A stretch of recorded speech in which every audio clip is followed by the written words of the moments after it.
This is Rolling2Die, episode 85, Dwarven Aftermath. Hit it, DJ.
Hello, guys. Hello, guys.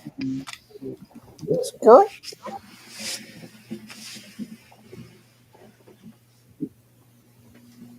Yeah. Before,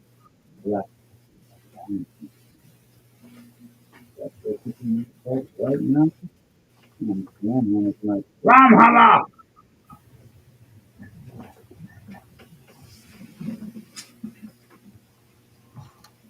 King Slamhammer correctly. All right, and this is episode 85 of Dwarven's Aftermath. What happened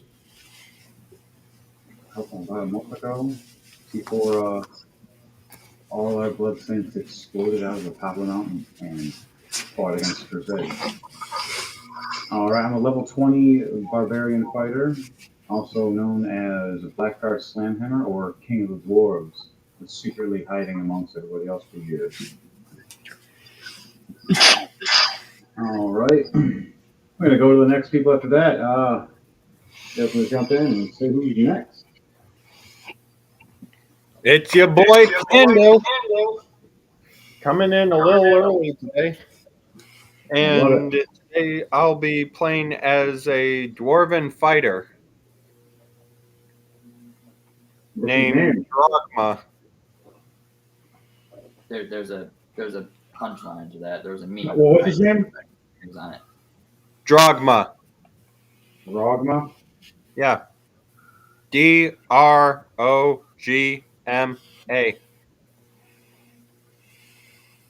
Threaten me with your words. You beat me to it, Orion. Sorry. No, you're not. You're right. I'm a bard. I'm not apologizing. Introduce yourself, Orion. Very well. Greetings and salutations, everybody. It's yours truly, Olion72, coming to play as a Dwarven bard known as Mondel Lootgear. Mondo Lootgear. Is that spelled with two O's or is that L-U-T? Just L-U-T. Yeah. L-U-T-G-E-R. Lootgear. So you're a thief. I mean... Hard. If there was the 21st level, maybe rogue.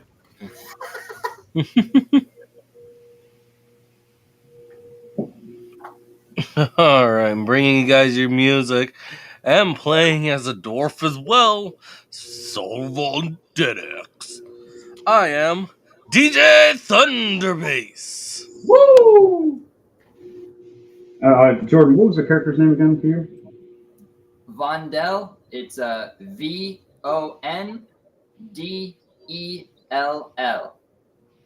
All right, dude, you got a Dell. LUTGER. Oh, what's that last part? LUTGER. Lutger. How did you? You're a magical baby. We already know she knows how to open the doors. Yeah, you want to say hi to the world? Close enough. Little Octavia saying hi to the world.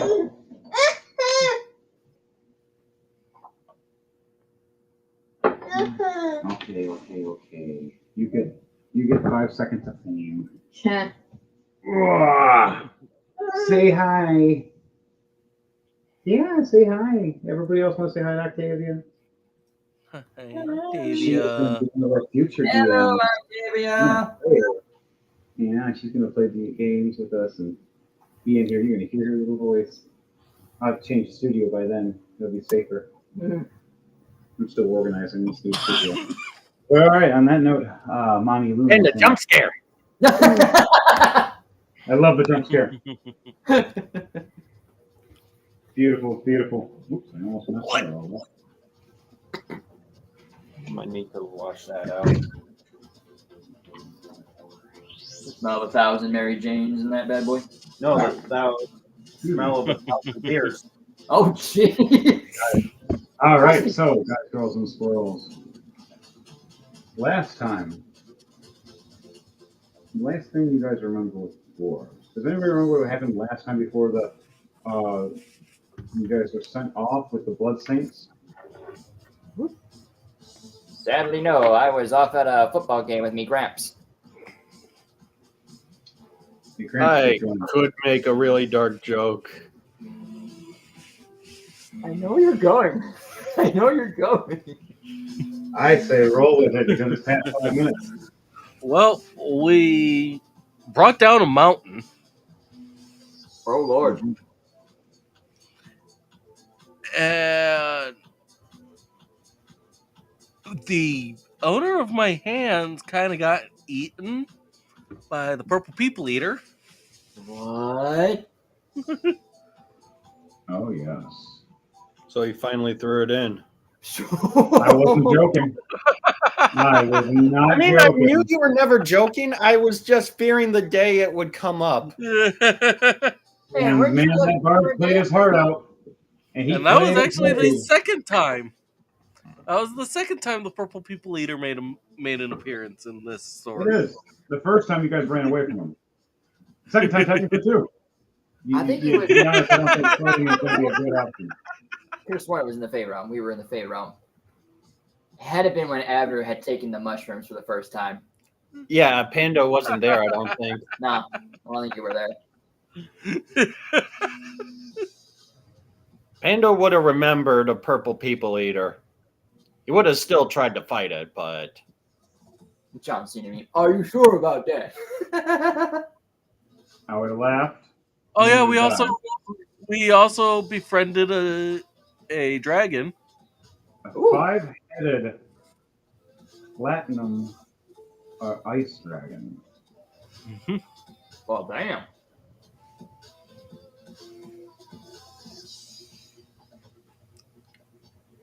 And it was a female, and she was originally shown by her evil mother. That's actually Abner's older sister.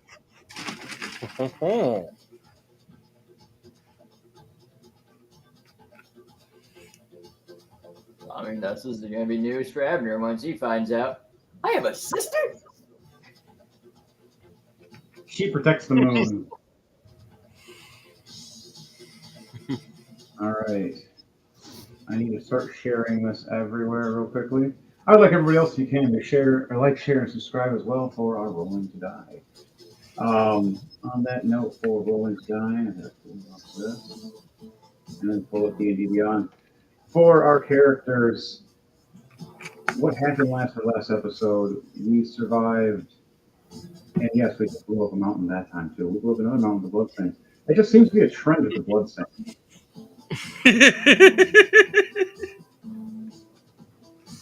So you guys survived all that. Zenta got mad respect from his goddess, and same with Valmir from his god. As that happened, you were gifted a wish for Valmir. Now, do you know what that wish is yet, or you Yes, still I know? do actually. All right, and what would that wish be for Valmir's character? The wish is actually going to be something to do with the hammer he has. Since Okay. Valnir wields the Dwarven thrower, and he's Yes. able to throw it at an opponent from a distance, the wish he would have is the ability to chain the throw. Oh, Meaning, hit one person, have it bounce off and hit another opponent. like a ping pong effect or a pinball effect. Yes. Ricochet. A ricochet hammer, a ricochet thrower. Like stone jumping. Like you're skipping. Yeah, when you skip a stone on water, There we go, kind the of like ricochet skipper. Call it the ricochet skipper hammer. So edit that hammer. We'll have you edit it called the ricochet skipper hammer. You can write it down for now, and then do it later if you need to. And then we will add a +2 extra to that damage it already has, and increase the chance of percentage. What is it to normally hit with it? Is it a 10 or a 12 to hit with that hammer? it's a plus Plus 13. +13. Now you can make it a +15. So it'd be a +15 instead of a +13 to hit somebody with this hammer. We have a higher chance. And we'll give it an effect such as if you succeed on a hit, you are able to bounce this off 2 more opponents. One, and you have to exceed it each time though. You succeed off the hit, you can hit an opponent, and then if you succeed off that hit, you can hit 1 more opponent. 3 is the max before it has to come back to you. And each time you have a chance to roll a critical, and if you roll a critical, the Dwarven Thrower itself will do a damage effect of elemental by a d6 roll. So it could be lightning, it could be necrotic, it could be fire, it could be holy damage. And that will be when you grab the hammer and you roll a d6, and then it'll lighten energy up as you toss it. You can also just replay this episode, so you can rewrite this stuff down for your character. And we can explain the dwarven the ricochet. What do we call it? Ricochet hammer. Thank you. It was ricochet something. Ricochet something hammer. Ricochet skip hammer. Yep, that's what it was. Yeah, ricochet skipper hammer. We have that. So RSM or RSH. You can call it. And then the normal look of it changes. So now it has more of a, instead of the edges being more bluntish, they look more smoothish for skipping. And you see runes guarded into them that look like they rotate and twist by the element that is chosen.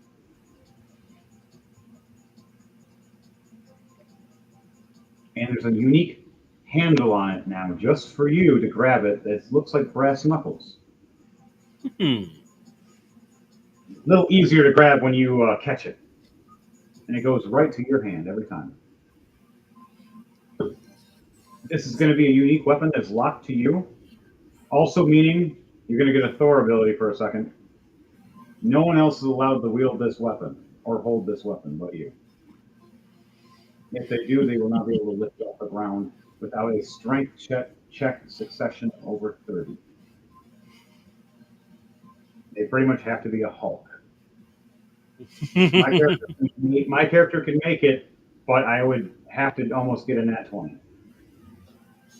And 18, 19, or 20 to get for me to hit. Unless I rage. Then I get a +3. But that is now your magical hammer, and it is automatically attuned to you. You can actually take it off your attunement. So you can put other attunements now, and it will be naturally attuned to you. Okay. Awesome. Now you have extra slot technically for attunement. Your wish will allow it to glow.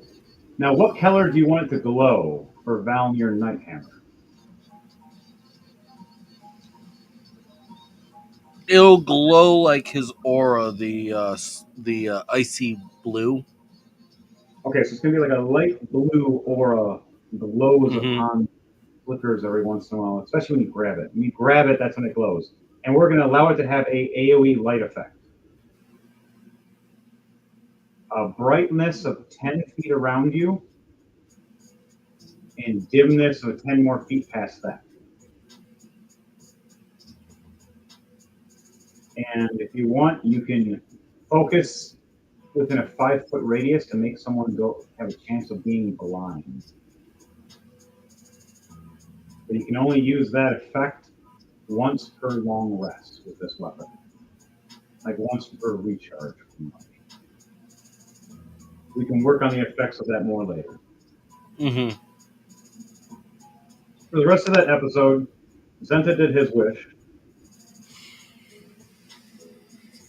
And you guys got a special teleport sigil for Zenta's special sanctum by the Blood Saint Sanctum. And it teleport right to the moon and back to that moon sanctum so you don't suffocate to death. Where there is a 5-headed platinum ice dragon protecting and guarding it from now on, thanks to these 2 heroic champions of the light and dark mixing together for yin and yang. Which also Zenta and Valnir gained a special ability when they're next to each other. They gained the yin and yang Rolling2Die effect. So they gain bonuses and advantage and pluses of +2 to their strength and attacks when they're attacking opponents together. And if they roll a nat 1 by each other, they have a chance to re-roll that nat 1. The yin and yang effect of Rolling2Die. Something special to our guild and our story. And it'll also go for any characters that do something unique within these other stories. If your characters are very good at yin and yang effect, working together or being opposites, you have an opportunity of getting this if you work into a story plot. Be creative. And on that note, you guys all rested for the Blood Saints, and they're going to take a hiatus for about a month or so. And we'll do the same probably for Blood Saints. Maybe not Blood Saints, maybe bring them back at the end of the year, maybe not. We're going to have maybe a little work on this for a little while with the Dwarven story. Maybe a 2-parter, depending on what you guys do, or 3 or 4. And on that note, for all you guys go in Squirrel. Now we get into the start of Rolling2Die with Dwarven Aftermath. I'll tell you what happened after we rolled to die, please. Everybody roll 2d20 for me. Tell me what this 2d20 for our show. Just so you know, the title still reads The Moonlich Part 2. On mine is Aftermath. Yeah, all mine say it. No, it's yours. DJ Thunderbase one is the one that says that. It hasn't been updated. And I can't do that. No, it does it every once in a while. I don't know why it says that. I never. If only we were sponsored by Restream, then we might be able to sing their praises. Yes, I at least, don't at least if you talk with us and you get a little sponsorship going with us, we'll do a lot for you guys. I think you guys look real good. It also means don't fuck with us. If not, we jump platform, we got other ships we can go on. And we're creating our own just in case, because we're good like that. All right. The 2d20 for Pando, it is a 12 and a 10. And Okay. for Olion, it is an 18 and a 2. All right, you said 12 and a 10 for you, Yep. and then an 18 and a 2 for Jordan, and then for Devontae, what'd you get? 20 and 9. Ooh, and that 20 and 9. I gotta pull all my dice. I haven't even. They're all just sitting here all pretty. No, not sure. What dice do I want today? I want you two. Metal? What did I get with metal? Nat 1. Oh, no. Oh. And an 8. Oh, no. Blackguard slammed hammer. Oh, no. So, this is going to hurt. But also for the rest of you guys, if you like, if you're free for 1 minute or a second, message anybody else that would like to join and see if they want to for through Discord or not. And or other people, such as Matt. Matt! Freaking Deus. If I didn't live 2 hours away from you, I'd kick your door down.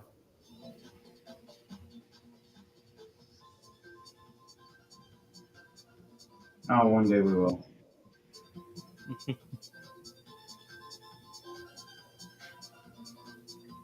Okay.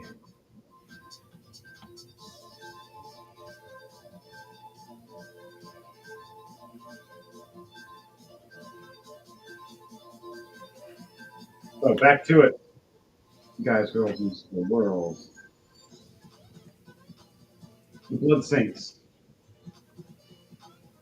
They finally chose the Elder Gods.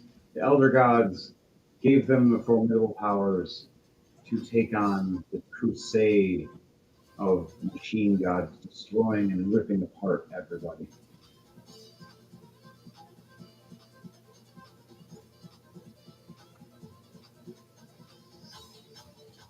And finally, the last moments when we flew through the mountain, we made a big eruption.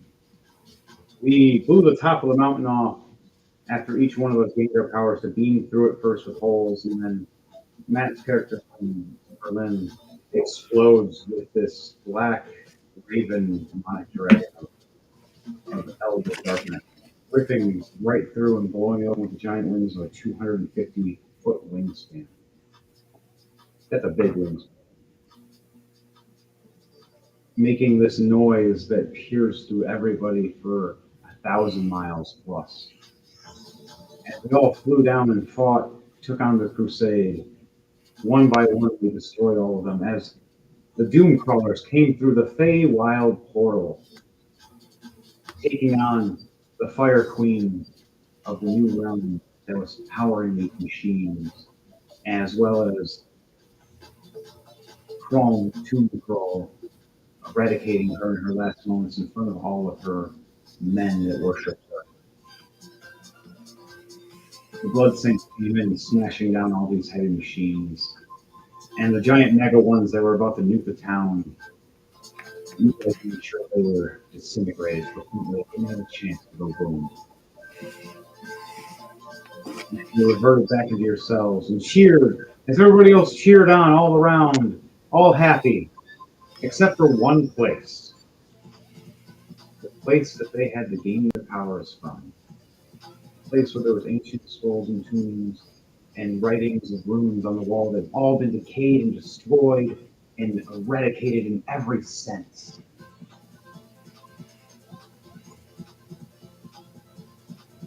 Now, Dwarven Kingdom, all of us sitting here at the throne room. What is each one of your characters doing right now before heading to the throne room or in the throne room? Tell me each one of you before we start this roll.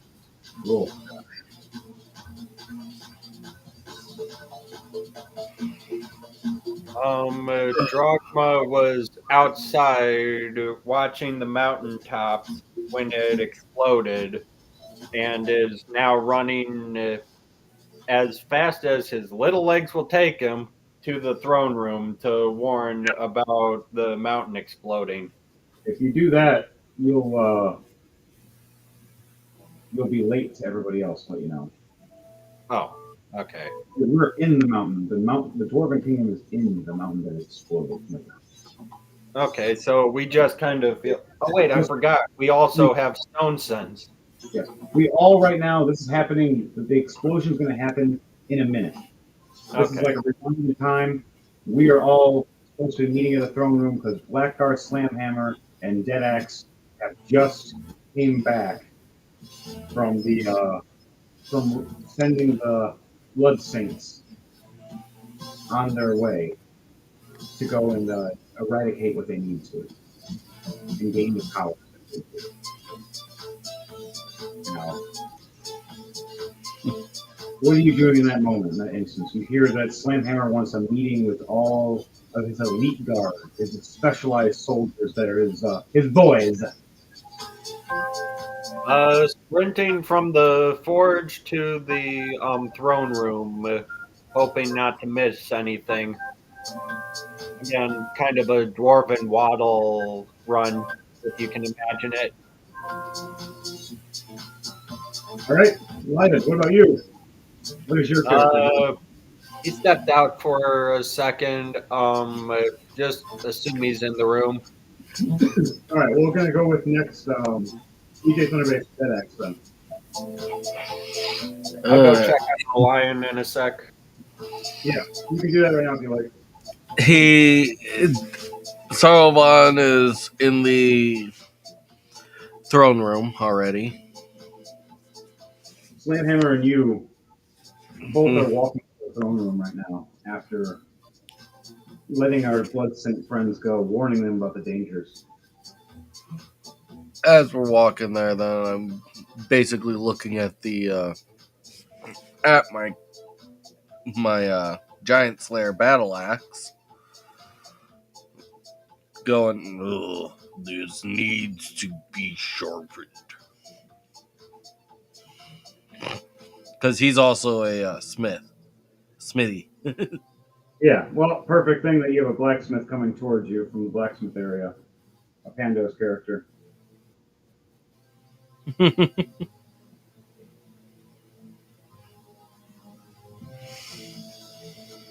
So, Slamhammer looks at you and goes, "Brother, I'm so happy. The finally got the kingdom held off. The goblins are at bay for now. There's still more coming, but I think we'll have good news soon. That crusade, they changed everything. Everything's out of line. The balance is not our world is gonna. My wife was having a premonition this morning, screaming amongst pain of all our people.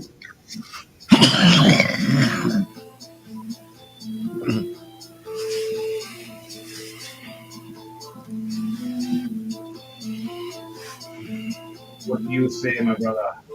Is there anything you have, or any feelings or weirdness? Yeah, there's always a calm before a storm. I just know this is gonna be not how we were hoping. This may be stronger than we can imagine. So, do you truly believe that these are the end times? Ah, Oh, Drogman, Drogma, I'm glad you made it. Your your friend Valder, he'll be here in a minute. I asked for I him. I need you three and me We have another friend or two coming. As you see, the dwarf coming up with a druid. What was his name? Cactus something? I have his name written down. Are they all dwarves or? Yeah, they're all dwarves. One. I've We're done a all lot of dwarves, not little people. Dead X, Slamhammer. Here we go. Cactus Zoo. I thought His you name? were gonna say his name was Keck. No. It is Carnex Cactus Zoo. Where's that pen? Damn, I lost my pen. I had like 10 pens.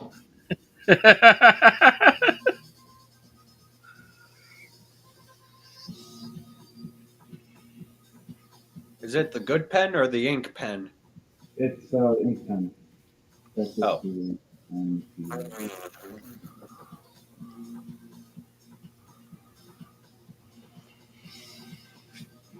All right, what did he roll for today? I'm going to give him the Lucky Ducky and the random space dice. A nat 1 as well? Geez, nat 1s and a 19. I mean, it kind of balanced itself out, sort of. Also, on a side note, your dice really hate you. They do.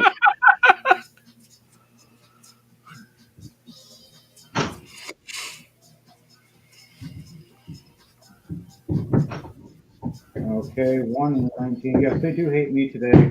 It's very strange. My daughter is coming to get into the room to play with us. One day, sweetheart. Right now, you're not old enough. You just want to toss the dice. It's cute. She rolled a nat 20 with one earlier. That's probably what piqued her interest. This giant goblin dice. She grabbed it and shucked it and got a nat 20. Oh, I can only imagine how heavy that thing is. It has some heft, man. If I chuck this thing, and with the points on this, it's solid too. You don't go to sleep. Ooh. I was thinking more about some of the glass shelving. Yeah. Oh yeah. That- Smart. Smart. I didn't think about that. Pando, you're a genius. Don't hand her that anymore because she might just chuck it right at that. Just anywhere away from the glass furniture. I am ordering another one of those too. One's all for Gundams. The other one's good for everything else. Literally, I have that many Gundams. They took the whole shelf and then some. I still have more. I like Gundams.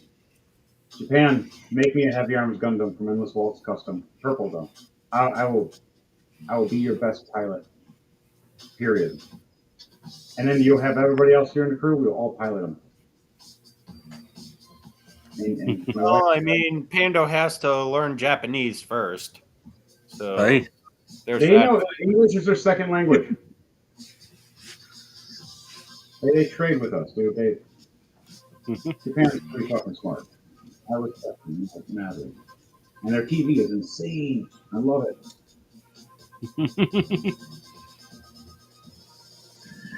Is Leiden back? Yeah, he just walked back in. Perfect. Leiden, Yes. your character. This is before the aftermath of the explosion. Where is your character and where are you heading from? Because we have a messenger that just told you to meet at the throne room. From the forge. Oh, you already came from the forge. Well, let's see. I would probably have been at the. There's there is the food area. There's the alchemist area. There's the training area of fighting. There's the shop. There's the magical forge, and then there's the weapons forge. Well, I think if anything, I think Vondel was probably walking down the street practicing his bagpipe when probably the explosion happened. Well, you would we're trying to keep everyone inside. Oh, inside. That way, you would not be able to get to us in time. By the time you get to us, we'd be halfway done with the story. Although I do think it would be funny to hear bagpipes echoing throughout the entire palace, Hallway. and You can. just going, well, he's somewhere in the halls. It just can't narrow down where. Nor do I think we want to. Bagpipes are actually very beautiful. It takes a certain ear. I agree with your statement. We're just an unpopular opinion. It just has to be right. Like if you're doing it to be annoying, you're doing it to be annoying. But if you do it in sequence with other things and other music, it hits just right. It's kind of like, you know that scene from the movie The Rundown with Dwayne Johnson? Like near the very end of the movie, and it's all dead silent, and out of the blue, like off in the distance, they think they hear something, and it gets close, and they realize it's bagpipes. Basically, yeah. Walking down and just chilling, just playing his bagpipes, and not realizing there's a bunch of anarchy about to happen. Just in his own little world. Hey, that's the way to live in your own little world. I'm a bard. That's how I live. I thought bards lived in the tavern and inns and had a room specifically for them. I mean, this bard's all about adventures. He doesn't really... Women don't really fancy him. He's not much of a go-getter in the bedroom. He'd rather make stories than, explain every time, So there I was, tied up in a bed with both arms and legs all tied up, and she was all on me like a freaking Malamute. Did she try to cut your beard? Once I saw them scissors, I knew it was over. I knew it was over. I never ever again. You say this as you're like walking and heading towards the throne room?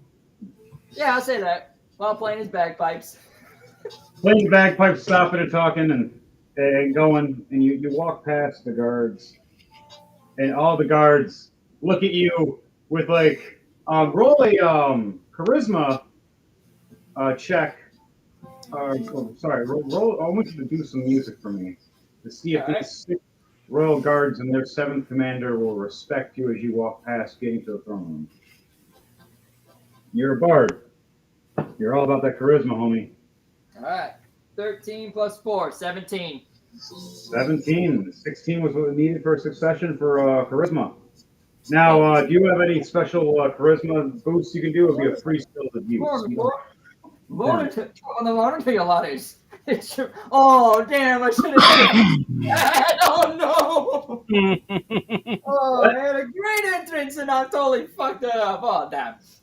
Well, I mean, say it to the gods. Might as well make an entrance somewhere while still playing the bagpipes with the reed in one corner of his mouth. He opens the other corner to say, Top of the morning to you, lads. It's your boy, Mike Malloy. Oh, I thought you were going to actually say your name. Nope, it didn't work that well with it. Vendel. No, it works. You do it right. No, it works. It's your boy, Vendel Lutger. Yeah, that sounds funny as shit. I love it. You do that. You come in. They all look at you, and all of the soldiers, you pass the check. They nod their heads and stand at attention. The commander looks at you with a big old hammer, smirks, and goes, I love watching you in the stand-up every time you play. Mind you, you don't play stand-up. You're always just playing. He just literally just told you a joke for fun. Wait, are we really taking the bard into battle? Yes. Well, only one way to raise your spirits, well, with spirits. And I open up a flask and take a swig of some scotch.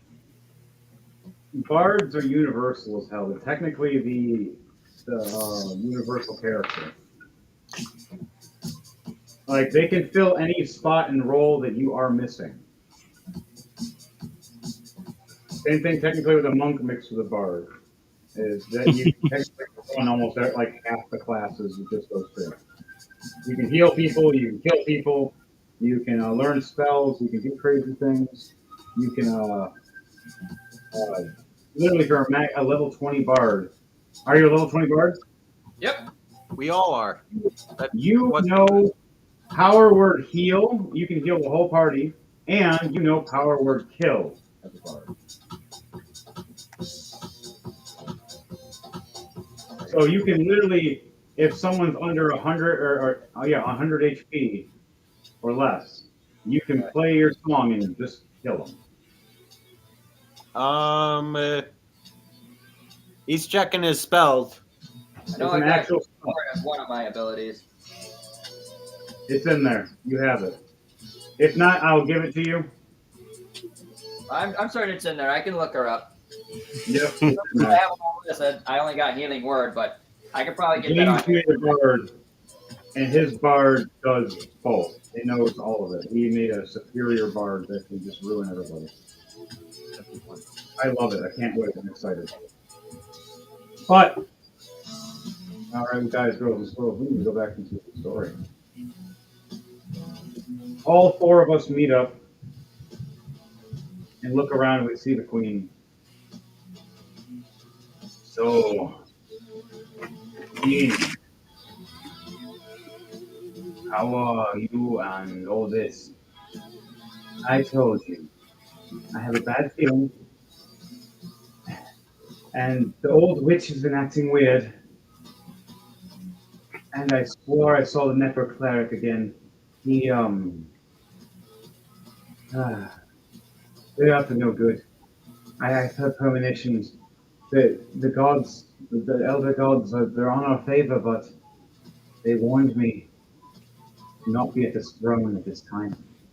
And she gets up and starts walking past, going, I suggest you the same, my love.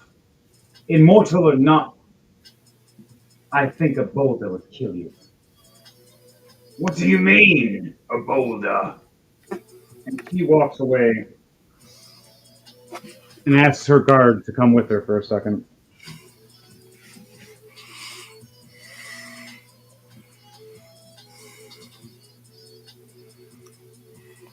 Now, you guys want to move away from the throne room as she says that? Yep. Mm-hmm. I'll move at least from the throne section. The guard still stands at attention to the throne to protect it. Us four over here. Cactus over here is with us as well. Right. Drogma whispers to Vendel, if we jumped every time a woman said there was something wrong, we'd be halfway up the mountain by now. Oh, suddenly, right as you say that, and you hear the guard and the queen going, something's in here that's trying to attack us. As two invisible halflings are trying to stab and attack the queen and the guard. Right as they go to attack, everything around us, everything starts shaking rapidly. I Oh, want everybody here right now to make a dexterity save as the ground around us is shaking immensely to see if you can stand your ground. Ooh, okay. 12 plus 3, 15. Okay. 10 plus 5, 15. 6 plus 8, 14. Everybody exceeded over a 14. They're still standing. DM, one more thing. Yeah. Because I'm a level 20 or level 20, one of the feats I picked up at the very end was True Sight. Okay. And this is for a fighter? Yeah. Boon of True Sight. So I have Okay. True Sight within, I think it's 50 or 60 feet. You see two invisible halflings. Why don't you do a perception check to see how good you see them? With advantage. Let me Just double. after everything stops shaking for a second for all of you. You roll this back. DJ Thunderbase, what was your roll again? I had a 12 plus 3, 15. All right, you passed. I get at least a 14. Okay. Leiden, you had a 14. Yep. You just barely passed. I got a nat 20, and then Cactus got a 16 plus 4. You got a dirty 20. So I got an 18 plus 7 for perception. So that's 24? No, 25? Hey man, don't look at me. Math is Yeah, not my strong 25. You said 17 plus what? 7 or 18 plus 7. Yeah, that's 25. Okay. suit. 25. You just got to do simple math of the 18 with a 7, take the 7, take the 2, with the 18, make it a 20, you take the 5 with the 20, makes 25. Okay. That's how I do it. I do it really fast in my head.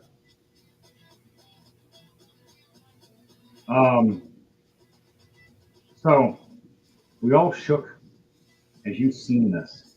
Even the halflings were shooken for a second as you see two invisible halflings with their daggers trying to stab the queen and her personal guard.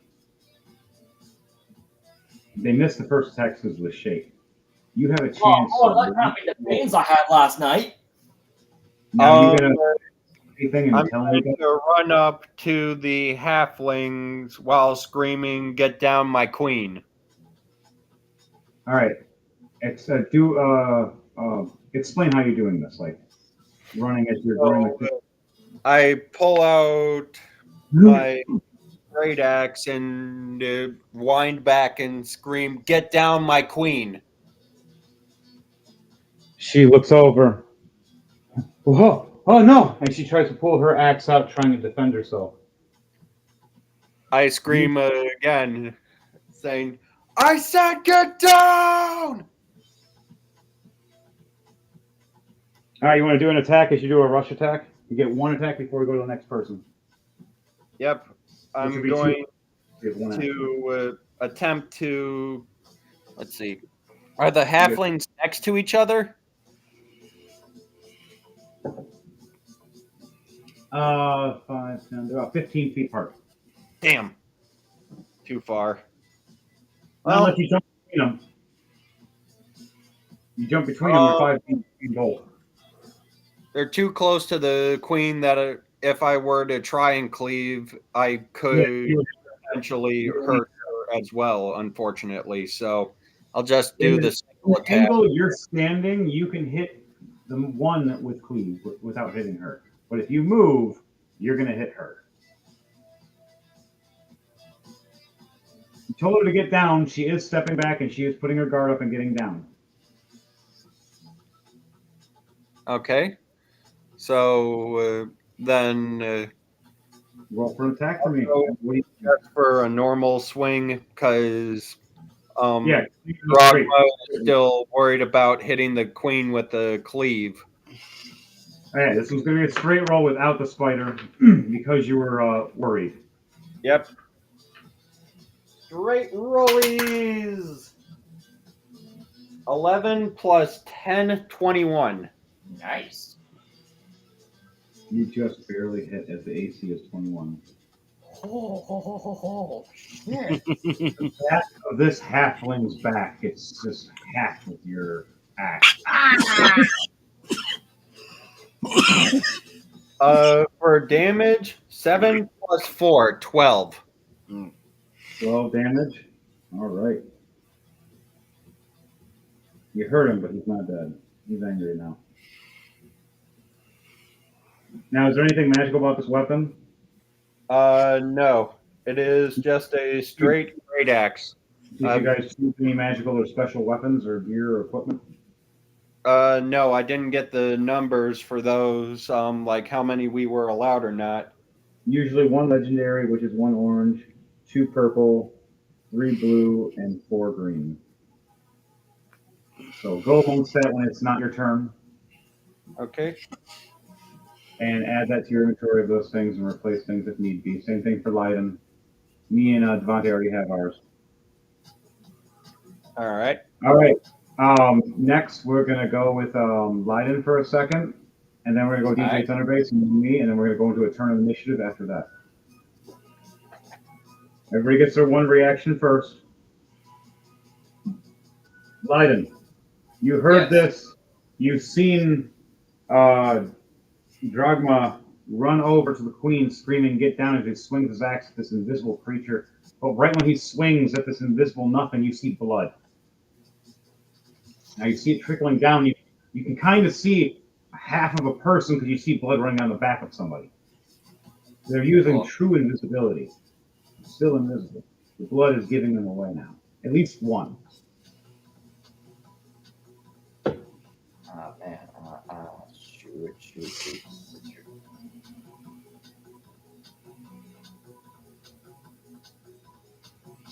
Most of these spells require sight in order to see, and if they're invisible, then I can't really see them.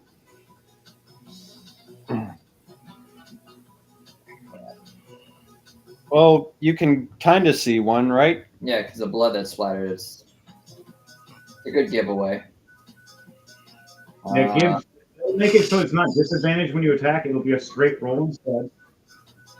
Now, what did you do? What did you roll today? Well, you do have advantage technically because you did roll an 18 for one side, but that 2 did lower a little bit. So you have one turn, which would be this turn, to use your advantage. I have disadvantage of bad. And then Cactus Sue just lucked out because the 19 canceled out the 1. Mine didn't, though. Dead Axe, you have advantage for 5 turns. Drogma, you're just basic today, just 12 and 10. But Vandel, you had 2, but it turned to 1 because of the 2. And then Gotcha. Carmack Ekazoo has 2, because it would have been 3, but that 1 made it less.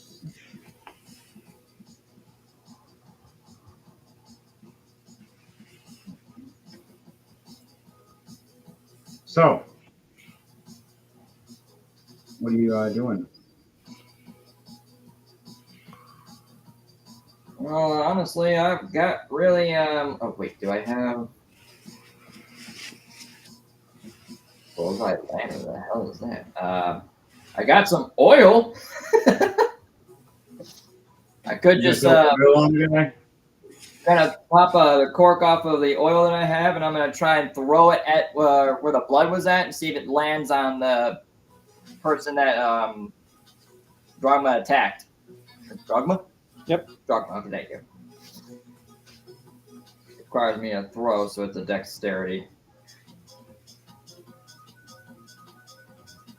Will it hit? Oh dear. +2 only. That's a 15 altogether. Is this with athletics or acrobatics for tossing this? This is we'll go with athletics. Athletics? Okay, that's better. A nat 20 plus 9, so 29. There you go.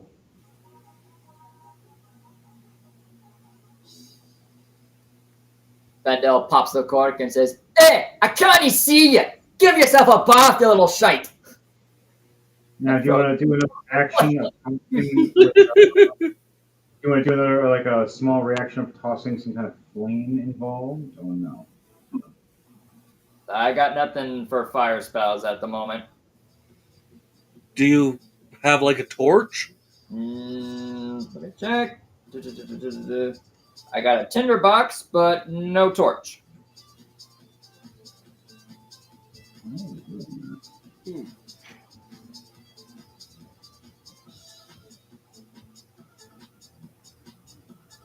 Well, tinderbox makes fire, but you'd have to run over there and do it, or chuck it in time. But anything else you want to do before you end this reaction? You get it's technically one action, so you get one. That one thing was throwing that. You get one more little thing of whatever that is. Seeing what this spell does. I'm trying to get a good one. Nope, I can't see them because they're invisible. Shit. Well, if anything, I think all I can do is I'll put my bagpipe on my back and I'll pull out my hand axe to get ready for my next action, basically. All right.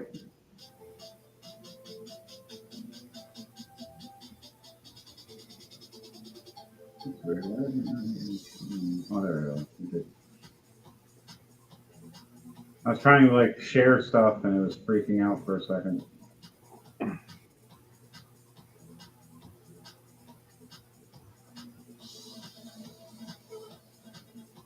So you get your weapon ready? Yep. All right, and then you hold an action. And now it is DJ Thunderbase's turn. Okay, so I am going to cast Conjure Animals. Okay. And I am conjuring 8 giant centipedes. Sounds a hooker.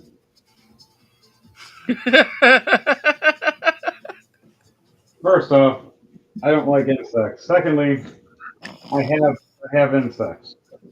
Like for this story, just for this.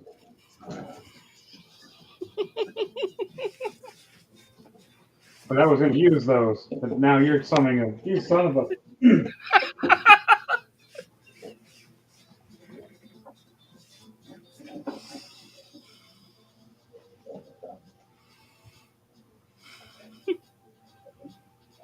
Oh my god, they're everywhere.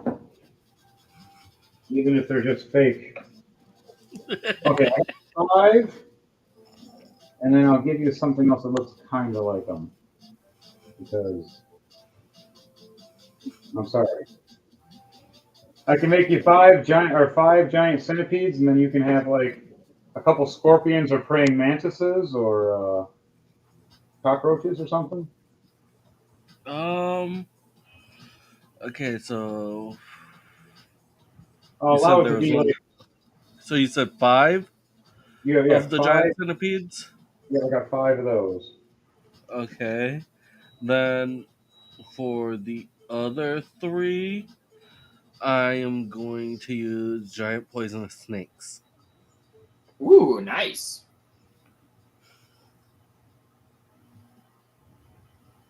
Where's my zoo? And the nice All thing right. about these is they use infrared for sight. Wait, Meaning you're a it don't ranger. matter. Wait, you're a ranger, aren't you? Yep. That's why you summon the creepy crawlies that creepy crawly all around me that I freak out from.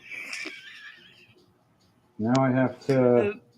And the nice thing is all the ones I summoned use infrared for sight. Oh dear. So invisibility? What's that? Yep, you chose certain kind of critters that have an advantage. I'll count me as a snake because I might. Okay, so you get to summon. That's what the thing you do is you summon these, and they're just all around you. Yep. They're creepy. They're crawly. They're oh my god. They're everywhere. Now I gotta find the other 2 snakes. They're around here somewhere.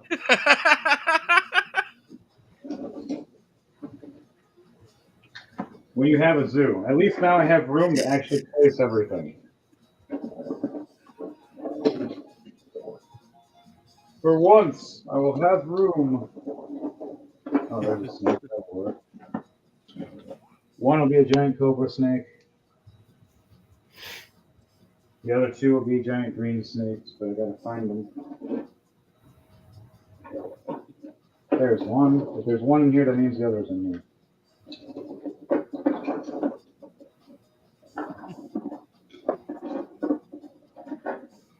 How many blues are we allowed? All right. Anything you want to do for promotions while I am looking? 5 greens. I thought it was 3 greens. 2 Yeah. I actually currently don't have anything.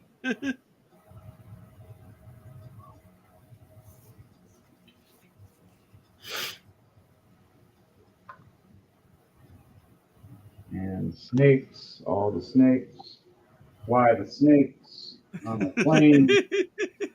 Oh yeah.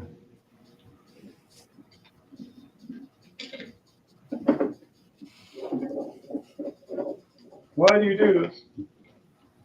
All right, so you got the summon those. That's what you got to do for your Yep. turn reaction. Panda got to attack something. Lion got to reveal the thing. And then you got to summon a crap load of critters and make everybody go, what the fuck?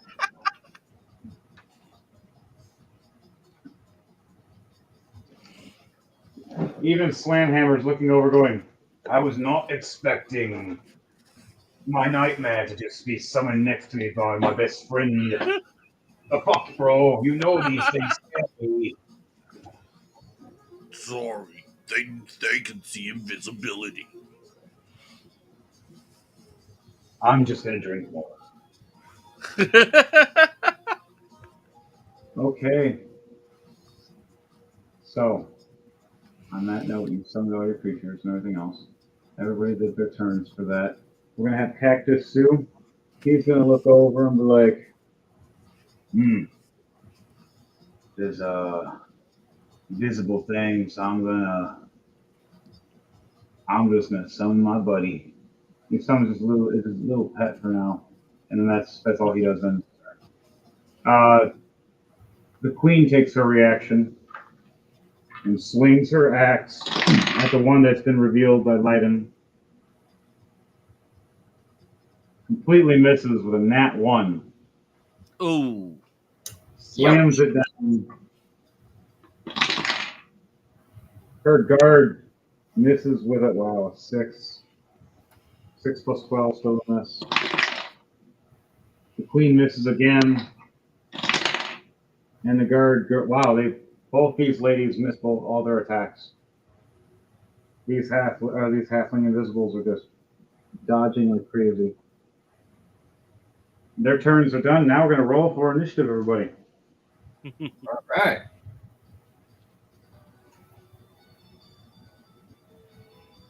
Oh, okay.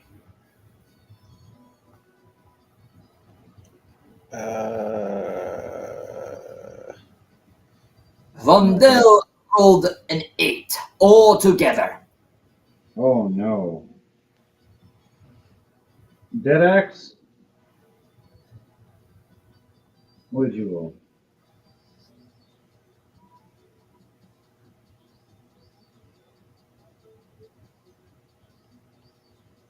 Hello.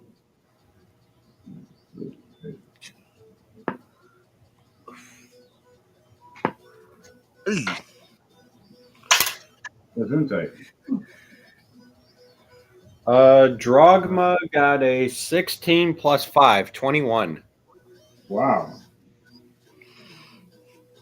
I And got I'm a still making some adjustments to inventory.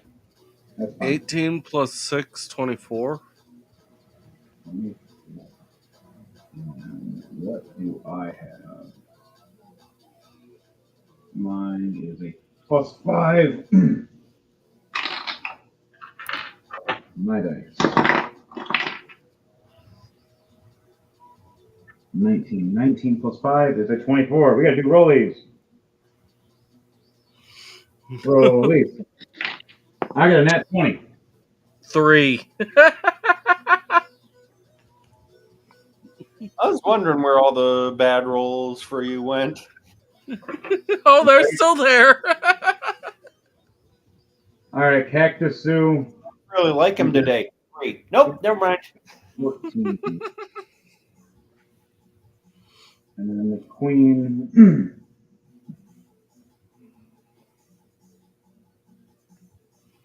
Queen and plus guard. What did she get? A nat 1. Jeez. She is not doing good with her initiative with her or her guard. She has a plus. She has a, no, she's a cleric. She got a 3. Wow, that's horrible. All right, so to the top. Slam hammer first, and then a dead axe on deck. You're gonna go after me, wife. And he grabs his big hammer of thunderbolts. A plus 15 with advantage. Let's see. 17 plus 15, a 32. I think I hit. Venture to say so. Right, and then a 14 damage plus lightning damage.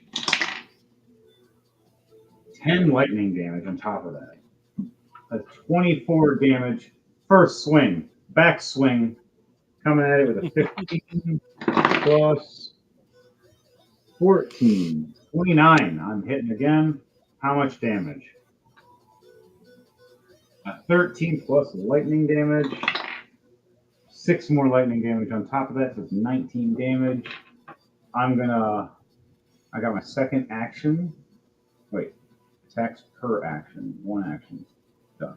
So that's my 2 actions. Okay, now I get a bonus action. My bonus action is going to attack again.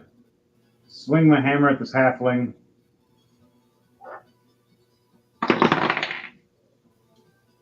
$19 plus 15. I'm so glad I got advantage on that because the other one was a nat 1. That would have sucked. 15 plus lightning. 1 lightning damage on top of it. So 16 damage now for the backswing. 16 plus 15, 31. Damage. 17 damage plus 5 more lightning, so 22 damage. How do I want to do this to this halfling? You hit me, wife. How dare you? Whack! Whack! Only I can in sparring. Whack! Whack! That's it. Killing you both. Whoa. Right over this, the one that you that Endo slashed and that Lighten. No, sorry, not that one. The other one around him. Killed that one. This one's still leaking with fuel that's next to him though. So that one's dead. You still got the half dead one that you guys are dealing with. All right. It is now your turn. Okay, so I take out my Nightbringer and Morningstar. And I'm going to do my first attack with the Nightbringer. With 22 to hit. Okay. Does that hit?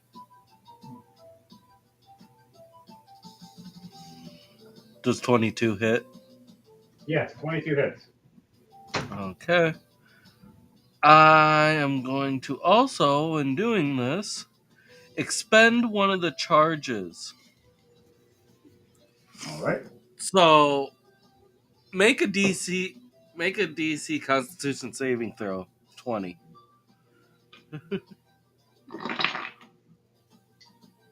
A 4 plus 3, so no. Yeah, that character's blinded now. So now this invisible character that now you guys thinks that it has the advantage still, but then randomly just can't see anymore. Going what? What? And is taking 9 damage. And then the second one coming around in a spin attack is a 15 to hit. A 15 to hit. Yep. A 15 misses.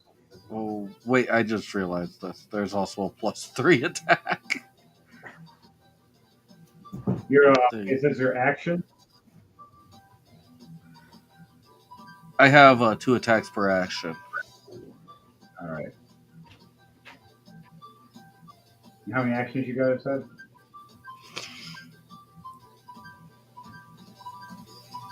I think this one only has 1 action. Okay, 1 action, 2 attacks. Yep. I think it's that way, and I think they did it update. Unless you're a certain type of character.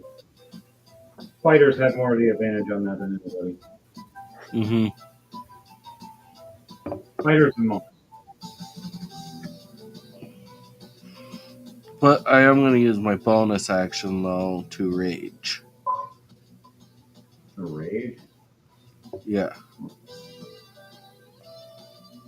Because I am also a barbarian. All right, so rage it up. And then for my summons,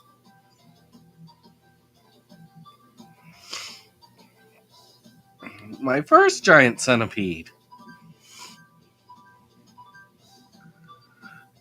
is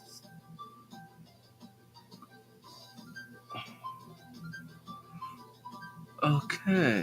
So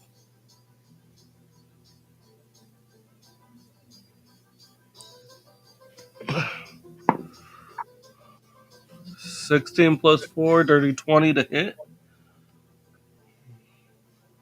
Dirty 20 does not hit. Mm. The one is. But he is blinded, so I'll give you that. So I'll allow this hit. I'll drop his AC 2 because he is blinded. Okay, do a Constitution save. A 10 plus 3. 13. Okay. It's taking 3 points of piercing damage and 8 points of poison damage. Because it takes half. Okay. The second centipede. Oh no. Oh no, no. 18 plus 4, 22 to hit. That's a hit. Do a Constitution save. 10 plus 3. 13. Okay. So you're taking 5 points of piercing damage and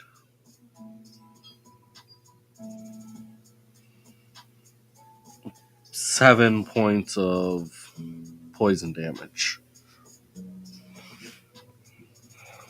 Now the third centipede. Oh yeah, this one's a miss. A 9 plus 4. 9. Fourth centipede. The 13 plus 4 miss. And the fifth centipede. 16 plus 4, dirty 20.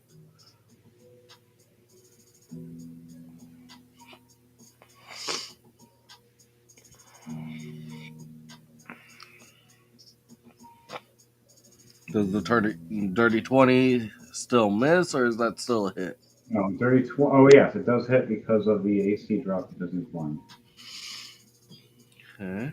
And that's Well, going to be... That's going to be 3 points of piercing damage. Do a con save.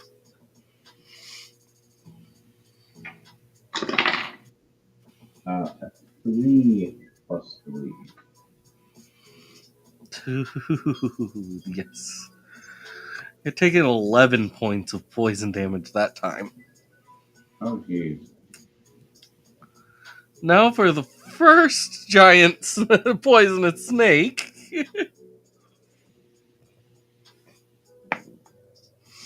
18 plus 6. 18 plus 6. Yeah, 24.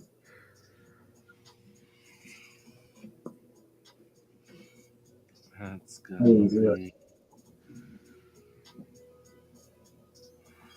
It's gonna be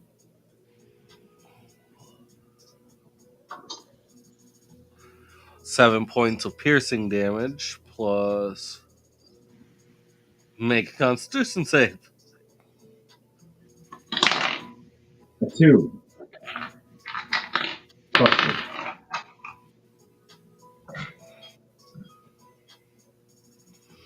4 more points of poison damage. How do you want to do this?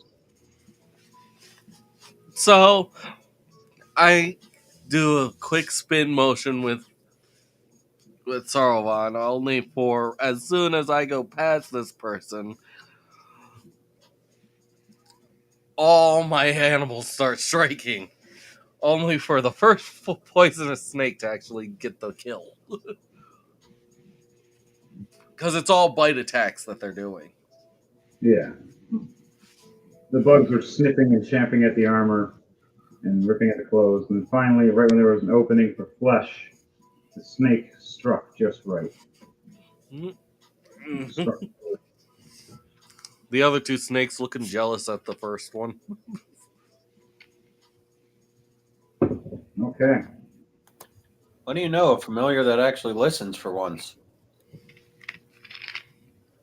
I like those damn hands. Well, these ones were summoned and they're not cursed.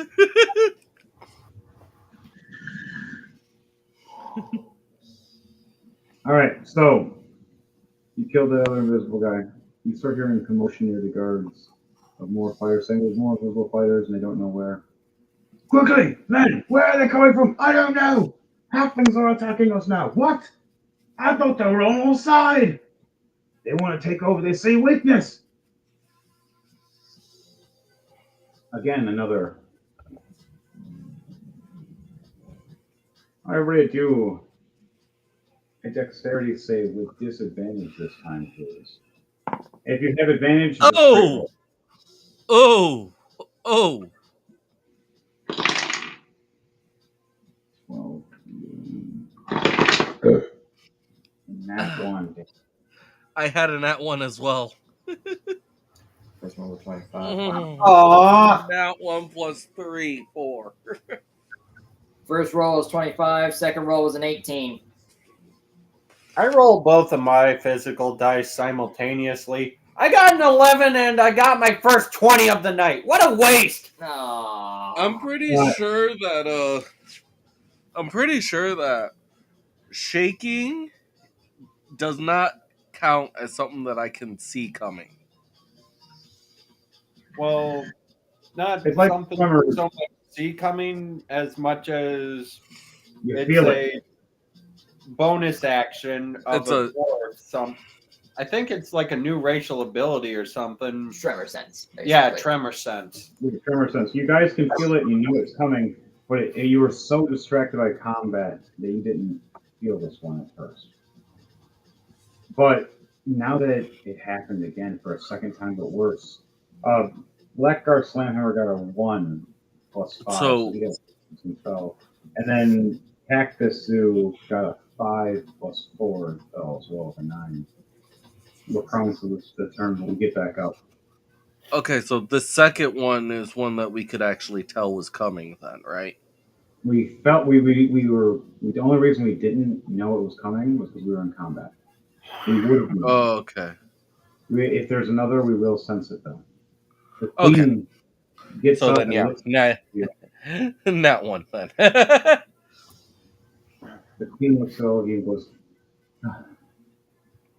"I need to get to the safety area. We need to get to the teleport. I don't know what's going on." As more shaking happens again.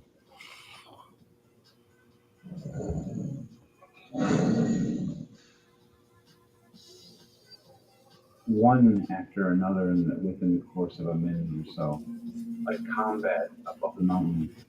The queen looks over at Blackguard Slamhammer going, "Your friends are just going to read some things. They weren't going to do no combat except for kill the undead. Wait, what the hell did they do? Did they bring explosives?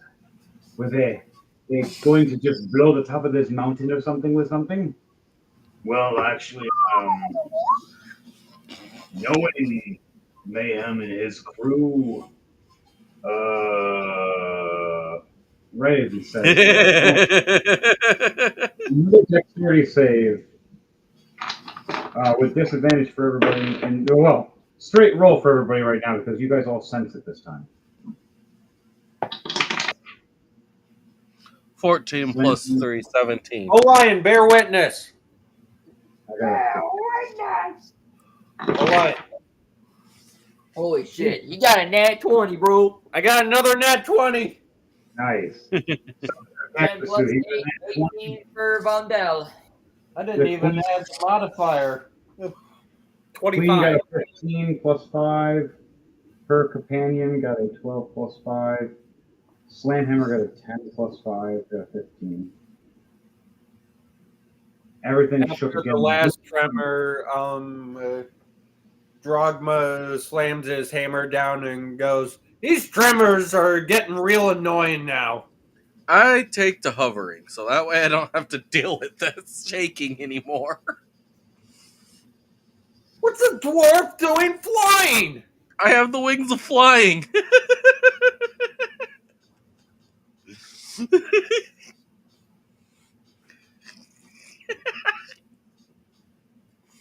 Right as this happens with all of you guys, and everything starts shaking again, the pillars across over here, some start falling. You hear, run! Run! As all of us made our saves, but the guard here failed with a 2. The tower snaps over. Slams right on him. That's our cue to go. Right as it slams, a giant hole above the ceiling of the castle rips open, and you see a ton of skeletal bodies slamming and hitting and pooping onto the ground, growing a grotesque monster. And then you see a floating skull coming down, looking at all of you as an undead beholder. You start hearing screeches and more cracks as everything starts getting dark around all of you for a second. And then it stops shaking for a second as these monsters start appearing. What do you all say in this moment? I thought That's our they cue to took go. care of them. Oh, hell, that thing is uglier than my mother. Oh, wait. I forgot things were dropping in. Wait, what? So, when this happens, everything shakes. Pillars come down. You see a couple of the guards get squished from a couple of pillars falling from ahead of you. A couple of your bugs, Devante, get squished by some falling debris. The throne room behind Wait, you. I could do deck saves for them. Roll deck saves for me, please, for all of them. All right. And everybody after that, roll a perception check with advantage, please.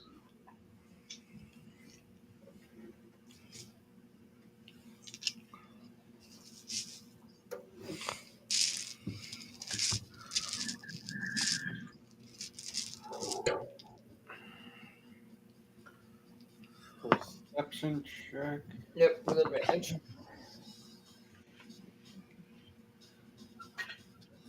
Nice. My my bugs rolled really nicely. Oh, yeah? And nat What'd your bugs 20 roll? plus nat 20 plus 2, 22. 16 plus 2, 18. 19 plus 2, 21. 19 plus 2, 21. 15 plus 2, 17. Okay, all of them succeed. Now what about your snakes? All right. Oh, two of them failed with nat 1s. the two green snakes. You see boulders squish, squish. But the other one got a nat 20. The big one moves its head, and the giant boulder slams next to it and looks. Drogma got a 21. Drogma dodged. 7. As you step back, and three boulders slammed around all of you. Yay! That's awesome.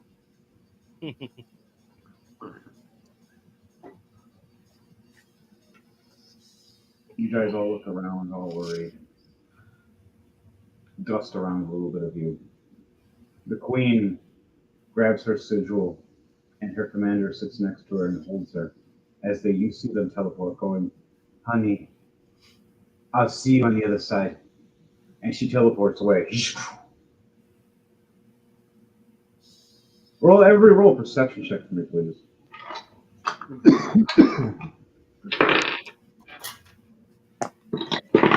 Boy. 3 plus 7, 10. I got a 0. Wow. Mundell. I got an 18 nat. I just got a natural 18. That's it. Would you get us? Wait, are we allowed to use our passive if the roll fails? Yes, 17. that works. Okay. And you get that axe. What is my passive? My investigation. 18 plus 7, 25. All right. All of you look behind you where the throne was smashed, and the wall was collapsed and broken in from the pillars breaking. You see where they had sacred ruins. You see the old witch, especially you, Dead Axe. You see the old witch the queen was talking about, saying she's been acting weird. You see the necro cleric, and them summoning and cracking something in the ground, saying a little further, "We've almost released them. We've almost released them, the ancients." The ancient insects of the mountain. They want them released. Do they realize that he summoned the insects? He summoned some, but Insects. these are on his. These things they're trying to summon are, let's just say, like 60 angry flesh-eating insects that just don't care what you are.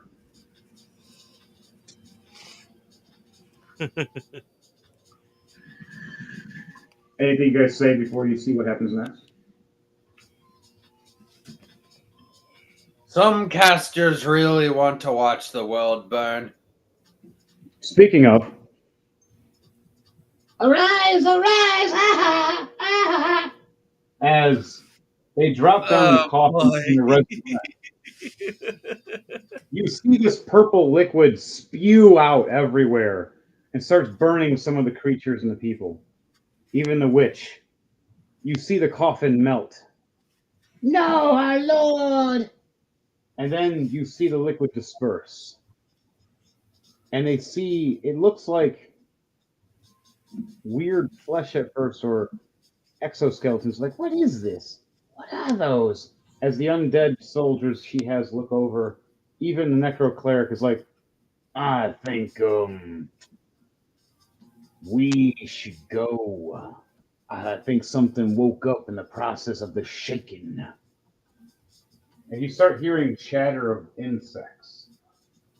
And the noise starts increasing as these large scorpions start jumping out. Giant red ones, and they start attacking and jumping at people.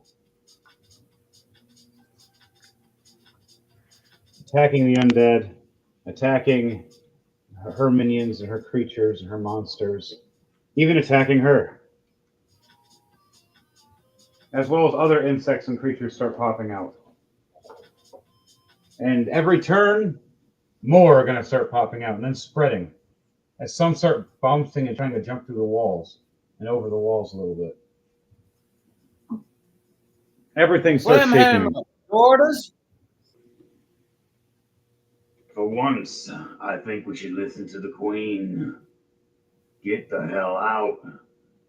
I don't think our kingdom's safe anymore.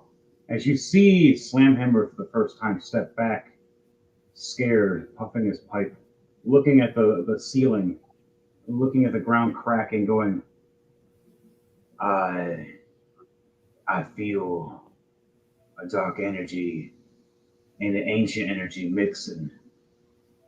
We need to leave this area now. as you see him turn and start running down towards one of the exits where the other soldiers, the pillars just crushed some of them. You guys want to start following him, or do you guys want to try to deal with these insects?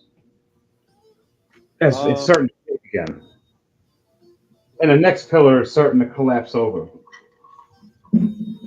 I'll follow.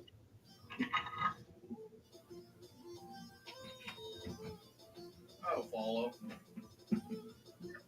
Follow.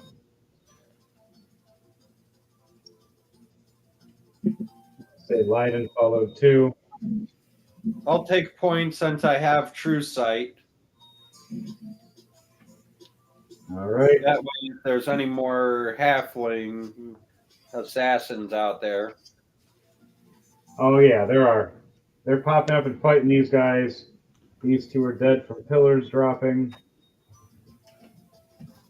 These ones are fighting. Commander's been knocked down, but he's still getting back up. You guys are just exiting the throne room.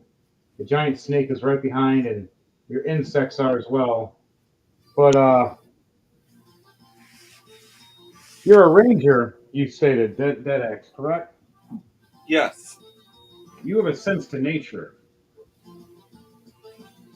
You feel something off with your insects that you've summoned. Your snake is fine. It seems loyal and strong, but your insect, like a weird noise, like a pitch, is happening right now, and making them not listen to you anymore. It feels like you're losing connection. I'm going to roll animal handling then. Roll animal handling, and then after that, do a wisdom save to see if you can keep them in control.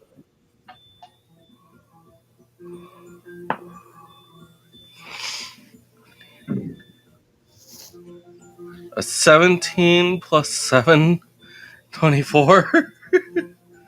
Your animal handling succeeds is calming them down a bit, but you see them not really looking at you.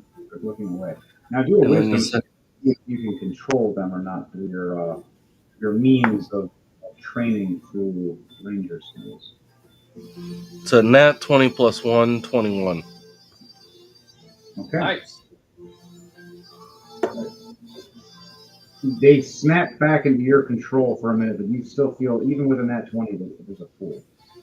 Mm-hmm. Something is trying to gain control of all the insects around them. Even the little ones around are acting strange and attacking people, even the ones that you think would never attack them, they would. Now it's starting to shake again, everybody. I want all of you to do a dexterity save with disadvantage now. As everything is. Do I still need to do one since I'm hovering? Things are falling above you, so you're trying to dodge for you. Okay. So still a dex save. But for you, it would be a straight roll instead of a disadvantage. Okay. I got to lower, that's a 13 plus my dex. That's a 5, so I got an 18. And it's getting higher and higher. I got an 18. If anybody doesn't get past a 16, it's a failure. And next, it's going to be a 17, such. I had a 15 plus 3, 18. Okay. What'd you get, Pando and Leiden? Leiden? Working on it. Well, maybe looking down the barrel of death, folks. 5, 7, 12. 12. A 12. I'm going to make whatever roll Slamhammer has higher by pushing him out of the way and taking whatever hit because of that boulder that was foretold. Yeah, this was disadvantage or just a straight roll? Straight, I think, That was a right? six, yeah, Hold on, was it disadvantage or straight? Straight. Straight roll. Okay, so it was 16 plus 8. 16 plus 8 for a lion. In succession, you need a 16 at least. A cactus, you got a nat 20. And Slamhammer got a nat 20. So we're good. Hammer didn't need my help. I still go to push him to say, look out, not realizing that because you already walked out of the way, I'm just pushing air at this point. Oops. You do that weird comedic, like pushing nothing, going, oh, holding your balance, and you look up and see a shadow getting bigger around you. It's like a Wile E. Coyote scene. I was gonna say he goes to push, but you already moved out of the way, so he just falls to the ground as everything falls on top. I'll give you one chance of roll to die for me. 20s. 2d20s or. Yeah. All right. Woo-hoo-hoo-hoo-hoo. I got a 7 and a nat 20. And that 20 save. You shove, you miss, and you fall on the ground and slide right out of the way as this giant boulder slams, missing your toes. Woohoo! As you just had your life flash before your eyes in just a few seconds, going, oh! That was a very short lifespan for one dwarf. The hell? Was that my whole life? Oh, it couldn't have flashed that quickly. Come on, do it again. I thought it was longer. All you do is fight and drink. That's all you do. Oh. Well, you see. Oh. Now let's go fight and drink. Okay. That's the spirit, laddie. Just Right. goes from like depressed 1,000-yard stare of no. You guys all Let's go drinking. Yeah! Slamhammer grabs his pink crystal from his vest as it glows. Honey, are you safe? As you see the crystal glow, you hear, we've made it. Right before the collapse, we lost a couple. We are out of the mountain, though. I'm sorry to say, but it's a nightmare out here. As the last thing you hear is her scream as a big shake again. As boulders go, and she goes, almost got hit, we got to go. Have to run past. The mountain starts shaking more with you guys. You guys are now in the beginning of the throne room instead of where the throne room is. You see 4 of the soldiers fighting 3 invisible people. Well, the only person that sees this would be Pando right now. Anybody else have any ability to see invisible people? Nope, I do not. I know that all of us dwarves, we have 120 feet of dark vision, but that really won't help us see things invisible, though. I want everybody here to roll 2d20 for me, please. Okay.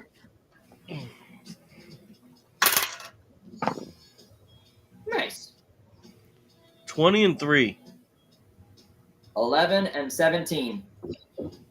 12. Oh, shit. What was that? 7 and a 12. It's almost barely succeeds you, but oh my god. So one more. No. Okay. I'll save the luck charge for later. What Oh, that's what was yours? What was yours again, Devontae? A 20 and a 3. All right, all of you succeeded. You had to get at least past a succession of 10. but at least one of your two. You guys had a 50-50 chance of this is going to be a bad darkness for you. Everything shakes as you get ready to go fight these invisible people. The commander, in his blue robe, stands up with his hammer and his white beard and looks up and goes, "Run! Get out, it's not safe anymore!" And as he raises his hand to all of you, you see a shadow get bigger around him.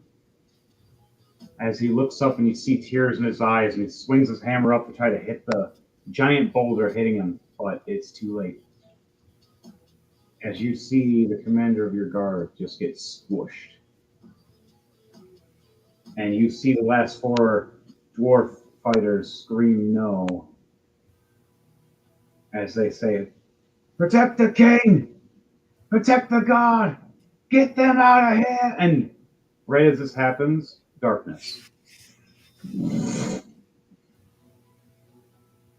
All of you. I want all of you to do how many? Wow. You're so lucky the giant dice told me. But I got one more dice. I can't believe that just happened. So the giant dice I rolled got a nat 1. And then the purple new dice I just got rolled a nat 1. Dice gods have spoken. You guys gave me a lot of saves. You guys happen to be in the one safety zone. 2. I want you to do 2 dexterity saves for me with advantage. The dice gods have spoken to you guys. Yeah, the dice gods are speaking to me. They want me dead. I just rolled 2 13s plus 3, 16. 27 for the first one, 22 for the second one. Okay. What about you, Pando? For the first one, 7 plus 5, 12. For the second one, 18 plus 5. If I even make it that far. 18 plus 5. Yeah, for the second one. The first one was a 7 plus 5, 12. Well, the first one failed, the second one you succeeded because that's what the whole advantage is for. You had to have at least a 17 for this one. Anybody got under a 17 has to roll for damage. Deadaxe, you had a 16. Oh, wait, this was with advantage? It was with advantage. Oh. Not disadvantage. Okay. Okay. I rolled and both dice rolled 13, and then that was a plus 3, so I had 2 16s. Yeah, you rolled a critical technically and rolling to die. If you roll 2 of the same numbers, you technically can get a free roll. Even if it's 2 nat 1. I could do that right now. Fuck you guys. With advantage. I'm a fair DM. With advantage, it puts me at 16 plus 3, 19 for that first one. Very great DM. Now, what's the second one? The second one is another. Yeah, that one's still at that. Yeah, apparently, dice are saying yes. You are going to have at least one that is 16. All right. So you get hit with one at least. Andrew gets hit with at least one. Jordan's fine. Slamhammer's getting hit with 1 so far. Cactus Sue survived the first one. Cactus Sue made it to the second one. Slamhammer just barely made the second one. So 3 of you get hit. As you guys try to jump and move, even one of you try to jump and try to shove me out of the way again. And when that happens, a boulder still comes and hits me. Each one of us. Mind you, we're in a safer zone. These ones aren't the super size. 13 plus 7. Each one of you are taking 20 damage.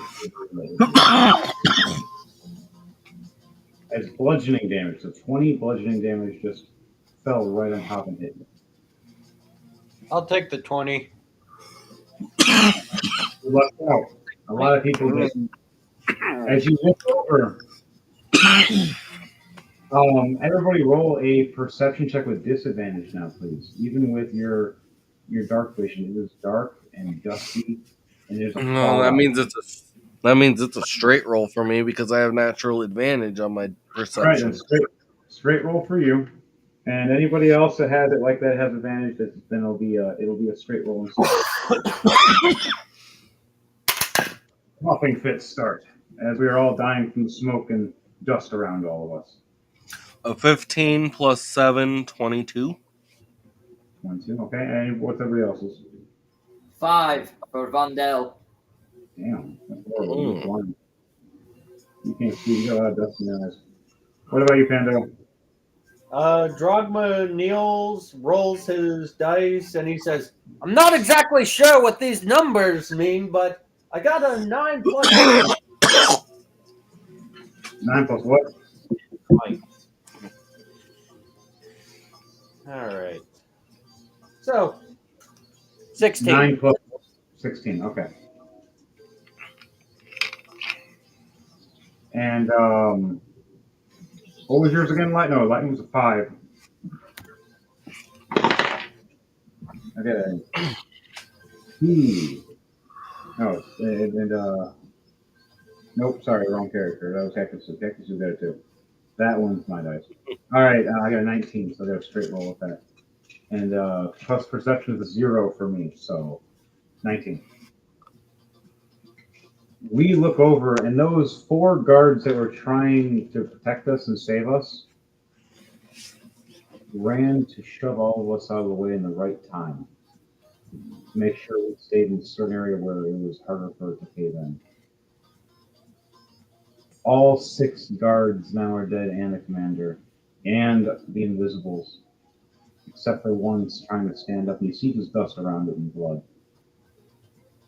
And it's taller than the rest, and its mouth drops as you see teeth.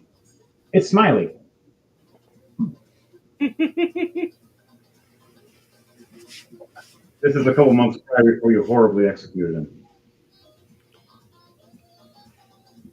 It's down there in a very messed up way. That was great. So, Smiley pissed me off. when you guys look over and see all of our men just crushed and dead around us, and you see Slamhammer just turning and saying, "This way, men! This way! We have to go! We have to! Watch out! Hard to see." I'm going to move my 30 feet. I'll get over here. These guys are all dead. Boom, boom, boom. This invisible guy is over here now, kind of chase me. You guys following me? Yes. I'm able to see the invisible guys, right? Yes. There's only one left. I'm going to run up to him behind Slamhammer and pull out my new blade from my bag of holding and say, Slamhammer, behind you!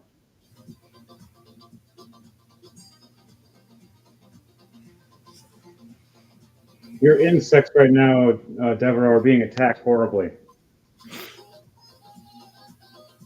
Your snake made it in with you, but the snakes or the insects that were trying to come in with you, all just got attacked by the skeletons that were just trying to wave you guys instead. Mm. And the room they were in just instantly got squished. So the only thing that's coming back is the undead right now. You can resummon later. So we head to the. That's fine. All right, Pando, you're attacking this guy. Yep. And what was the roll, or did you have Um, more? So the blade I pull out of my bag of holding is the Luck Blade Greatsword. Ooh. And it's I rolled a 14 plus 13 to hit, so 27 altogether. Definitely a hit. How much damage? And does it have any special energy or vibe damage at all? You gain a +1 bonus to attack and damage rolls made with this weapon. Right. Now, is it a sword, you said? Yeah, I also gain a You can keep +1 the axe if you saving want by throws. writing it as an axe instead of a sword. So you can always I write. wish I could. There's an edit Yeah, button in there. You just edit sword and change it to axe, or just say it for now until later. Both sword and axe, they both do slashing damage. they Yeah. do, but different feats for each one. But The I'll difference keep is the it sword can as do piercing and slashing, where axes usually do slashing and chopping. yeah. The thing is, we can allow that later. We'll get that discussed later, though. Right now, let's focus on the battle. How much damage was it? The damage for it is 13 plus 1, 14. 14. Okay. 14 damage. That's nice. This thing's hurt pretty bad. He's not dead. He's hurt. Um, uh, where are we in initiative, by the way? Well, technically it's you right now. So there was me and then Dead Axe, and now, actually, yes, it is you. Now it's your Okay. turn. You did the reactions. Now you do your actual turn. So my actual turn then, because Ando and Kamarsh can only wish to ever hope to be at Drogma's level Oh, because snap. he gets 4 attacks per action. And how many If I actions you had got? dice, I would have to roll 12 d20s in order to see how many attacks actually hit. Fighters, man. Fighters and Next monks. paycheck, folks. Next paycheck. I always thought it was crazy to have more than one d20. Now I understand. You should see my new one I have, my special purple one that has it's like glistening, glowy stuff in it. Looks like you got like a little nebula in there. It's like sparkly. It's a liquid core, like the one that Oh, Nice. nice. That's kind of it's one of cool. those. It's a special random liquid core. Because I had a choice between getting this one or one with another eyeball in it, but that one with the eyeball in it was a new miracle, and I don't like new miracles because you can cheat with those. I like the random ones because it's less likely to get. Let's see. 9, 15, 21 is the lowest to hit. All of those hit, as his AC is 21. Oh, this invisible guy's book.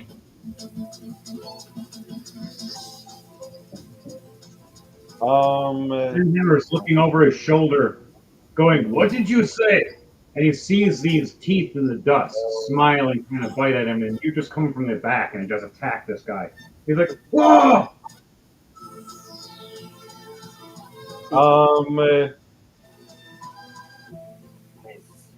How much damage?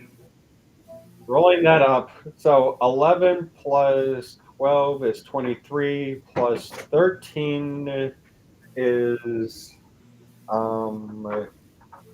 36, plus another 15 on top of that would be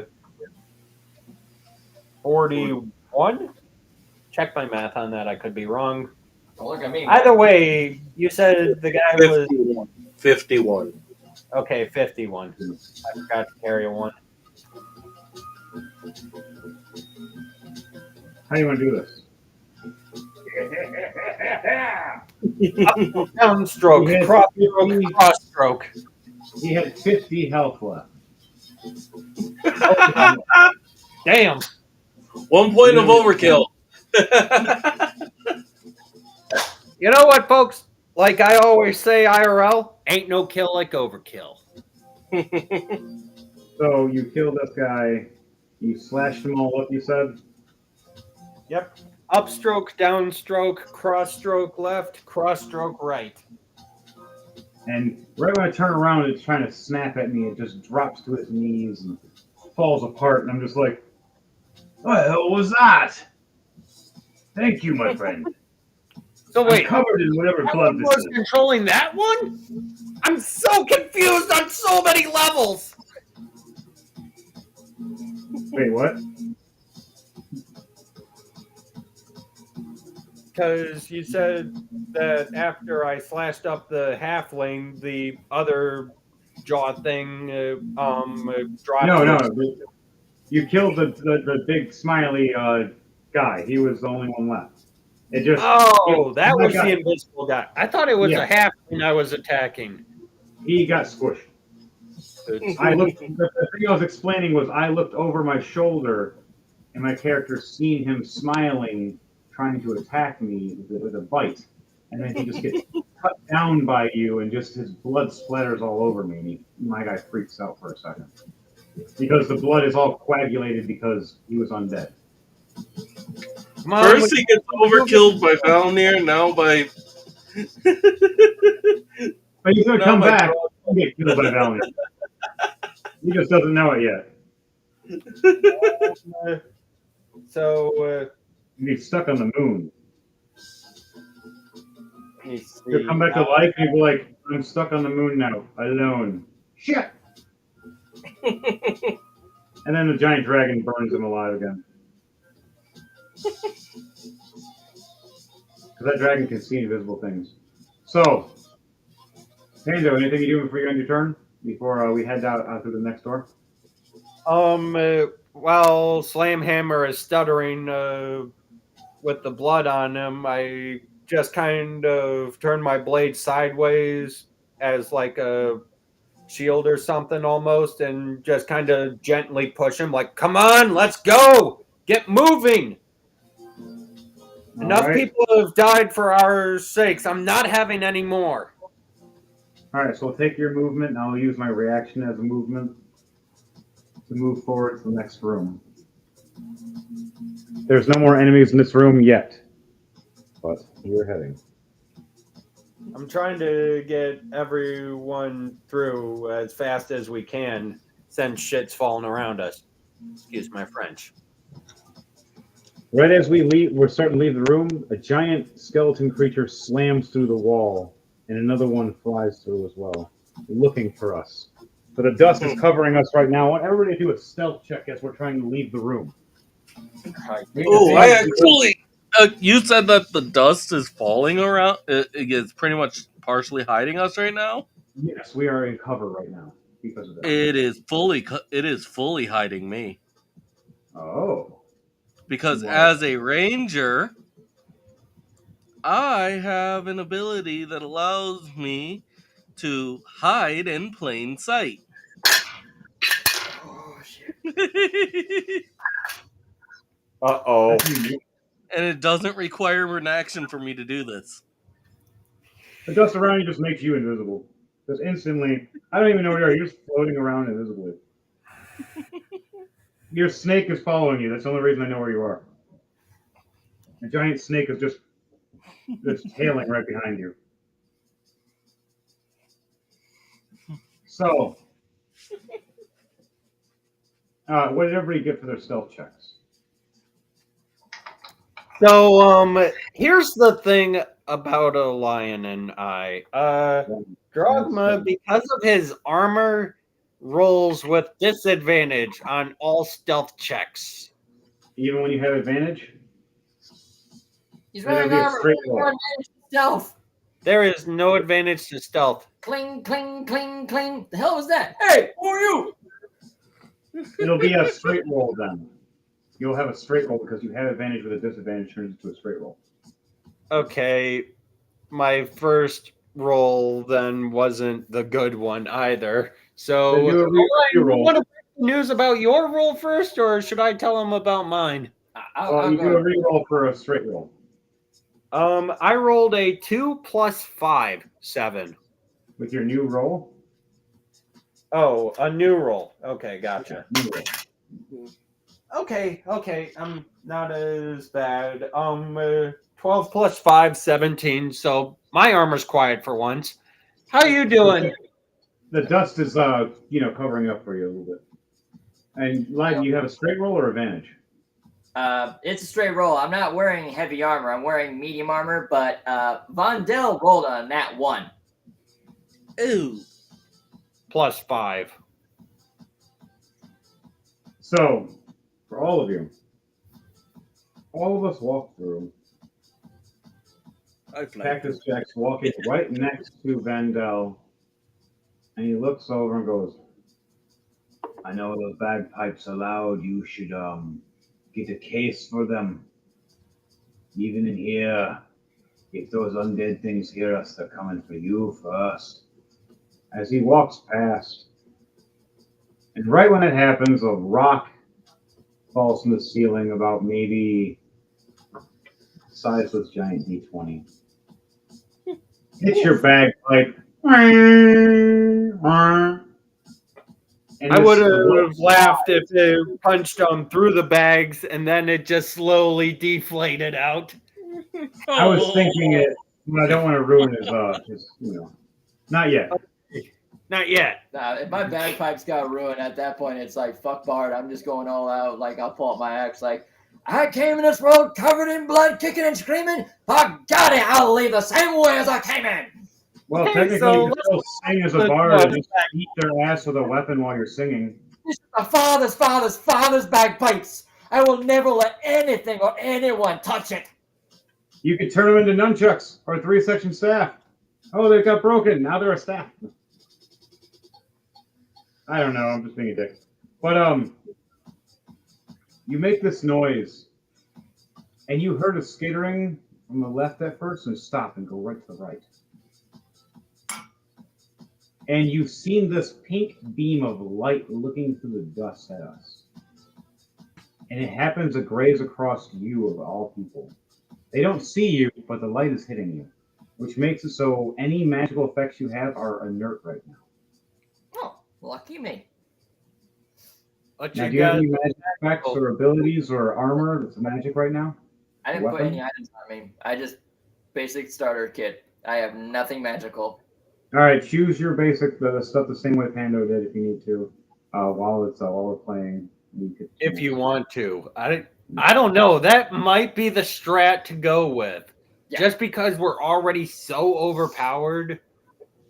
Like, I threw on at least one or two items that decides to stay dark. Yeah. The only downside would be my bloody bagpipes. Well, none of us are the quietest. It might be a family heirloom that's cursed. It might turn to a giant spider that just walks around and makes horrible noise.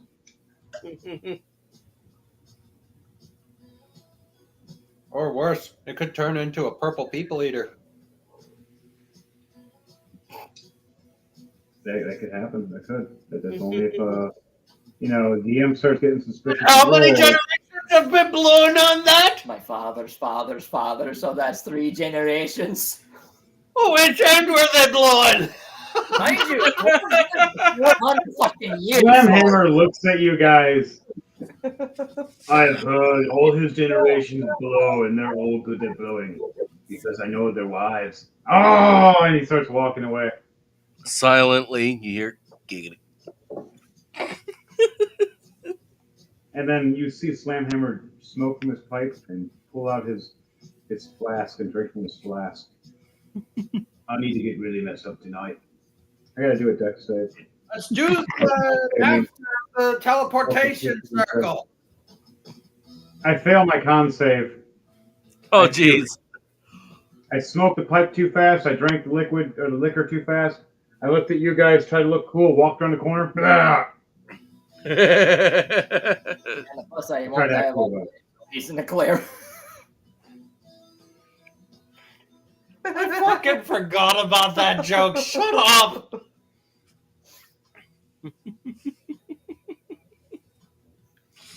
But anyways, where were we? Well, Pando, your turn is done. Yeah, It is now Jordan's turn. I'll hold one of my actions for later.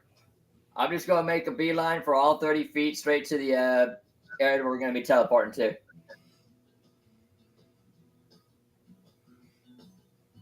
How many feet of movement do you have? 30 feet. Unless I decide to make a dash, that'll be 60 feet. All right, so Well, right as you're moving, Stealthy and dash, can you? No, I don't think you can. Unless you're a no, monk. not Maybe. unless you're like a rogue or like a monk or something.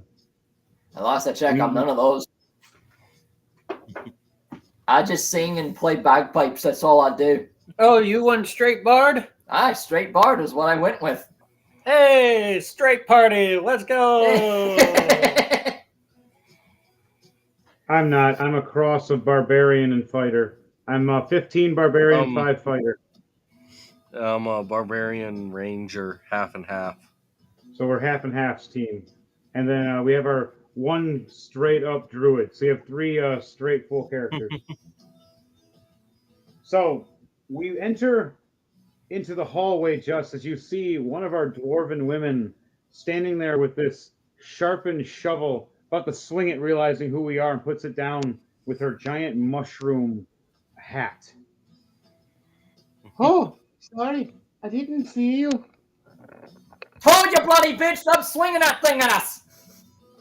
I swung it at you last time and you liked it, you son of a bitch. As you realize, this is character's secret lady you talk to every few nights. Especially when you're at the pub.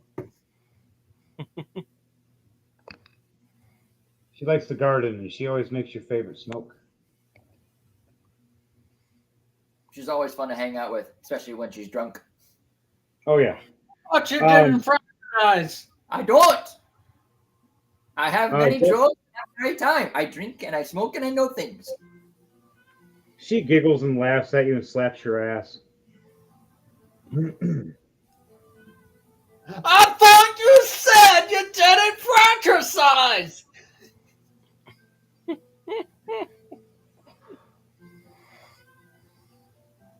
You know, for a bard, I kind of realized I made a mistake. I'm not good with comeback jokes. Oh, shit.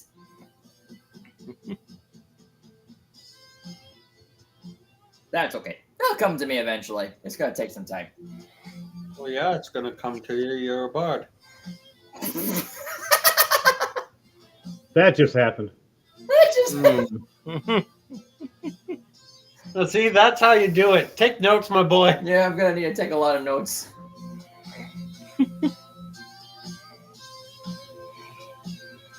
Well, see, if I had enough brain cells to rub together to understand how to run a bard properly.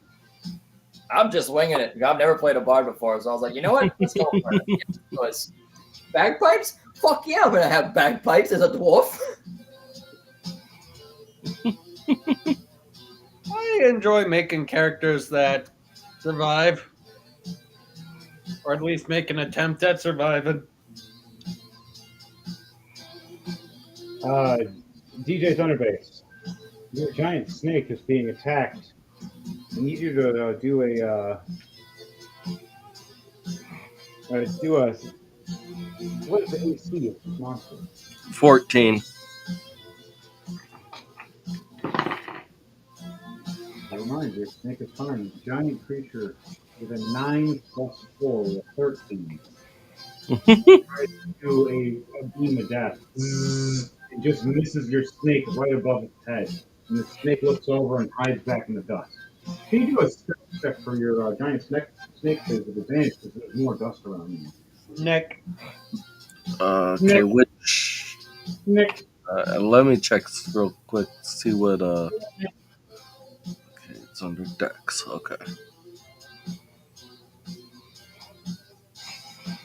Sorry, I had to look where the dexterity for that one was. And you said with advantage?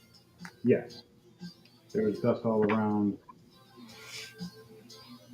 A 14 plus 4, 18. You are stealth now. Giant snake covers behind the rest of you and just looks like darkness as a wall. Instead of a wall now, there's shadows. Cactus who looks behind and sees the giant undead creatures and looks back at you guys. Question: what is blind sight?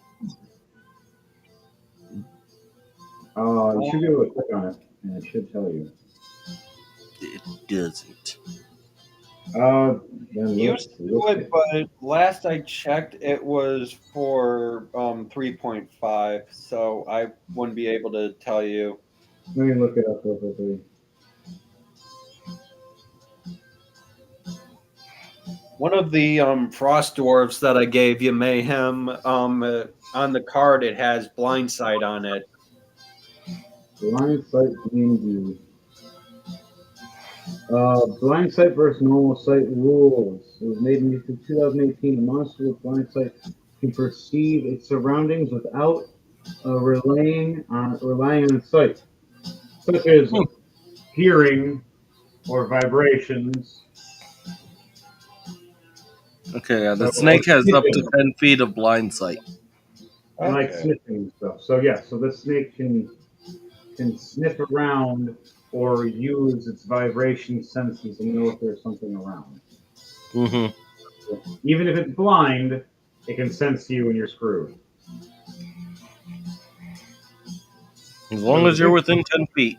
The guy might like using snakes more often.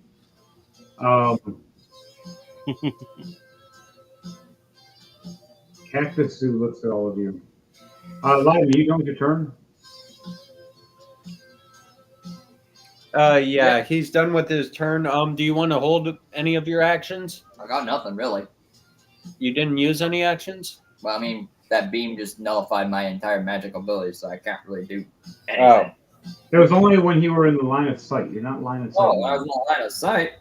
You're back. You're in you're in the hallway now, and where there's the dwarven lady that was talking to you that you know personally, and you guys see another dwarf with bald runs up talking, trying to talk to you guys real quickly. He's a wizard. Let me see what I can do. Sorry, sorcerer. I'm wrong. I mean, I could probably do this spell, but I would say save your spells maybe for when you really need them. yeah. Unless it's a cantrip. Nope, not a cantrip. My cantrips don't really do damage to enemies. What are your cantrips? My cantrips I have is Dancing Light, Poison Spray, and Vicious Mockery. Well, you have to figure out. Poison spray would do damage. Oh yeah, it does. It will. Yes, that's right in our vicinity, and I'm not doing that to us. Well, then again, we do have poison resistance. Mm-hmm. Yep. All right, so it's now Cactus's turn. He looks back at all of you. My king, my brothers. You see tears as I'll deal with this.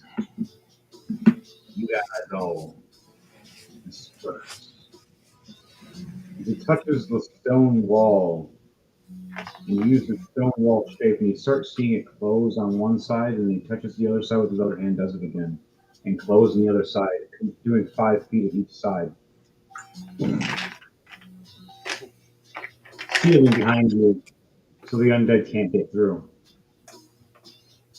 I don't know why he wanted to do it with, with fighting them alone instead of going with you guys, but he might come back.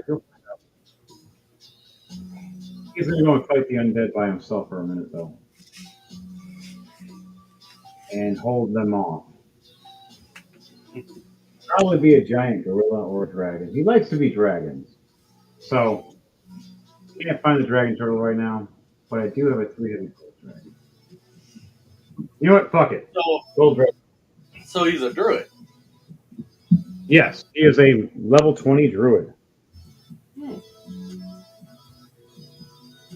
He is our ace in the hole just in case. And he's leaving us just like that. For now. It's like one of those things where you have your support character that can help you a lot, but they have to leave for a little bit so you can have character development. Character development, we're starting off at 20. Doesn't mean you don't have character development. 20 doesn't mean shit about character development. I'd say. Your levels don't require your character development. Character development requires your story. You can start off as a level 3 and still be a 300-year-old like crony. Like they did it even Critical Role was perfect with Chetney. The guy was like 400, almost 500 years old, and he was only like level 3 when they started off. They're now like level 14 or something after 3 years. I'm going to do something like that soon too. We're going to have a really long one. So far, that's our Drunken Dragon Brawlers.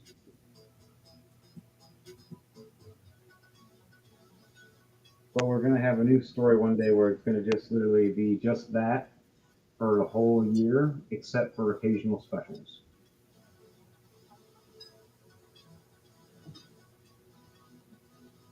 So, you see Cactus Zoo close it up, and he transforms into this 3-headed gold dragon to go and fight these things.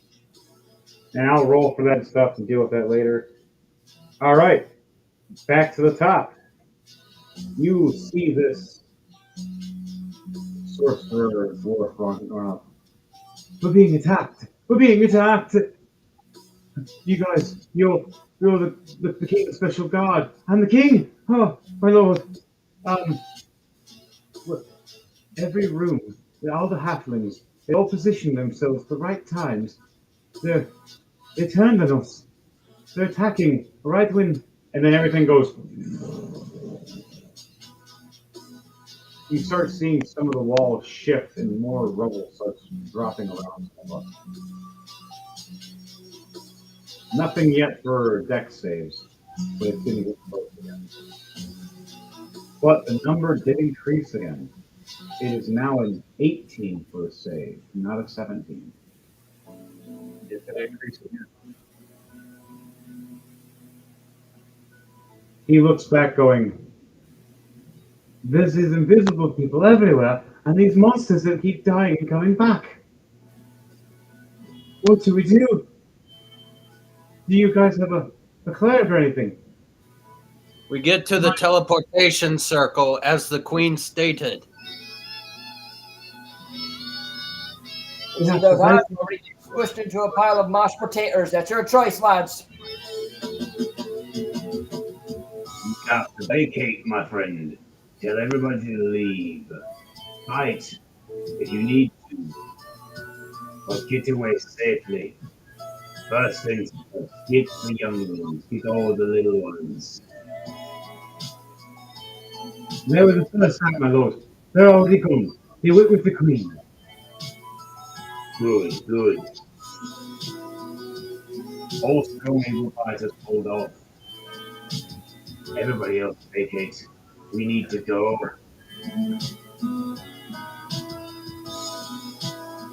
All right. Now with that, go into food for a second. With insects. Now the 5 that you originally summoned, now resummon as creatures. And start trying to break through walls.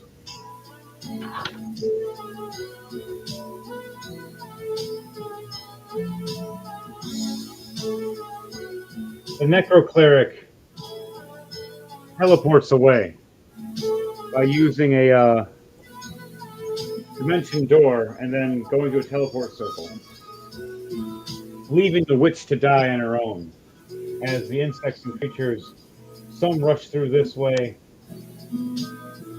others rush through and start breaking through this way as they start being assaulted back this way by the defense.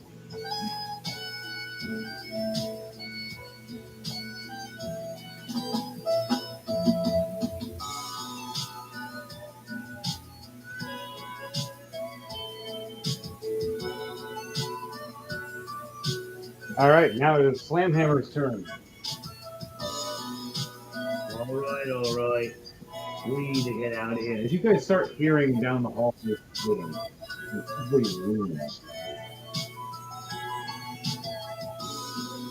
What do you guys want to do? Do you want to help people or do you want to get out of here? We can do both. Just gotta be timely. I think Captain Sue gave us some time. As you hear the mushroom lady that was talking to Jordan, I think I hear fighting in the master study.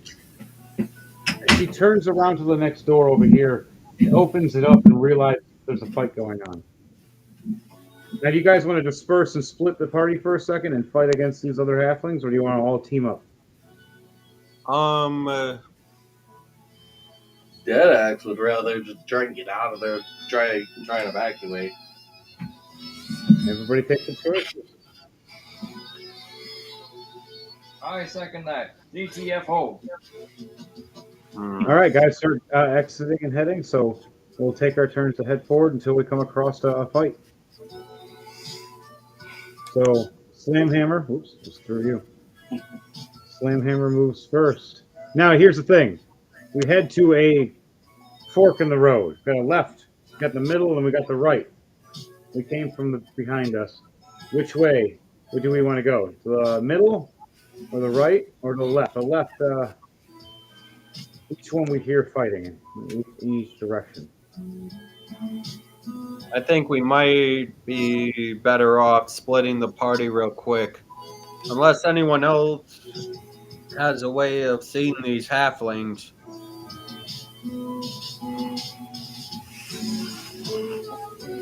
I have the eyes of the eagle, but that doesn't even give me the ability of seeing invisible people. Yeah, and dancing lights won't help me in that process because I think their shadow will be hidden too. Does it say that? Usually there's something that reveals invisibility of some sort. Dust, paint, water, rain, shadows. Dancing lights.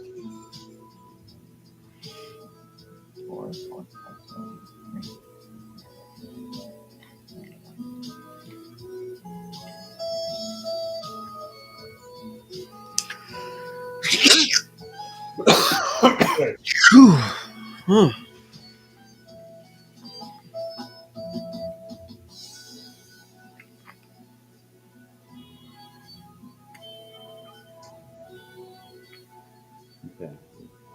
Sure if you can see it. Oops, I just totally lost that one off. Nope. All right.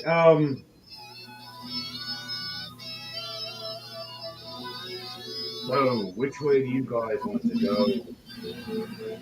I look forward and go. I'm gonna take a right. As one of my friends walked past, white hair spiky with these arm spikes, going, Being attacked. Every direction, no matter which hallway. So there's a fight no matter where we go. Yeah, I love it. Some invisible guy's been fighting me and I can't find him where he is. But he's around here somewhere. all excited and crazy. Turns back around as something claws at him and they start fighting again. Slamhammer takes a right and goes this way. He sees one of the other dwarf commanders. Hey friend, how you doing? We've got to get out of here.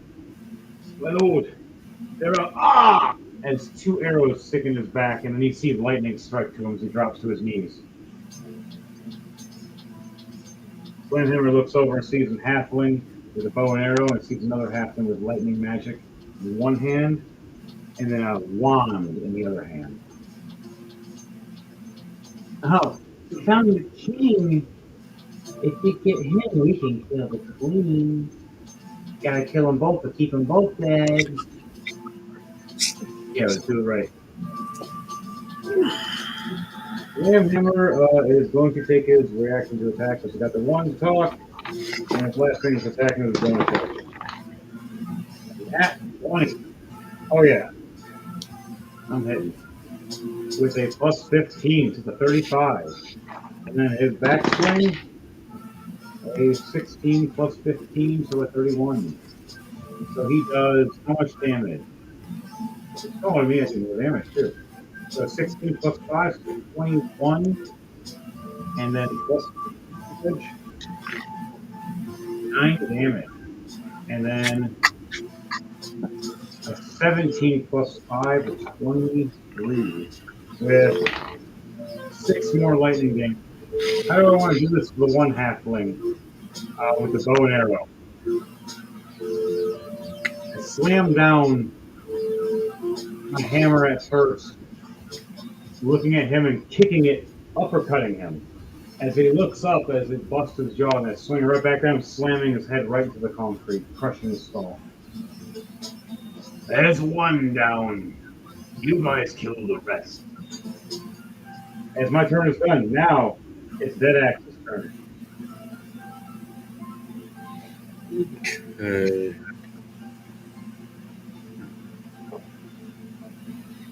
Let's see.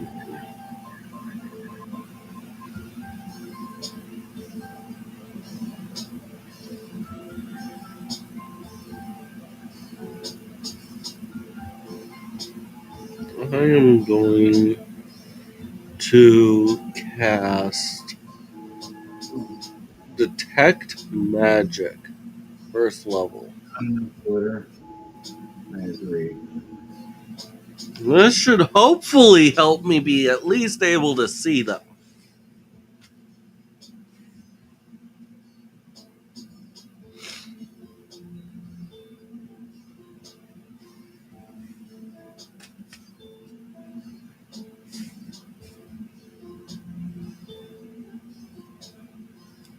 Twitter. That's great by Dark Troopers 317. What else did he say? The manual to the Gundam is in Japanese. That is perfectly fine. We know people that know Japanese here. And there's always an English description. Thank you, Dark Trooper 317. You are awesome.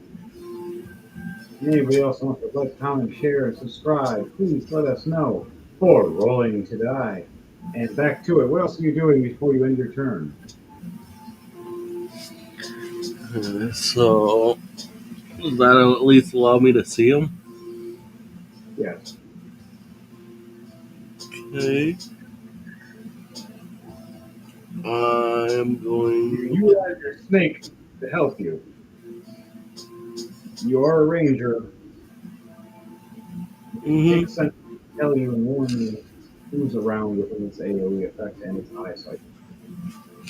Thing is I'm using detect magic so I can visually see where they are. Oh yes, and yes, you see because you see their items glowing on their chest or their hands or their weapons.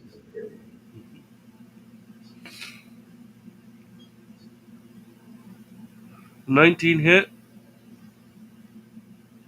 19 does. These ones are different communities. Okay.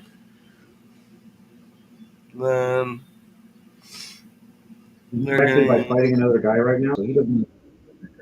So what do 7 points of piercing damage. I hit him with a crossbow.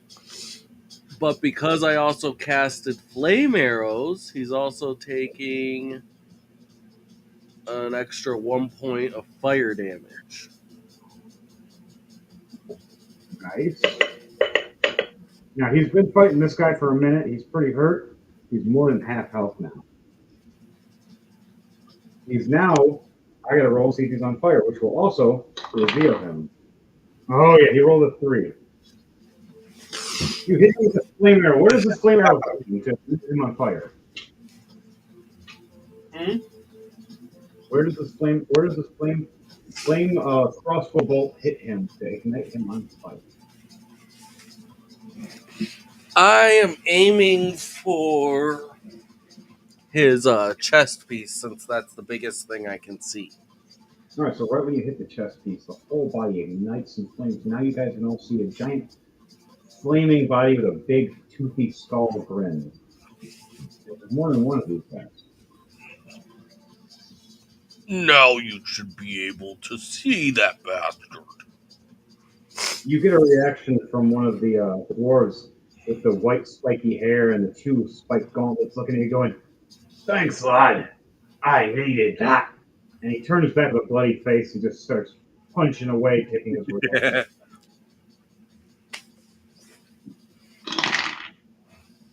13 plus 13 and a 15 plus 13. Yeah, he hits. Doing Yeah. and 14 damage. He is close to dead now. Now, you going to finish your turn? Almost. 16 All right. plus 4, or 16 plus 6, 22. You hit. Alright. It's gonna be.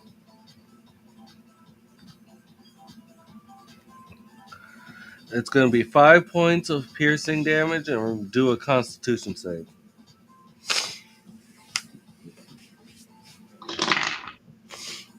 5 plus 2.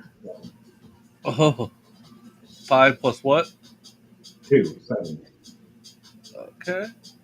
So 7 altogether. Taking 7 more points of poison damage.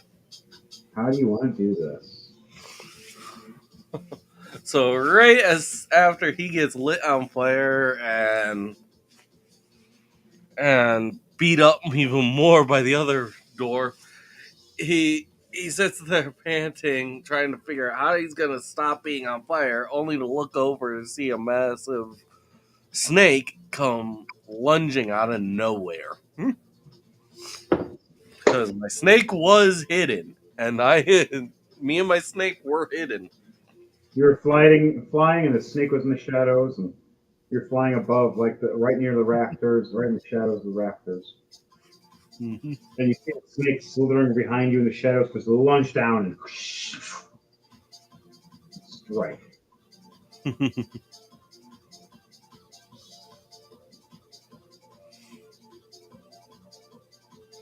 And that ends my turn. Okay. You end your turn. That guy is dead now. That guy moved. You right there. All right, you stood back. Snake lunged forward. This dude's totally dead. This guy's dancing around happy now.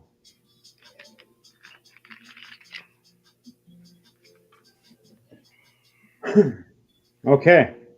Next is Pando.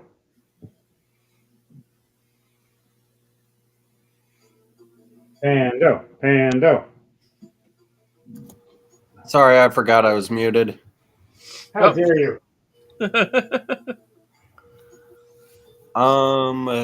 Let's see. So I'll go right. Take a right with Slam Hammer. All right. Oh wait, nuts! I forget. Nuts. You're protecting Slam Hammer mostly, so you're on my side. This guy's been squished. He's down. Slam Hammer is right here. Okay. You're right next to Slam Hammer. There is a female halfling with magic and lightning in her left hand and a magical wand in her right hand. As the one dwarf ahead of you that you had to run past is on his knees bleeding, trying to drink a potion right now. Heal himself because he got hurt. Okay. Oh, I'm hurt. I'm very hurt. Yeah, I'm hurt.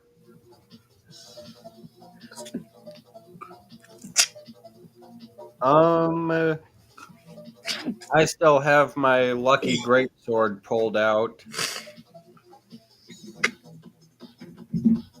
Awesome. Yeah, I'll stick with the lucky greatsword.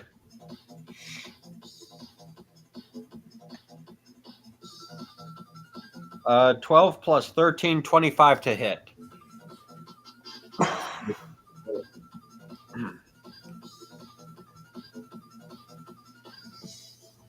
How much damage are you doing, buddy? 11 points of damage for the first attack, Okay. 23 to hit for the next attack. Okay. This one might not hit. 5 plus 13, 18. 18 does hit. It's a magic user. They're not very good with their AC. Okay. Their AC is 16. Remember, wizards, they die of a 1d4 stubbing your toe on a pebble. Okay, so I'll hit. I'll roll up the damage. 11, 12. So that's 23 plus wrong one.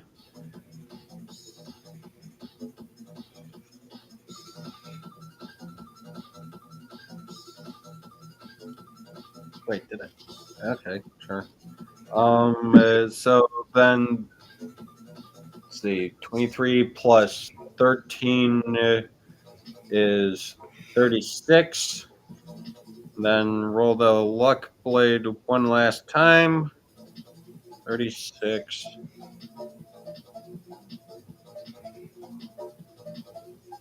Plus so 36 plus 15. I think that's another 51. How do you want to do this? Nice. How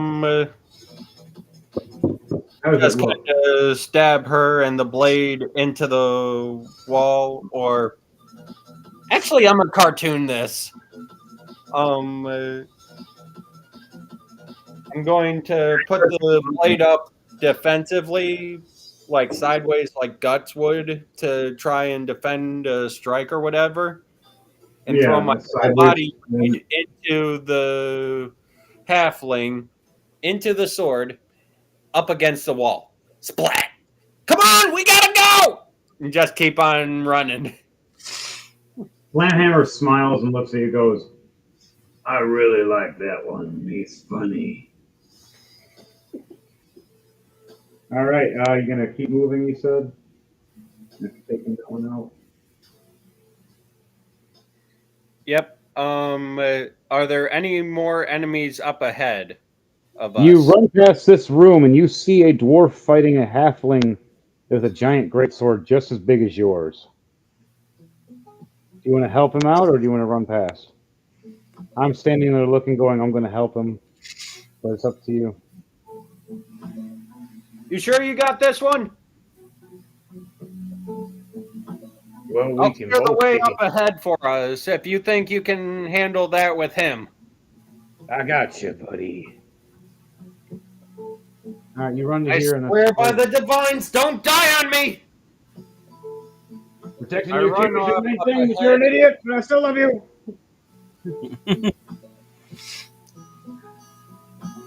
Okay, so that's about as far as I can go then. Okay. I will hold the last action for a reaction.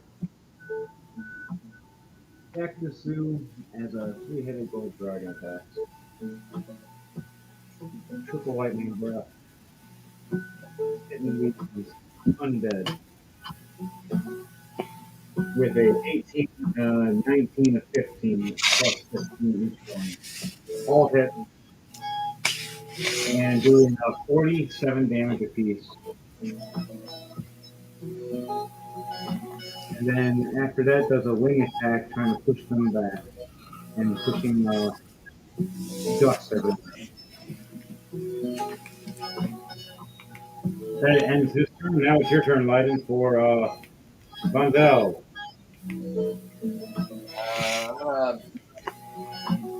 Dude, you got a Vondel. Meow. I'll go into the room, the big room in front of me, and I'm going to basically cast poison spray. Big room in front of you. Yeah, you'll make it there. And who are you casting it on? It's You gotta look at the perception first. You want to do perception first? If you hit your friend, you got friendlies in there.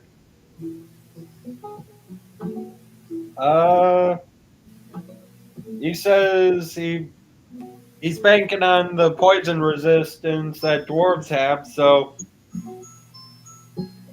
That's fucked. It only gives like half damage, but yeah, that's I'm gonna- fucked, but I'm gonna think on it. Thought about it. I You would think look more? first. If I were you, I'd first walk and do a perception check.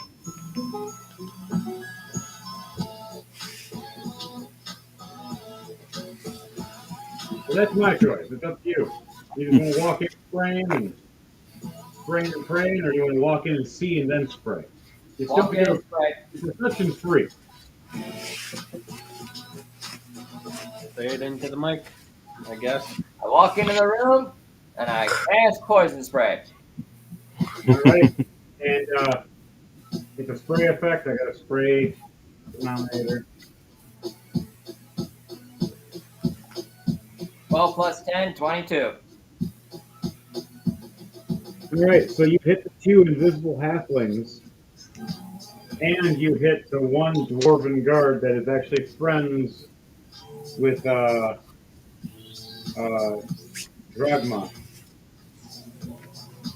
No. You hit him right in the back with a bunch of acid, and you hit these 2 halflings right in the face. I thought it was poison, not acid. Yeah, it's poison. It's not acid. Okay, poison. You hit him with poison, he's just like, what? Why are you? This isn't a game right now, I'm fighting. I just can't see. Hey, I kinda can now. Because now, what does it look like with does it like ink you when you hit with the spray? Hey, leave a residue? I go to pull out my bagpipe, I put it up to my mouth, and as I go to cast poison spray, I basically blow into my bagpipe, and out of the 3 nostrils above it shoots out this fog of greenish, like mustard-colored gas that just kind of like one of those fog machines. Instead of rising up, it just dissipates towards the ground and just hovers about maybe a foot above our feet. And just whips through, and anyone that's within 30 feet of me is basically taking 38 points of poison damage. Or So- half that if you're a dwarf. Yep, half that if you're a dwarf. Everybody in that room takes that damage except for the dwarves. The 2 dwarves take half. The dwarves in their green cloaks look over each other going like, the hell? And then they see the other ones that hurt. And they go, oh, maybe they didn't know where, whatever. We'll keep fighting. But for one of the halflings that's invisible, how do you want to do this? Okay, so Mustard gas. Actually. I did actual mustard gas, basically.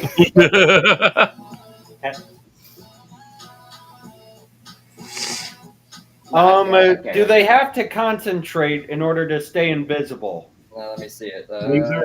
These guys are all using true invisibility. Right, but what is making them invisible?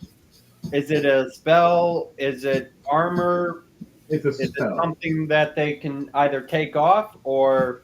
It was something that was casted on certain ones that are like assassin classes. They learn true So invisibility. someone else cast it on them, so they can't Yes. dispel it. Yes. Well, technically, you still can dispel.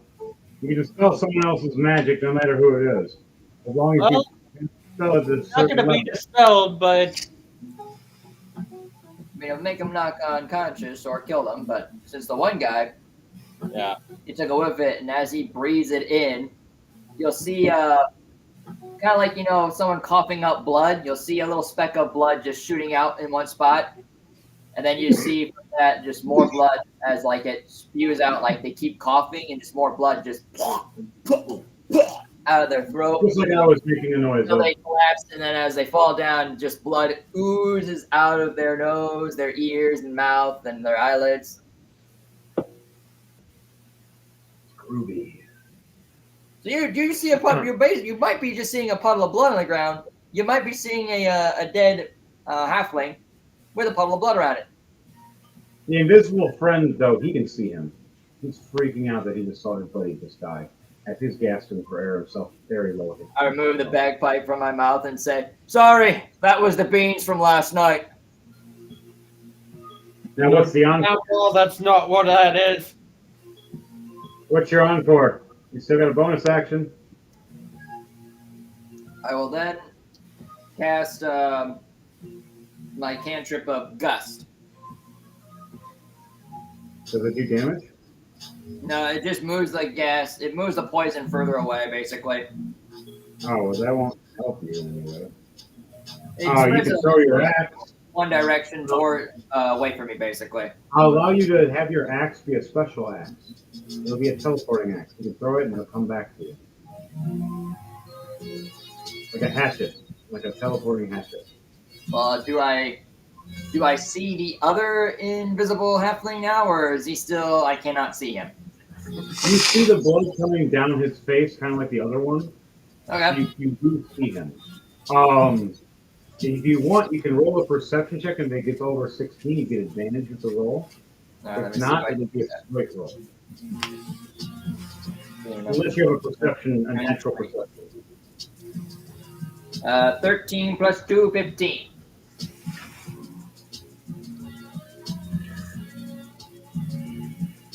What's your passive perception?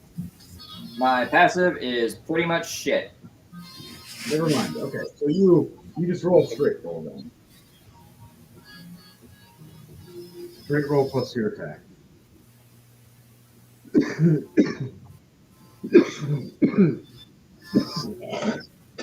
I hit the wrong one. My bad. Load up. Beyond everybody, it loves to fuck with you. Well, I have real dice. It won't go there like you ask it. That sounds a lot like Google Maps. You want to go somewhere and it doesn't send you to it. Are you sure you're not talking about Google Maps? No, I can talk about both. But I got my roll. It was. Oh, damn it.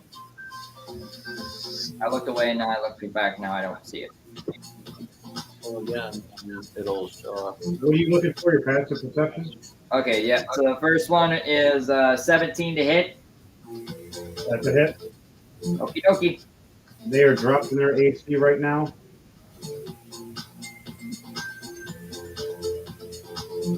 Nice. So 6 plus 3, that's 9 total of slashing damage. How do you want to do this? You throw the shadow axe you have that teleports back to your hand when you're done with it. And So as I finish my sentence, I'm sorry, that was the beans. I look over, seeing the other halfling coughing up blood. I go to reach for my hand axe. I see a short stout, and I throw it like like a boomerang toss towards him. It does like a uppercut spin as it goes towards him. It spins up, whacks him up beside the head, flies up in the air, spins, and comes back into my hand. like a boomerang. Basically. All right, so we'll make it a boomerang one instead of a shadow teleport.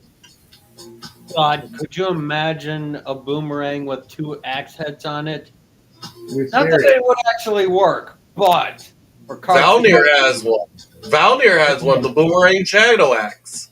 Yep. So I want you to do that as well. Leiden, add a boomerang, the giant boomerang to your inventory. All right. And then just edit the name to boomerang axe. And then add damage of +2 to it. On top of whatever the damage is. We'll add more customization later. So, you do that. Is there anything else for your turn? Do you say anything else? Use, you want to hold a spell or prepare something for your music stuff? That's all I can do. Okay. Those 2 halflings are down. That dwarf turns around and thanks you, even though he's coughing. And he looks over at the other halfling and turns to attack. To help out with the other dwarf. Now it's a 2-on-1 over there. A big shake happens again. Roughly. I want everybody to roll a Constitution save for me. And then Dexterity save for me. It's going to be a straight roll unless it says you have advantage. Okay.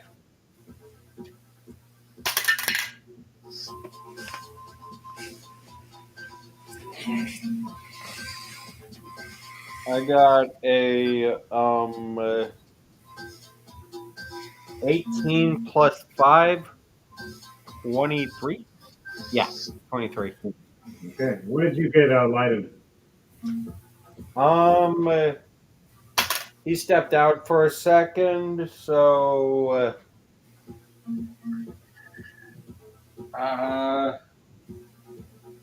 If anything, we can always roll. make a dex save real quick. All right. DJ Thunderbase, what did you roll? What are we rolling? You are rolling a Constitution save and a Dexterity save. Okay. Constitution save was a 12. Now, is the deck save for something that we can see coming? It's you feel the tremor coming to you. You have advantage. Leiden rolled a 12 on the dex save. For you guys are dwarves, you have a tremor sense. You have Dex- advantage. Sorry for that. I forgot to tell you. My dexterity save was a 19 plus 3, 22. Wow, I'm so lucky on that. And damn, really? You guys all succeed except for Slamhammer himself. I'm pretty sure I failed my constitution save. Yeah, sorry, you failed your Constitution save. Hold on. What was the Constitution for then? A bunch of poisonous gas has just erupted through the rooms before it ventilates out. Oh, from the ground? So wouldn't we have advantage on it then, since it's poison? Yes, you are correct. You are dwarves. You have advantage. Everybody can roll for advantage for your Constitution saves. Okay, that makes it better. 12 plus 8, 30, 20. Okay.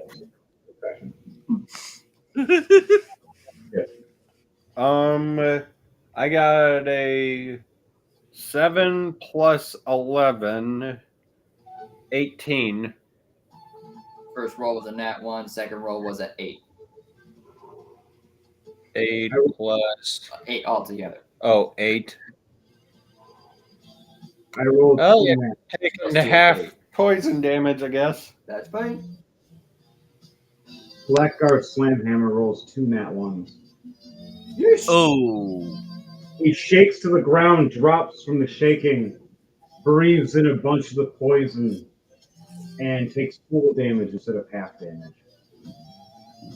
40 minutes. Everybody else takes 20.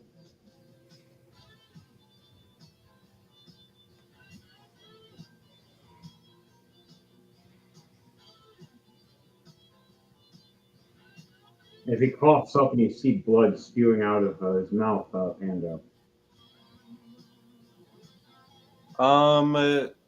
At the doorway. As you're looking down the hallway, you see him falling at the doorway, spewing blood. He's older than all of you guys by a lot. He has a special ring that keeps him alive. He's way older than he says he is. All right, so you hear a big rumble from the room you guys were in last as the two undead finally fall to the three-headed gold dragon. If you guys hear a message, we're going to give the message to everybody. Roll a d20 for me. Play Rollies. See who gets the message. Who does Cactus Nat Sue 20. like? Ooh, nice. Anybody else get a nat 20? 11. 18.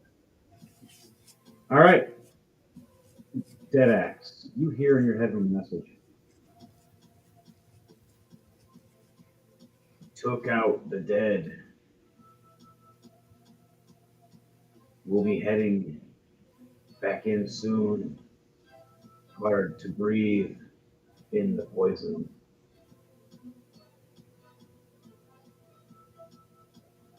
Insects. Giant everywhere. Be mindful, extremely hostile. Sorry, I want to use the last word. All right, you hear that message. You can reply back to it if you want. He doesn't reply because with him, he's only got a -1 in charisma, so he's not really that great of a talker. You don't want to reply at all and just a mm-hmm or a Yep. yeah. That's it. Mm-hmm. He hears that in his three heads and he's just like, sounds like dead axe. Dead silence. As he sees insects and blasts of lightning at him. And then he turns back into himself. Oh no, he turns to a mouse. He goes through a little crack in the wall to head back towards us. Alright guys, it's gonna NPC turn and then back to the top. Everybody want to prepare their spells, their skills, or their stuff? Or any plots or plans you guys want to talk about while we're NPCs are moving? I was about to check on that room at the end, see if that's where the exit is. But I gotta wait one more turn before I can run to that doorway at the end of the hall. Alright. Dedex, did you choose which direction you were going?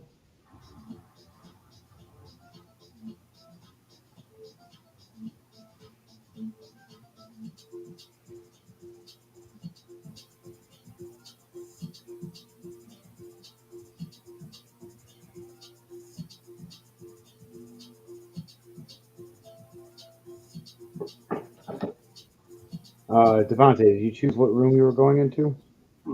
Oh, I'm go straight. Alright, your sneak goes in the room. You go in the room right behind Jordan. This is going on. They're fighting. Boom.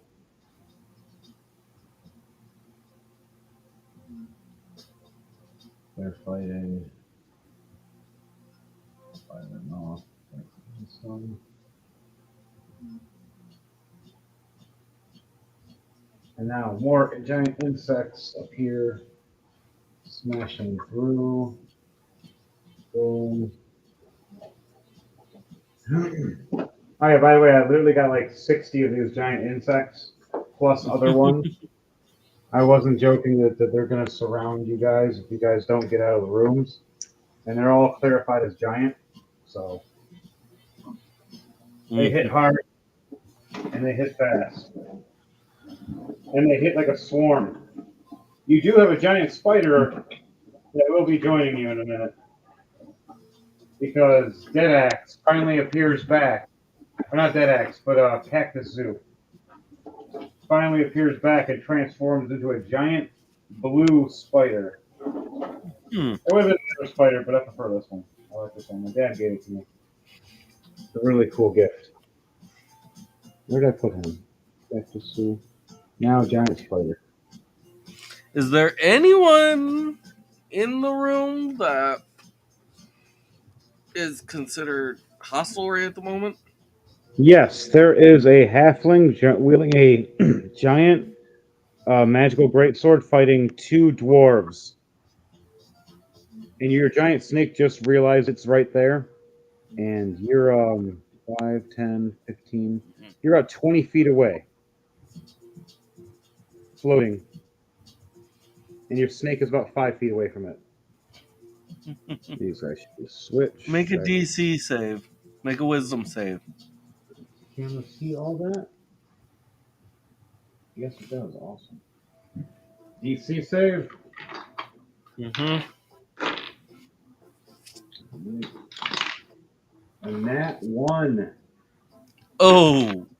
Oh. This great warrior just got a now one. Even with being a halfling, I get to re-roll again for a second.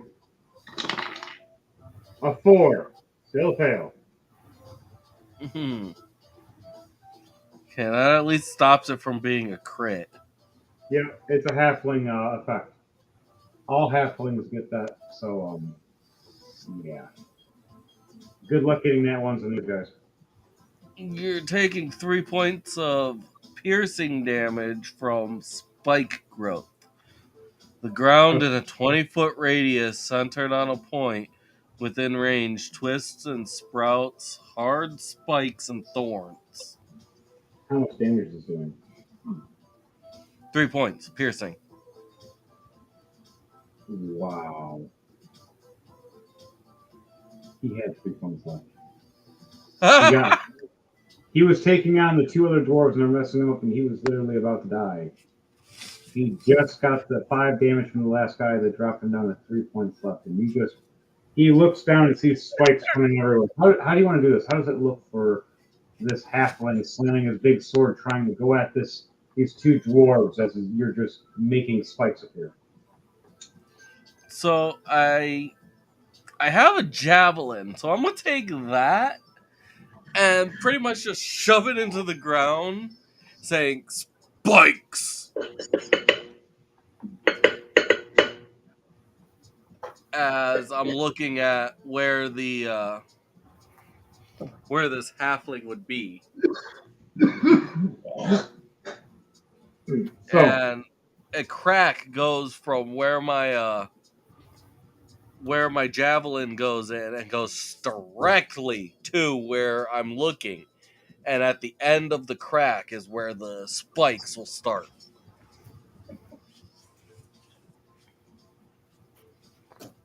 he looks down and sees this javelin you stab into the ground. You see, like a little, how can you say, burrow into the ground at first, and then spikes, and just right through him, and just drops his big sword, and blood just trickling down through his armor. As the last thing he sees when he's blinking is he sees you floating in the air and a giant snake snapping, eating him whole. Your snake had lunch. You can give your snake 20 temporary hit points. How many? 20. 20 temporary hit points added to your giant snake. Your giant snake likes you right now. Okay. As what else? There's no more enemies in this room. There's a big shake though that happened, and some of the pillars have fell down around you guys, and the other exits have just been blocked off.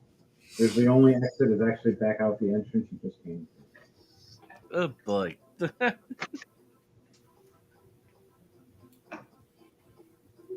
This character. And what was the point? Fighting these guys and securing the 2 dwarf teammates, one being one of your brethren of your character, and the other one being one of the commander's other elite guard that was just finished training for being the queen's special guard. You gained favor this way. Okay. And remember, the leg shares is starting. Now we're at the 3-hour mark. Before we go to the next part, would everybody like to do a small break right now? Anybody need to go to the bathroom or get a drink or anything? Or promote for anything? All right. Wait, no, I'm good. All right. So anything unique you want to say, Pando? I'm kind of middle of the road about the break. I'm good on my end, but if anyone wants a break, I'm not going to say no. Yep, you guys need to go take one. If not, let's just keep going then. All right, so who was last that just did their turn? It was DJ Thunderbase. Is there anything you want to do with your snake, or you guys want to head back out of that room? Turn head out the room. Okay. You head out. That'll be the end of your turn. How many feet of movement do you have? You only moved like 50. By flying, I have 70 feet. 70. Okay, you've got plenty of movement. So let's head you to here. You see a giant spider, which is on your team, which you know is Cactus Zoo.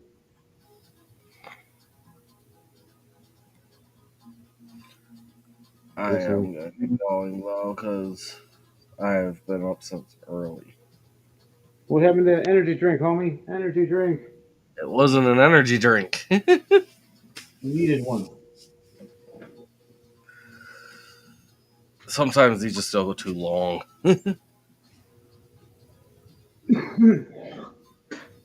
No, depends on the story, my friend.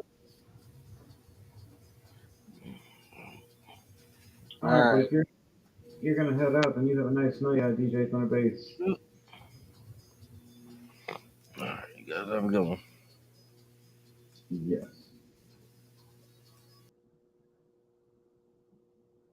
All right, I'll bring up music from him on Spotify on this side. So, I guess we'll just NPC him. That was strange. At least we know he has 70 feet of movement for flight, so that's good. Right? I thought he was all excited about his new stuff for his character. You guys hear the music? Barely. Oh, there goes the lights. That's fine.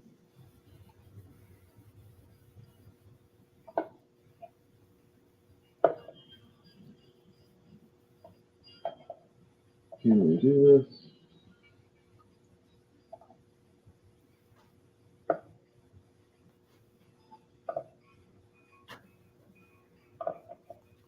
There we go. Hey. See the light flickering? Yeah, I kind of see them flickering. At least the camera on your end is keeping up somewhat with or with the light. I'm trying to make it look cool. Okay. If it can just stay. Okay, so there we go. I'll edit more later after we move. I'll move this so this is a little closer. Now can you hear the music better? Yeah, I can hear it. it's a lot better. Turn that off. That'll help you. So, back to it. He ends his turn. It is now Dragma's turn. Yep. So you said the entrance I was heading to just closed up? No, that was for Leiden. Okay. It was that was for Devante and Leiden in the room they're in. The other entrance led to the area you were going to head to. That closed up on their side, but they had to just come back around the other way. Which Devante moved real quick back the other way, anyways. It was easy for him. Okay. Then he disappeared, made me sad. Poor gay.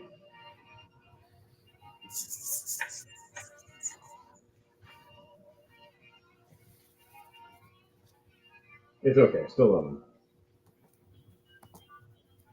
It is. So, what are you doing?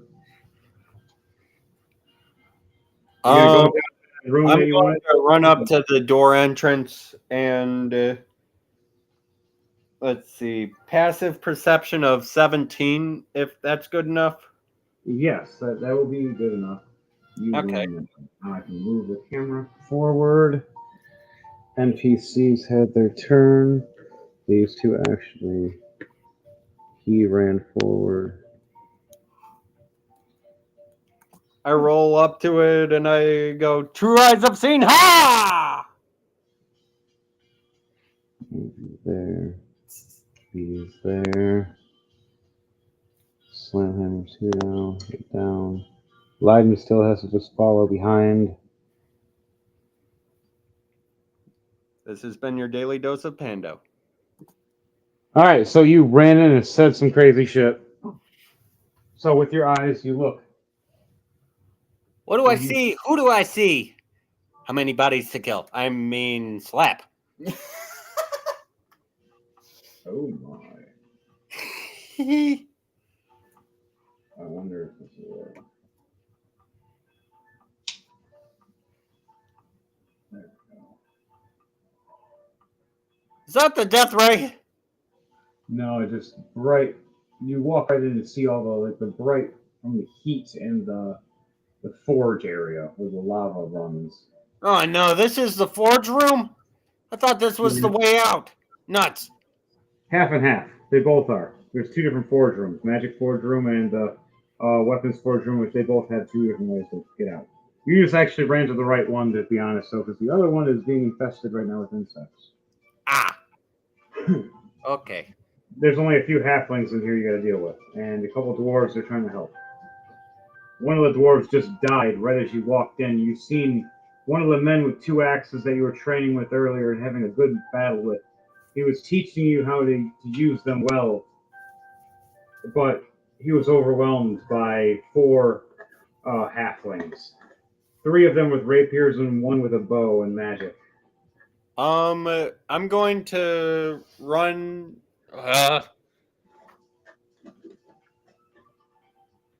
Fuck it, I'll risk the biscuit.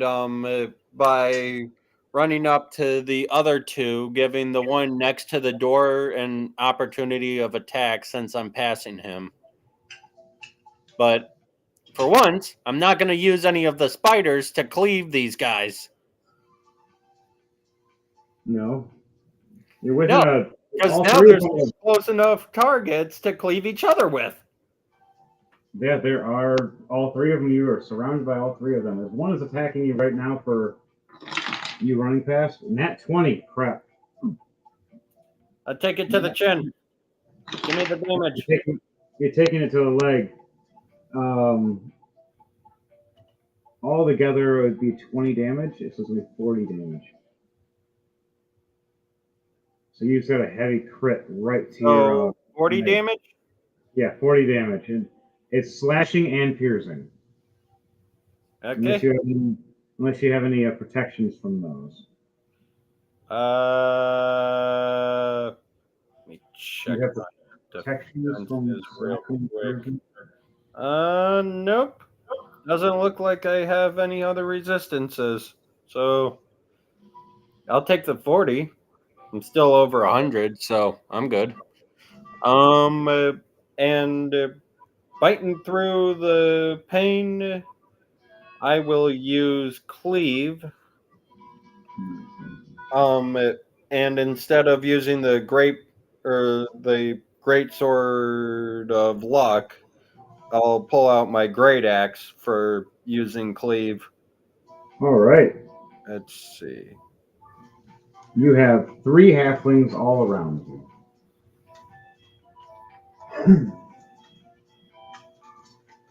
There it is. 3. Hee hee. Okay. So once per turn, if you hit a creature with melee using a great axe, you can make another melee attack against the second creature within 5 feet of the first.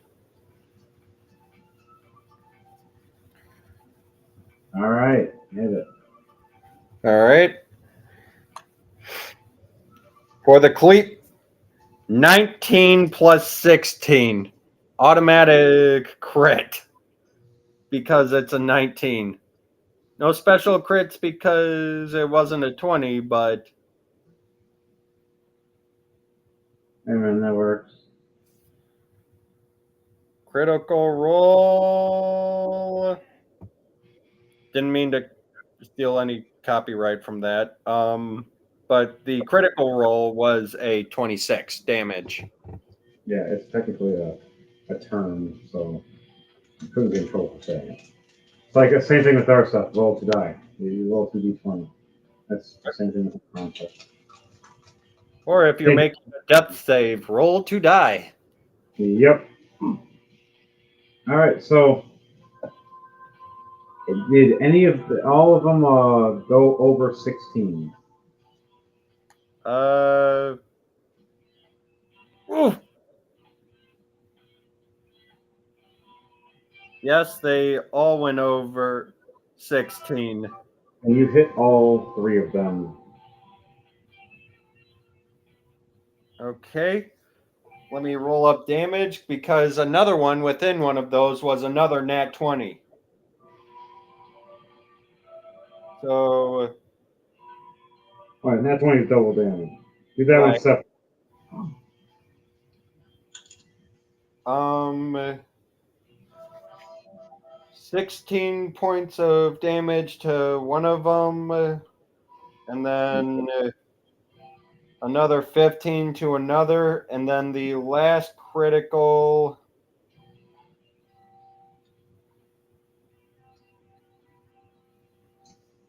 is a 25. 25. Okay, so the one that you hit with a 25. How do you want to do this? That'll be the blonde one. I'm going to live out your fantasy. Hitting a motherfucker with a motherfucker while still having a weapon in your hand. So you're going to grab one of them and hit them with the other one? No. So my axe doesn't do enough to cleave through the And first one that I hit, but because I'm swinging so hard, I throw him into his buddy, and because his buddy wasn't moving, the axe then goes through the first guy. All right, so how it's going to go is there are the three fencing sisters. You stick the axe right into one girl's gut, and you swing her right into the other one, slapping her and slamming her against the wall. Which she has to do wall damage, or for blunt damage too, for that. You slicing through the one sister in half with all the percussion to knock the other one away. Oh yeah, that's 27 blunt damage to the wall. How do you want to do this to the other guy who smacks the wall? I don't have any say. It's just simple physics. I'm trying to slap a motherfucker with a motherfucker. So the one sister slaps the other sister pretty much while there's an axe cleaving between both of them, slicing both of them in half. As one slaps 2 pieces against the wall over here, the other one just chops in half and hits the ground over here. And then the other one freaks out because she hurt her, but she's not dead yet.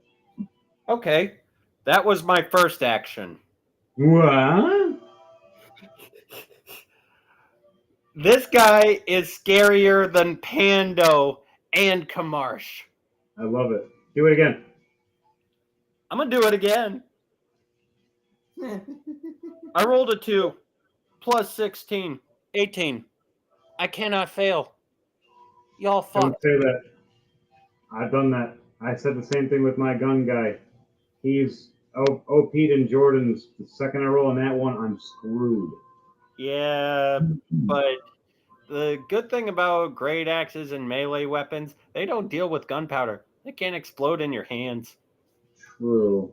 You can drop them, but you know what? It's just a loud clang and you pick it back up. It still swings just fine. You do chuck it it in one there. with the gun, you got to spend a whole turn repairing that fucker. Oh yeah, I have. I spent 2 turns, then I blew up again. Same. Jordan, stop laughing at me. All right, so He was like, "Your character's OP'd." I was like, "No, there's a pro and con." Then he's seen the pro and con. He just started laughing. That's what happens. I'm like, "Yep." I almost died, especially because I don't have that much health for that guy. the next attack out of the volley of 4. Matter of fact, let me just roll out the full volley of 4. 18 is going to be the lowest. You hit with all of them. Her AC is 18.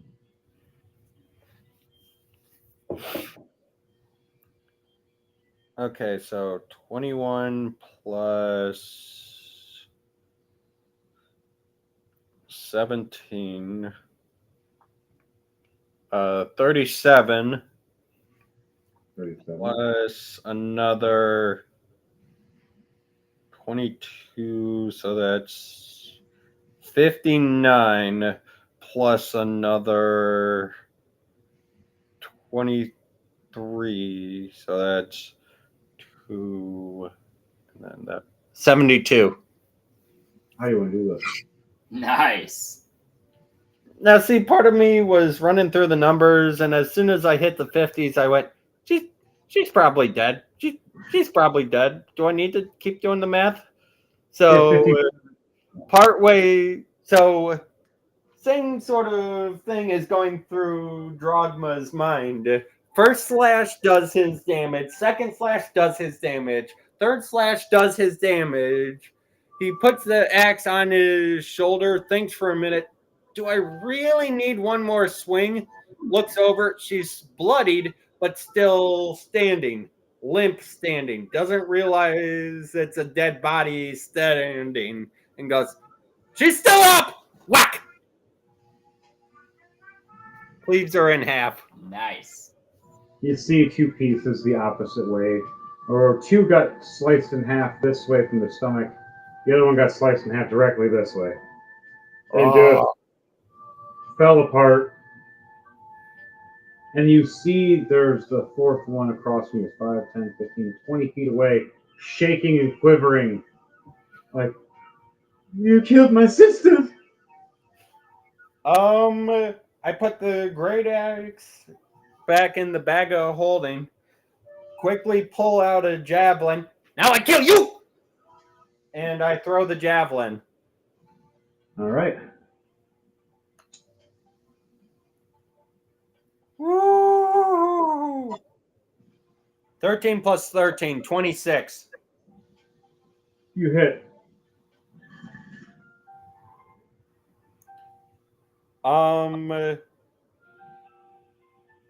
3 plus 7, 10 damage. He's hurt, but he's not dead. Let's see. I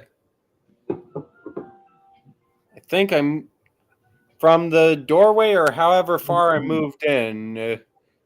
Do I still have enough movement speed to reach him? Yes, you only move 5, 10, 10 feet. Okay. You move right up to him. There's I'll another run dwarf right up to joining him, you. pull another javelin out of my bag of holding, and just stab him with it. Like, you want to see a magic trick? No! I'm going to make you taller. Oh, nat 20 plus 13, 33. Like I said, you're going to make him taller. Like Gladys and Paler his ass. Are you fucking kidding me? Even with all of those, I rolled it was 2d6 plus 7. I rolled a 2 and a 1. So another 10 points of damage on a critical. It's fine. The other guy that's next to you is making a reaction of attacking you too. And I rolled for him with a 18 to hit, and he did 17 points of damage. So at the same time, you both get I'll a how you just want to do poke this. him and then say, "Here, your kill." And while he's still stuck with my spear, I'll just kind of toss him towards the dwarf so he can attack him. I've always wanted a halfling kebab.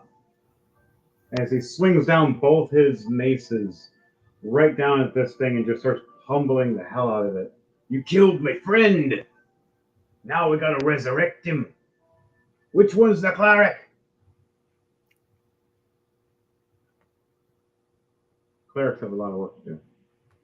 I think the cleric... Is the cleric the one on the floor? No. There's 2 clerics, one in each room right now. Okay. Technically, there's another one in another room.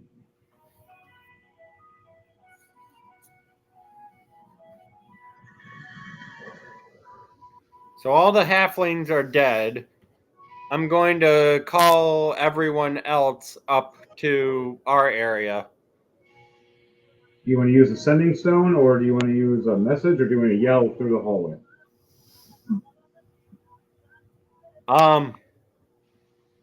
You know what? As much as I want to yell down the hall... Yell in the hallway. Yell in the hallway. Yeah.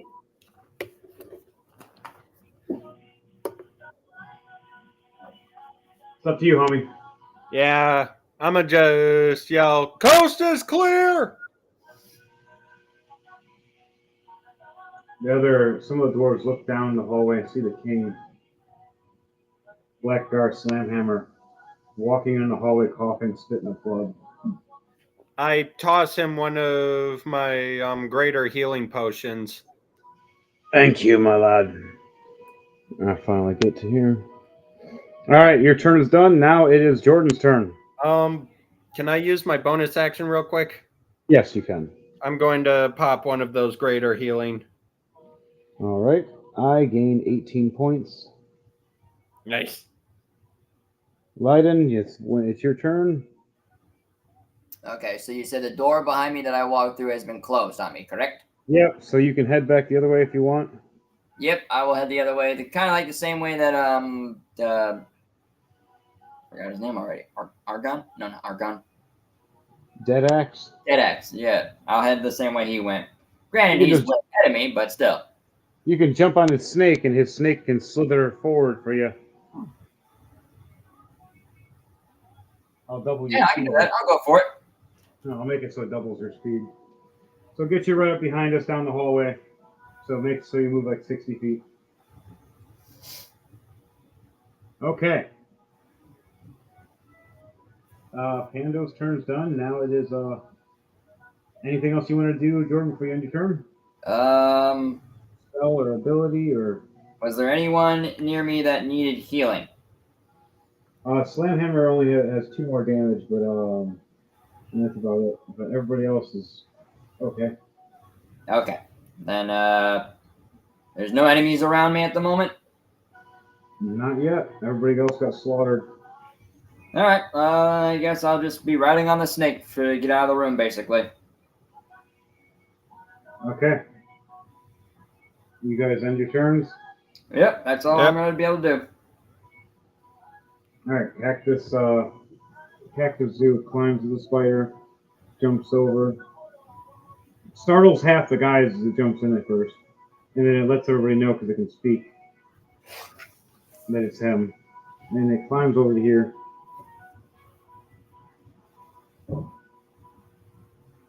Slamhammer walks in and explains the scenario to everybody. Everybody starts getting ready to vacate. They walk over where the teleporter is, which is right here, this giant spiral thing. Oh, you can't see it.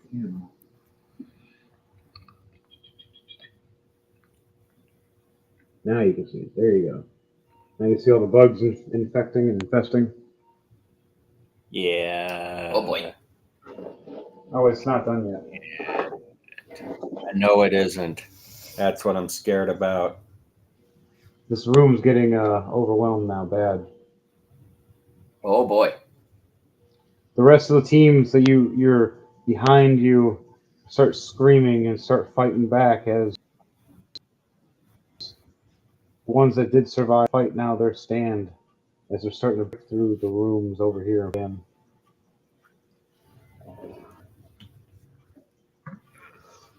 The teleporter's warming up right now.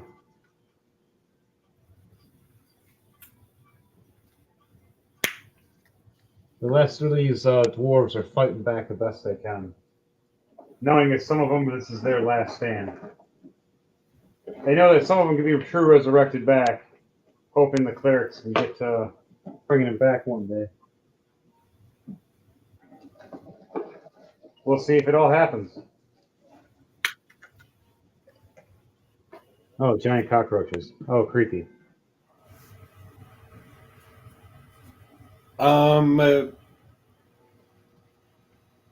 If I were to put the bones of the recently deceased in my bag, since they're already dead, what would happen to them? Since, like, the bag of holding lacks oxygen, but it can still hold a body, right? It could. You don't technically, for true resurrection, you don't need anything. Right, but to try and save as many dwarves as we can. Yeah, Like resurrect for later when we get to safety and stuff. there's no air. The transferring somebody in a bag of holding is death. So all the rest of them are getting ready. The teleporter is warming up. The teleporter is a large scale thing. But the rest of the dwarves that are fighting back, they're holding off to survive. They're not holding off they're holding off to let us survive. They're not holding off for themselves. They know they're going to die.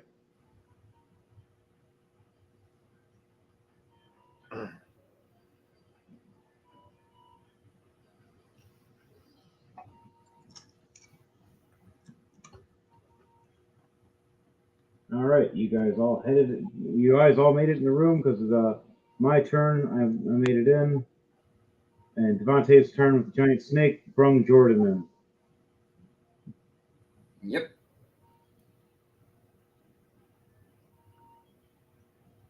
in. Giant snake's going to protect the door just in case on this side. Now, teleporter is going to take a few turns. Oh no. It's going to take 10 turns altogether, which technically we'd say 2 have already happened. So 8 turns. And if we say we warmed it up beforehand, we'd have 5 turns. But still 5 turns might be difficult for you guys because those bugs will be coming. You got some guys to hold off for now, though. So,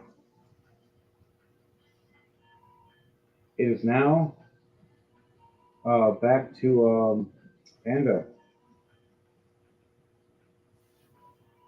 All right, so let's see.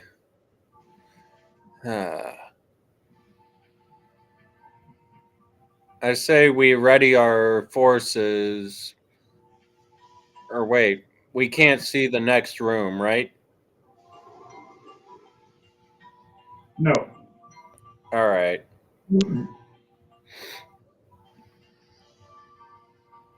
Giant walls, just doorways. You hear the soldiers telling you that there's insects in the other room.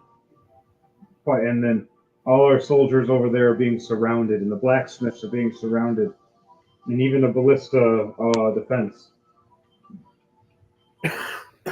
In the other room, you hear the same thing starting to break through those walls and doors of where you guys just were. And then fighting back.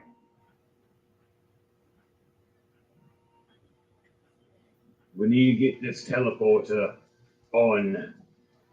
Everybody hold off until then. As you hear from Blackguard Slamhammer. 5 turns. We need 30 seconds. Everybody hold off for 30 seconds. Get your weapons ready. All right. My great axe back in my bag of holding and pull out my blade of luck. Give it a single kiss, and then the blade glows. You gonna hold your action? I'm going to post up towards the door where the guy with the red cape is.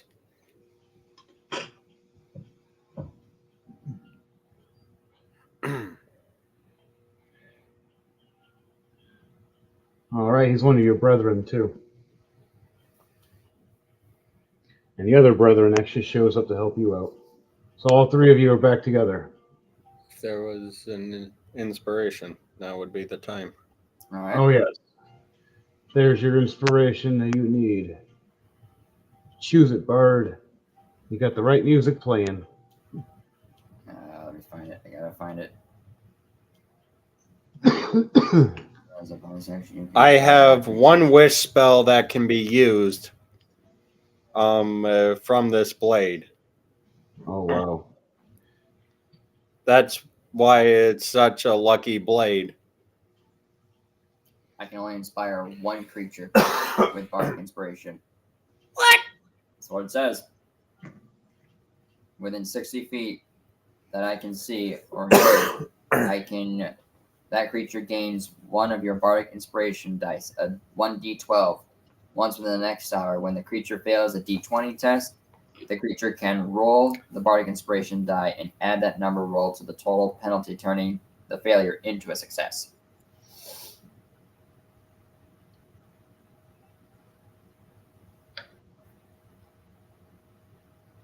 Well, slap it on someone or slap it on yourself.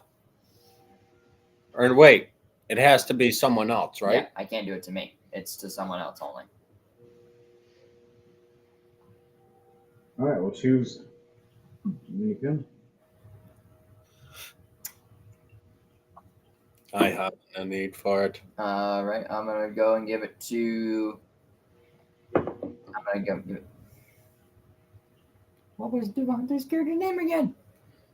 What was DJ Thunderbase's character again? Dead axe. All right, Dead X. I'll give the bardic inspiration to Dead Axe.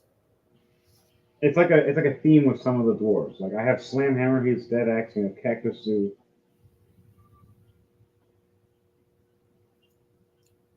Basically, All I'm right. gonna play the tune from like you know that scene from Braveheart where they get shot by the arrows and the arrows don't like really kill anybody and they do their little battle cry and you just hear the freaking bagpipes just.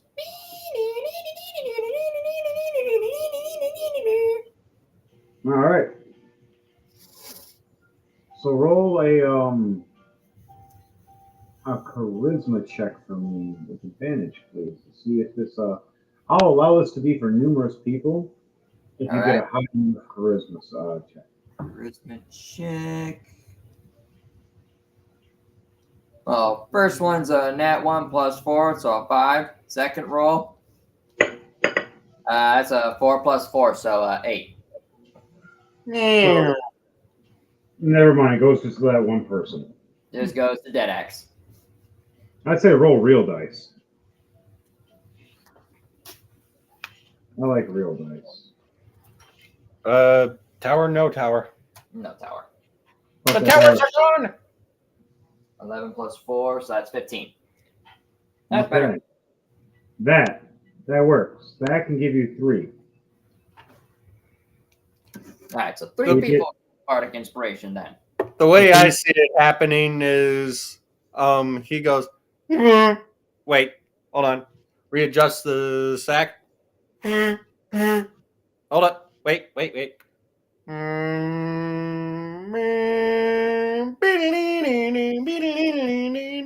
much. That. Okay. The day. You end your turn. Yep, that will be it for me. Cactus Zoo starts standing next to, getting ready to pounce whenever something like an insect tries to jump through the doorway. Actually, I'm gonna, with the blade, I'm going to use my one wish. Oh boy. I'm going to point the sword towards the teleportation circle and say, cut down the time by 1 turn. You see your sword glow. You see it brighten. And right as this 1 turn ends, if I won, that makes it 4 turns. It jumps to 3 now. There's 3 turns left instead of 4. Congratulations, you used your wish. Now your sword is not glowing anymore. It's not glowing, but it still has the luck aspect, luckily. Yes, it does. So you can still do that. All right, you gonna do anything else, or do you want to hold an action, or? I pat the other shoulder on the back. This is where we make our stand, brother.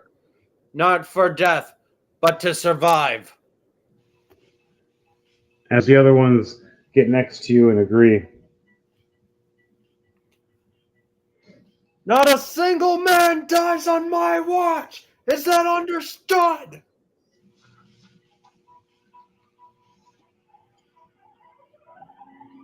and they start slamming through more and more. You start hearing the dwarves that were in there screaming, and then silence.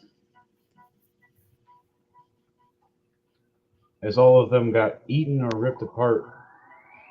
And the last ones of the ballistas did a suicide bomb at the end, igniting all of their explosive rounds, saying one last F you. The ones that were holding off in the rooms that you were in passed. You hear more screaming, and then silence again.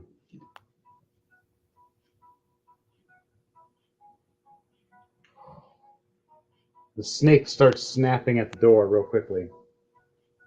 As you see Cactus Zoo crawl over as a spider and weave a web that's trying to block it.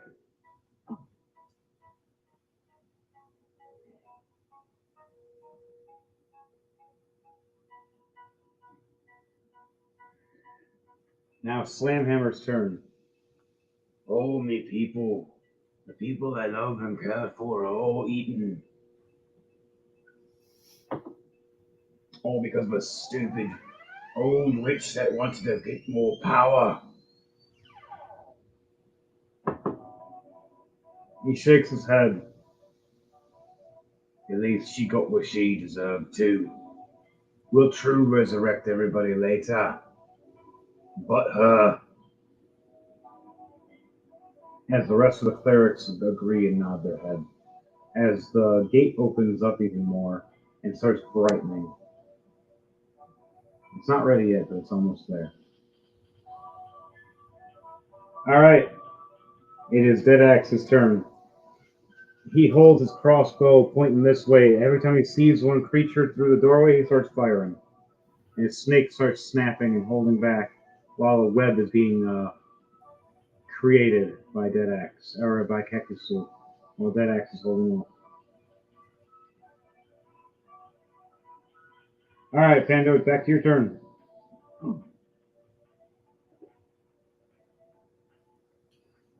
Before the bugs break through the door, by Moradin, we shall prevail!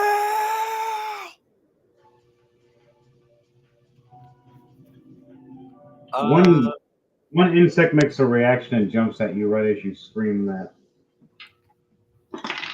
I'm then going to slash down with my great sword. Does a 17 hit you? 17 does not hit. Alright, this bug misses you as you swing down with your sword. It's a free attack for this one before you actually have your attack. 19 to hit. That's a hit. AC is 18. That's a crit, right? No. 19s are crits? No, that was... Be an actual 19 plus whatever he rolls. Yeah, that was what the roll added up to. It was 13 plus 6. Oh, so you roll a 19. Yeah. Okay, that makes sense. It's the same thing with a crit. You roll a 20. 14 damage for that first attack. Alright, the first insect, how do you want to do this? It jumps at you because that's one of the first ones that got injured severely, but made it through. Slash downward, and I turn my wrist ready for an upward slash at the next one to come through, looking through the hole that it's scurried through. A scorpion lunges at you and tries to sting at you. I want you to do a dexterity save for me to see if you dodge the stinger. Okay. Wow.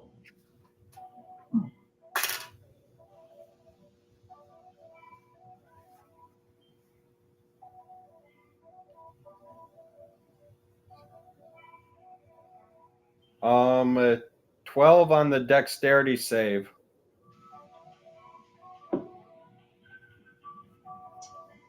The stinger stabs into your foot. You take 10 points of poison damage. It's halved because you're immune to poison. So 5? 5. Okay. and then 1 point of piercing damage. So 6 points altogether. Okay. And then the next insect that was trying to jump at you and lunge at you rolled a nat 1 and just blocked the doorway by slamming his body sideways accidentally while the other ones are slamming into it, bulking it up real quickly. All right. I will use one of my attacks to slash the stinger from the scorpion. That I'm assuming it's still through, right? Or did it stick me after the? Or no? It Did it stuck you stick and me? pulled back. Okay, so it pulled back through the door, and then the door got jammed up. Yeah, the stinger's kind of just hanging through the door, though. It's like just sticking out because it's stuck. It didn't get to pull out fully, so it's just kind of like hanging there as the rest of the bodies are coming around it. It's just stuck there trying to stab nothing. Okay, yeah, I'll slash that and try and do what damage I can to it. Should I roll up a full flurry of attack for an action, or just one as they This is just going to slice it right off, whatever this is. As long as Okay. you 23 to hit. That's a hit. So how do you want to slice this stinger off?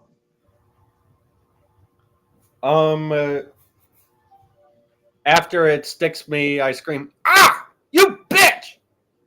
Slice upward before it can retract all the way, doing 13 points of damage to the scorpion, which is now probably more as it's now missing a stinger. Oh yes, and it's squirting out blood and this green poisonous ooze, and it's screeching. And there's other ones that are all getting stuck and clustered in there now. All right, you do anything else for your turn? Let me see. All the other dwarves are huddled up with me, so we've got this door down good. Yep. The other I'll door. my action for when they do bust through. All right. Lyden, your turn. Cactus Zoo has finished making the web wall. The bugs now are trying to stay away from the web because they think of a giant spider instead of I mean, food. I could. I just saw that spell. Where the hell did it go? I think it's second level. No, it's Excuse me. not that one. What was the other one? My armor class is 19. Level, wasn't it? I could cast a at 5th level wall of force. Its range is 120 feet. Like to protect us, like a shield. Yeah, I'll read it out for you. An invisible wall of force springs into existence at a point you choose within range. The wall appears in any orientation you choose, as a horizontal or vertical barrier or at an angle. It could be free floating or resting on a solid surface. You can form it into a hemispherical dome or a globe with a radius of up to 10 feet, or you can shape a flat surface made up of the 10-foot by 10-foot panels. Each panel must be continuous with another panel, and any form of the wall is a quarter inch thick, and lasts for the duration. If the wall cuts through a creature's space when it appears, the creature is pushed to one side of the wall. You choose which side. Nothing can physically pass through the wall. It is immune to all damage and cannot be dispelled by dispel magic. A disintegrate spell destroys the wall instantly, however. The wall also extends into the eternal plane and blocks eternal travel through the wall. Nice. So, how do you want it to look when you do this? When you're playing your music, when you're sealing these doorways, so we can protect ourselves.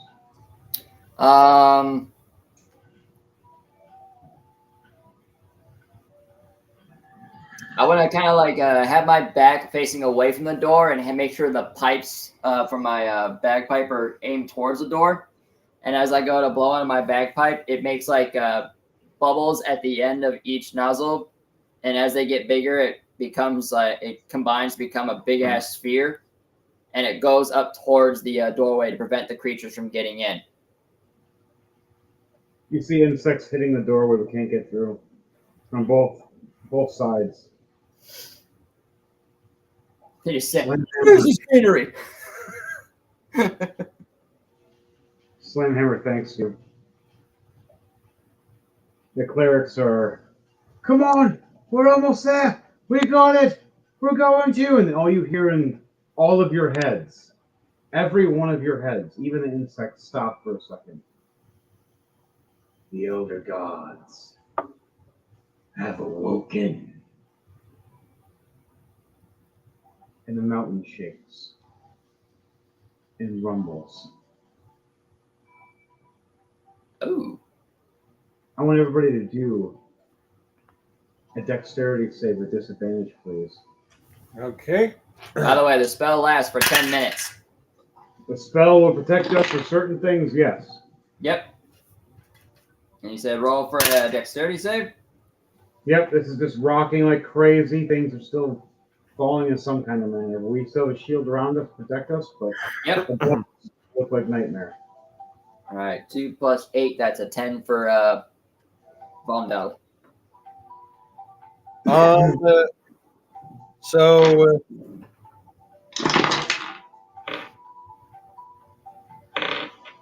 honestly, folks, I failed it by rolling a nat 1.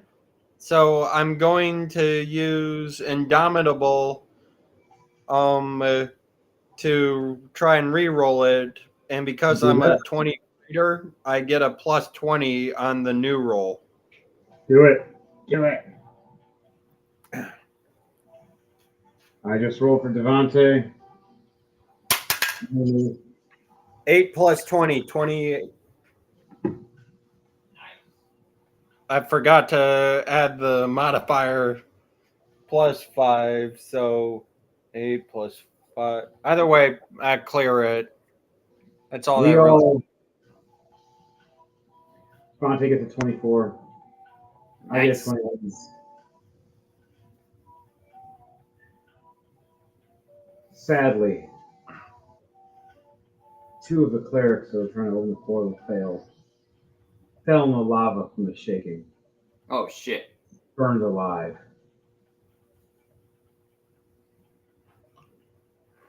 Well, so much for the heat. I feel like the dodos from the Ice Age. There goes our last cleric. We have one left.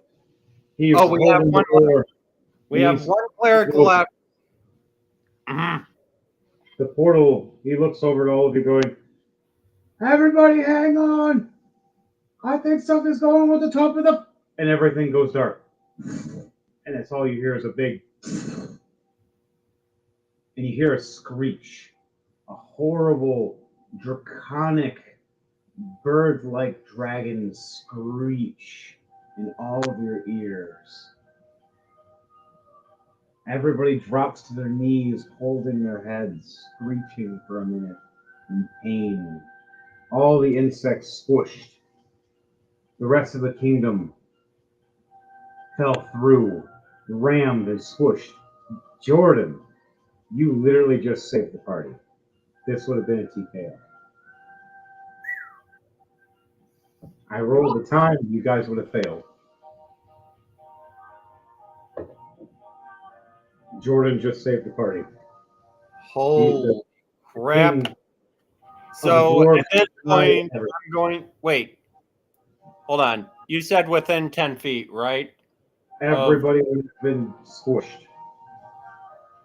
Right. whole But The whole I'm level. saying I think my group might be outside of that. No, you and your squad are in the protection with Jordan. He made a barrier lock of the doorways all the way around the room. The room is protected. You look above you and it's literally just rubble all above you. I And thought it's it was a glowing 10-foot thing. Yeah, it's only 10 feet. Okay, if it's 10 feet, then all of us would get next to you then. And that's what it would be. I mean, we're all used to each other's body odor, so yeah, I'm fine with that. So right when that happens, it would be the cleric telling all to get closer. All of us would cuddle together and just stand right in a circle around. Only be... Fuck. I think some people are going to fail. Jordan, you, which one are you? Because if it's a 10-foot square, there's only 4 spaces. It's how you position. If he stands in an angle, you can save more. Oh, yeah. I forgot. Angled. Yep.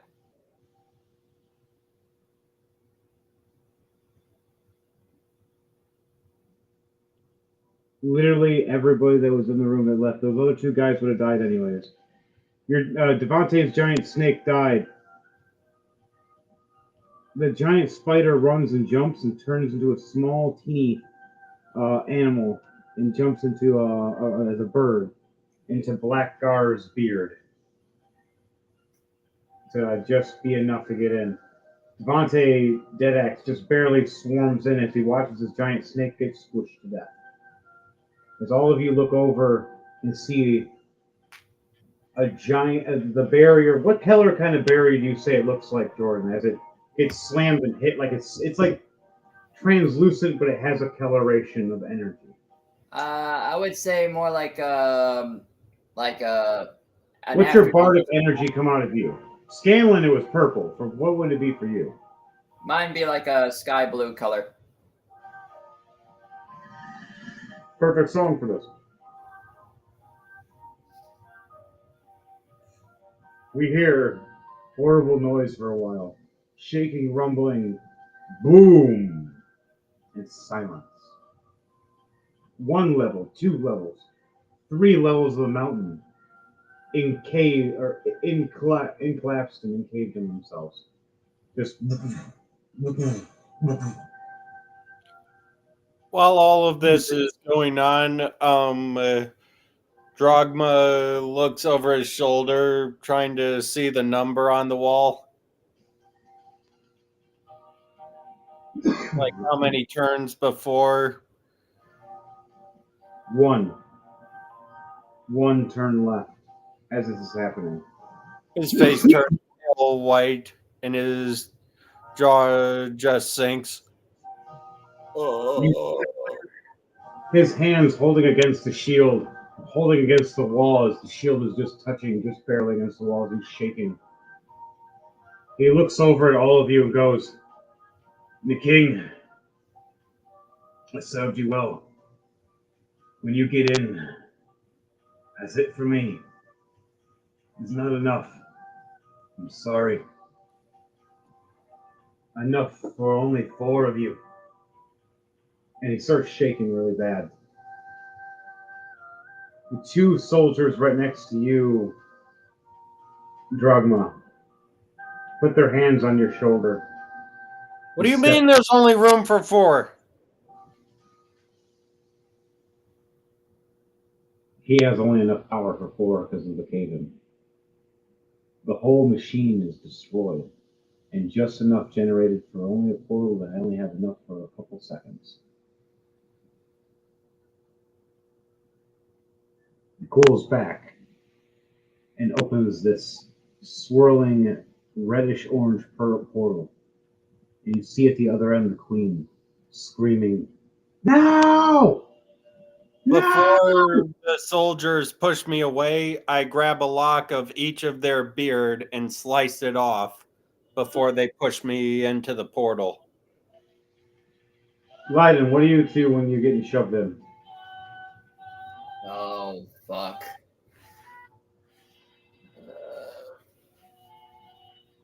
You're watching this cleric friend you've known for a long time, tearing up.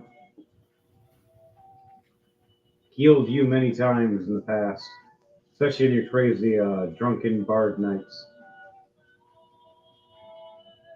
I say, your names will live on, but we shall avenge you.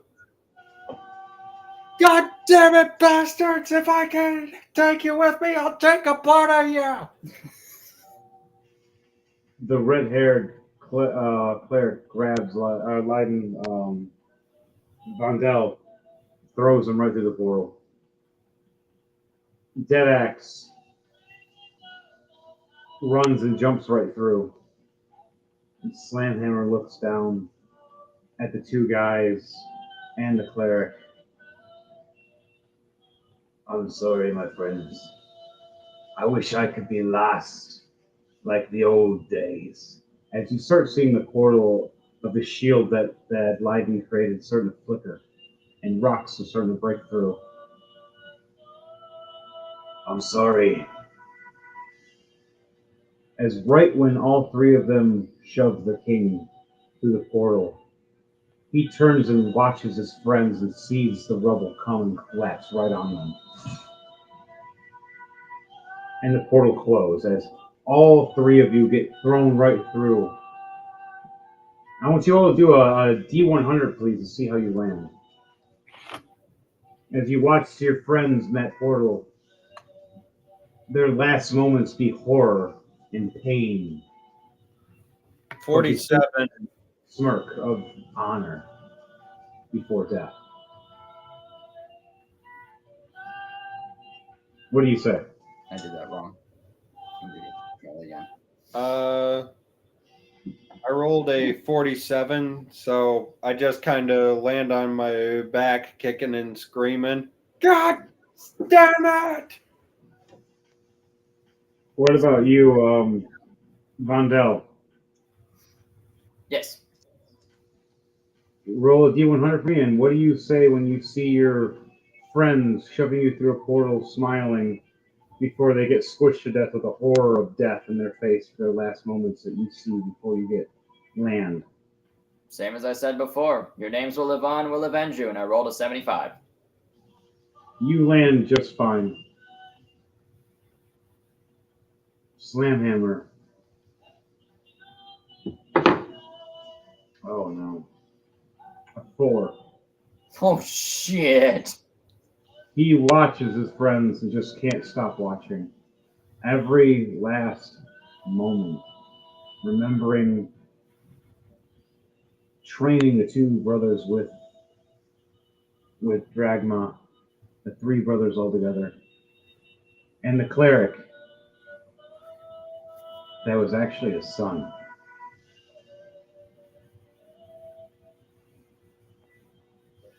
Oh, dear.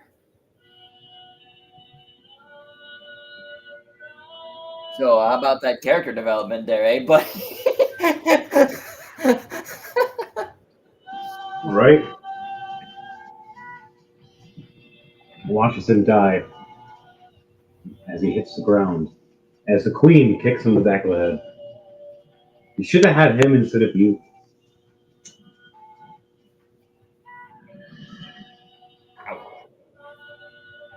As the queen blames him now. You guys watch the mountain. Roll a perception check for me and tell me what you see with your perception check. You get advantage now as you watch the portal close up and you look up and see what happened. Perception. There it is. First roll. 19 plus 7, 26. Okay? 16 plus 2, 18. All right. Monte got a dirty 20. Cactus Sue got a 19 plus 4. Slamhammer a 19 plus 0. And the queen a 19. Wow, I rolled 3 19s in a row. Okay. All of you, right after seeing this, you see Slamhammer's tears running down his face, and his wife slapping his head and kicking him. I pull her away from him. And she's just angry. My queen, forgive my rudeness.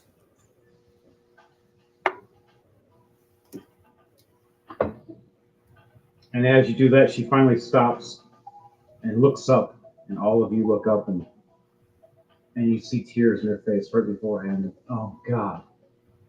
The mountain, half the size it was, encaved in, smashed all the way down.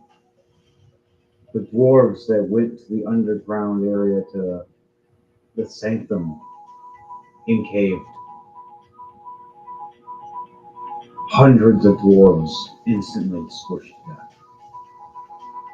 The only ones that made it were the ones that went with the queen with the original teleport circle. Only a couple hundred. Mostly the young children. A couple of warriors and guardians and wizards. But altogether, most of the population of dwarves devastated. As the mountain, they see the top explode. Beams of light of energy of all different colors.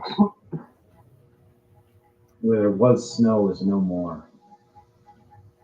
Giant black wings with red under them and bone expand out over 250 feet.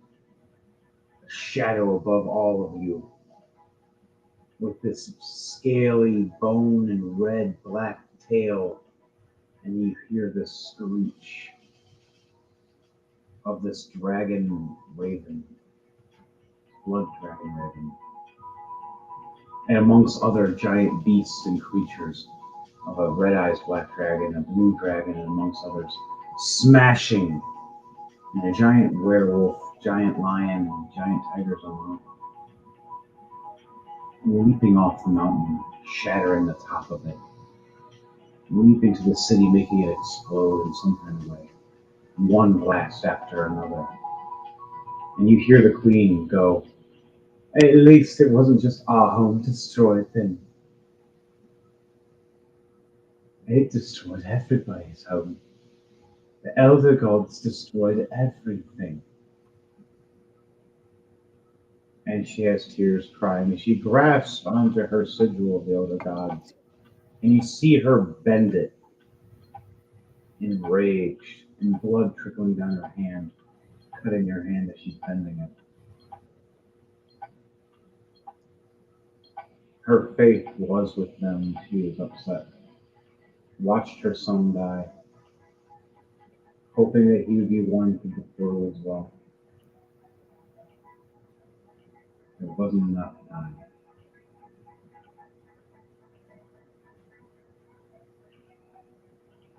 You guys all look and see the destruction of the mountain. Half the size it was. Where it would have been maybe almost the size of Everest, has been shrunk way down. Dust and clutter everywhere. Screams of pain and agony, and children asking for their parents, not knowing where they are.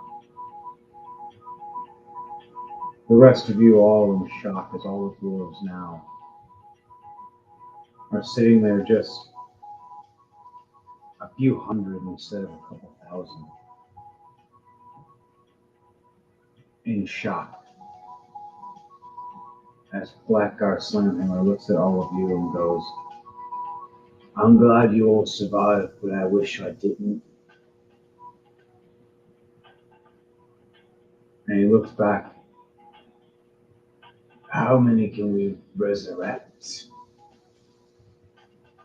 And she looks back and only sees a few clerics. And says it'll take a year or two with only this many. The rest were in the hidden sanctum under where it was supposed to be safe. Not realizing all that weight that was collapsing down one after another, pushed down the final section. Even the pillars that were in place that were supposed to hold it failed. As the last moments of all of them were collapsing darkness and screams and silence. Nothing, not one thing, survived and lived in that mountain from that day after it collapsed. The whole Dwarven kingdom, the secret goblin kingdom that was under there, hidden the insect. How can you say lair? Millions upon millions of these insects that would have spread out across all the lands, crushed in an instant. You see the mountain look like it's bleeding, as it's the blood of everyone, everything, as it's leaking from the whole mountain, like all different colorations, looking like a black ooze leaking from the mountain. Where you've seen the cave that had an opening for an exit just get filled up as you guys all step back and watch as some of the mages make a moat from using energy to blast against the ground to make sure it doesn't touch you guys. As you see it burning like an acid, as you see the mountain burning and melting and cindering in smoke.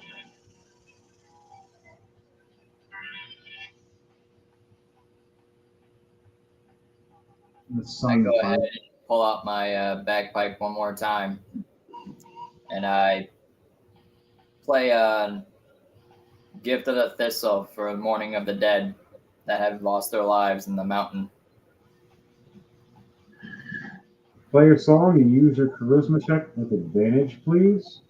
All right. And everybody that is on your team around you within 10 feet, you get a +1. I'll stand next to you. Pando, you want to stand next to him? And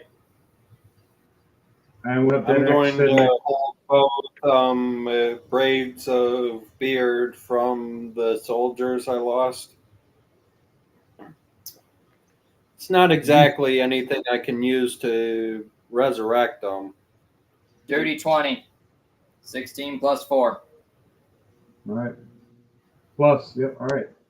And that's not including another +4 for everybody standing around you. So 24. Pando, the hair you're holding in each hand, one from each beard. The female cleric walks up to you. The female dwarven cleric. And she looks at you and goes, "Were those your brothers that you trained with?" Aye, lass. What of it? Can you not see I'm a morning man now? She reaches into her pouch and pulls out 300 gems in each hand of diamond dust. And puts her hands on your hands, on the hair. "Would you like to pray with me and see?"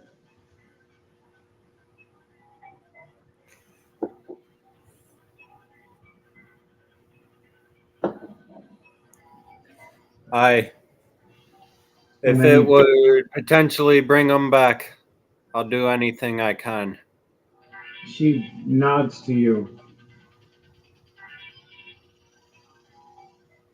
She drops to her knees as you drop to your knees in a praying circle as you see a magical sigil around you start going one by one. It's going to take about 1 minute. While that's happening, we'll have everybody else do something for a second.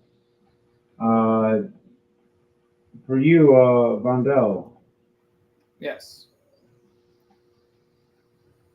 you see the other cleric, another female cleric, walk up to you. "You know, my sister liked you a lot. I'm sorry that she died. I can hopefully bring her back, but we need a lot more diamond dust. I only have enough for maybe 10. Not 2,000. And you see her face go from a big smile to this sad droopiness of upsetness and some tears. "Who do I bring back first?" As you hear in the background, Slamhammer. "All the clerics you can. bring back the healers so they can bring back more. Each day could be faster. As you see him pull out his bag of holding, as anybody do a perception check and see what he when he opens up his coat. I can't do a perception check. Kind of busy resurrecting my dead friends. Yeah, you're doing that. That's fine. I'll do the perception check. All right, you do that.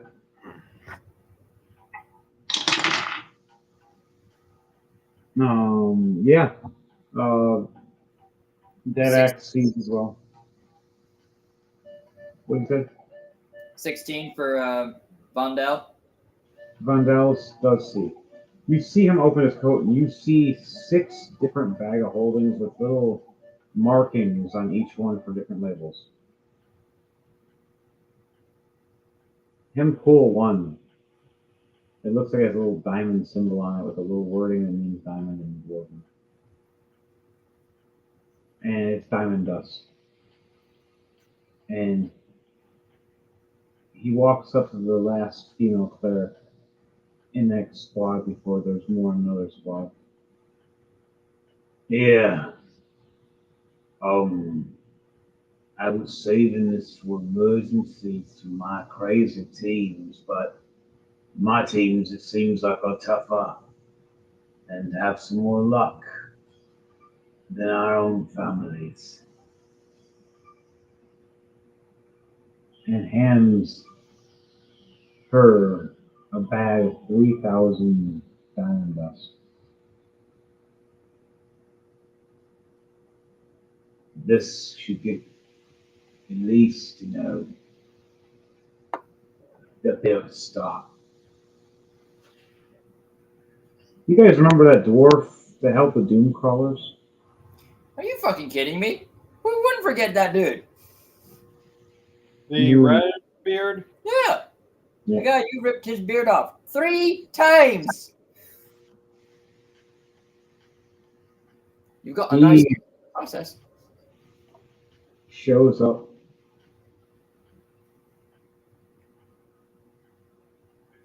Covered in blood and these weird holy sigils on his. He ran through a brigade of crusaders.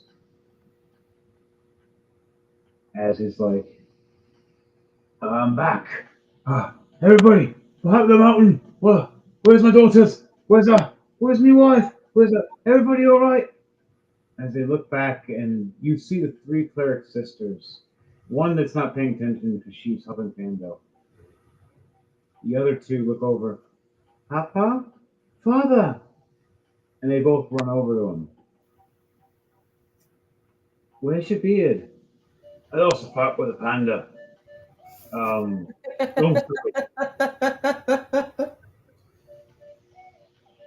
Not once, not twice, but thrice. All right. He looks over at them. Where's your sister? And they point over and seeing her praying, going, Oh, yeah. Oh, I can't touch you guys and bug you when you're doing your cleric thing. I'm sorry. Where's your mother? and they look down, sad. I'm pretty certain by now he's probably hearing the bagpipes in the distance of me doing like the farewell music for like Lost for the Dead. He is. He's starting to recognize it.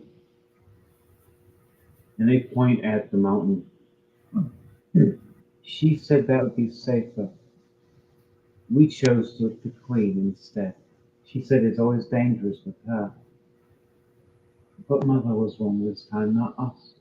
And I wish it was the opposite. My dear, Mother couldn't bring people from the dead. You can. You can bring her back. She was just a merchant. You are a healer. I deal with healers all the time. My healer's purple and she's crazy.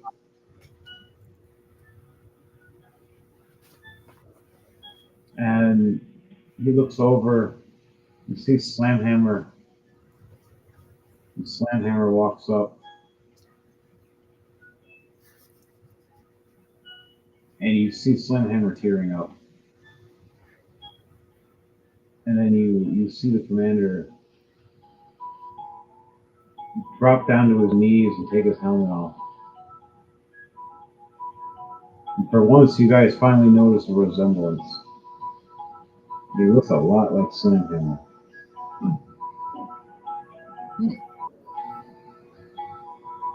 And Slamhammer puts his hand on his shoulder and goes, "Your younger brother's dead. I'm sorry."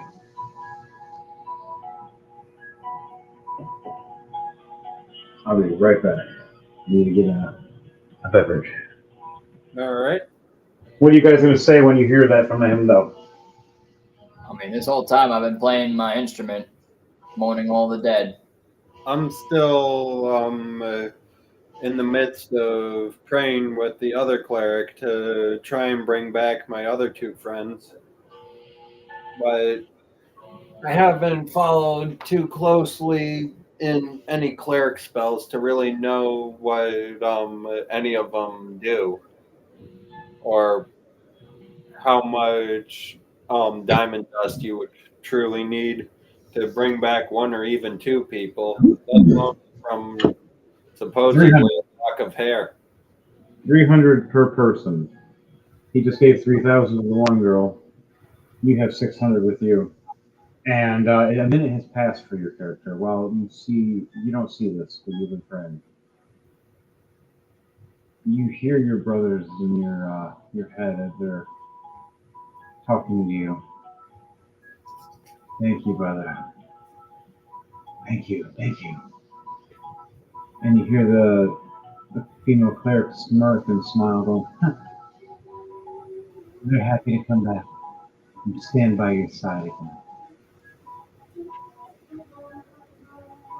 As you stand up, step back from each other, dropping the dust between each other onto the circle that has been glowing around both of you. And you see from the dust of each of them, both of them appear, like the dust reformed them into themselves. I guess it is true. From dust to dust. Huh. Is it really that easy?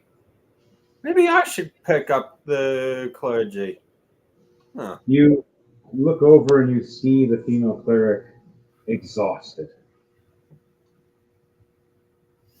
And If I was that tired every time, I probably wouldn't do it on a daily basis either. Either way, You- big boys! Right as you say, "Hey boys," you see her fall and about to collapse. Do you want to try to catch her, or are you going to just let her fall? I'm going to double back, catch her, and pull out a greater healing potion for her.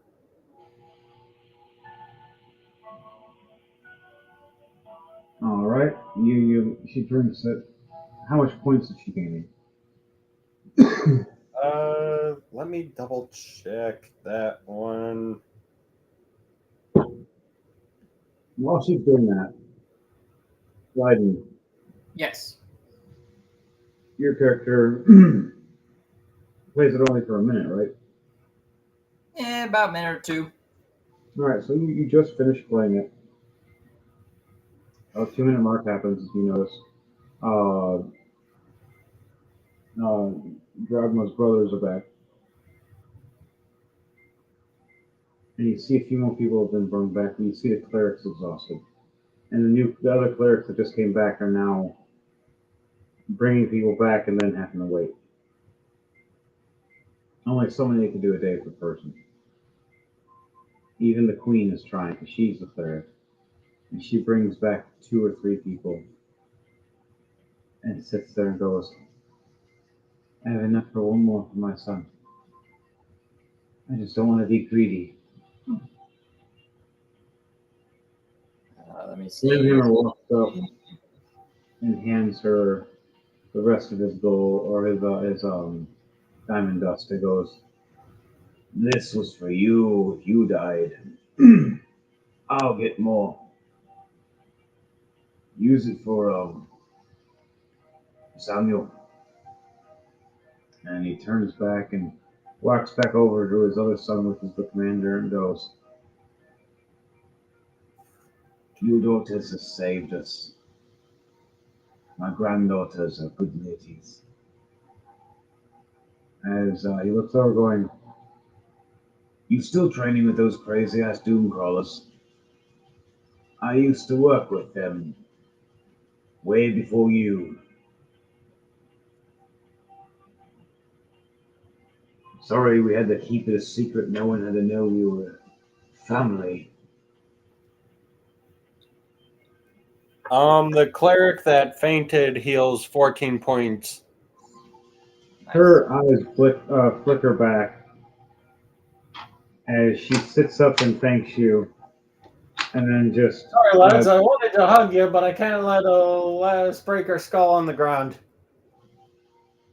the brothers walk up and put their hand on you and go, "Always a gentleman, till the end of death." I try. They laugh. You say the queen is exhausted?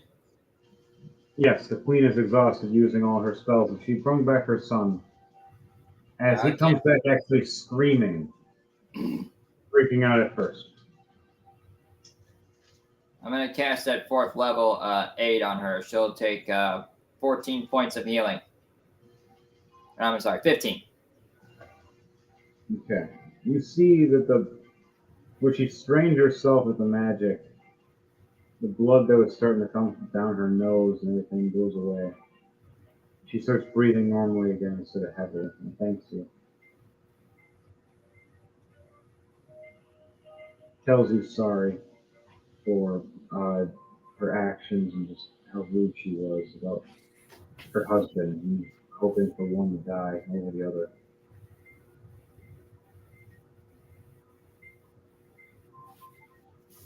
She doesn't want to seem like a bad queen, but emotions get to you sometimes, as she says.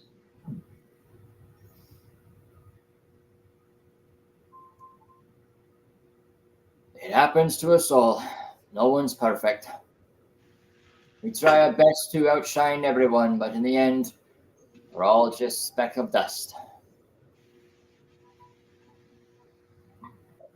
She smiles and goes, "You're playing at my party every year from now on."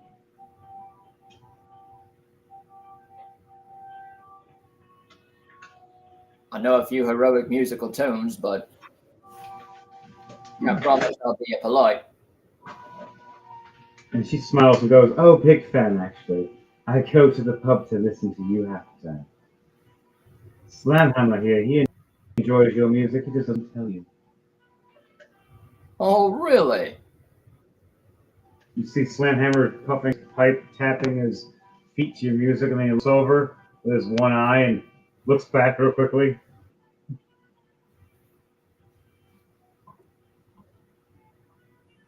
Insight check.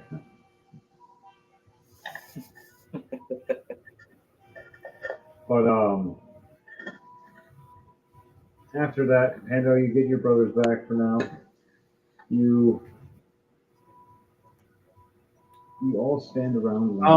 As I'm hugging both of them around the necks, my feet are dangling off the ground, and I say, "Boys, turn me towards the queen." They kind of waddle side to side, turn me towards them. "Mark 2 off the list. We got me boys back." Tears in me eye. For that insight check, I rolled a dirty 20. Nice. Dirty strong like that. Okay. You the insight check on that, you realize that Slamhammer is a fan. He just tries to hide it because he doesn't want you to start bothering him or bugging him or start writing extra songs. He just wants to just enjoy watching you play and get laid because the ladies love you.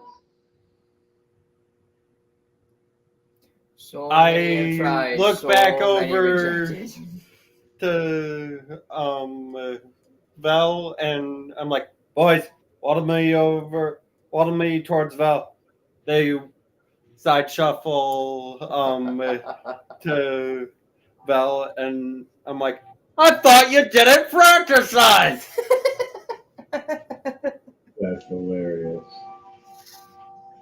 They bring back. I was saying, they come, they go. That's how I roll. The I cleric, thought you didn't fratricize. Oh, that's just nothing. the clerics spend all their energy they can to revive as many. They get up to about 50 people that day. And then they look over going, still got a large number to go. As they look at this magical kind of scroll from one of the mages going, all these numbers are crossed out right now. And some have reopened. Because he's a unique necromage that knows what life and death and when it's going to happen. He had a really bad morning. He freaked out why his board was going nuts.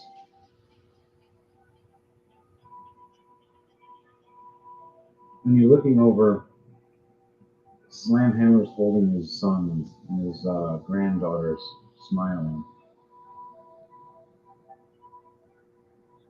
They've seen the monsters, and then they've seen Luno teleport, asking if everything's okay, freaking out. Saying that her husband's an idiot and they didn't think about the repercussions of transforming like they did.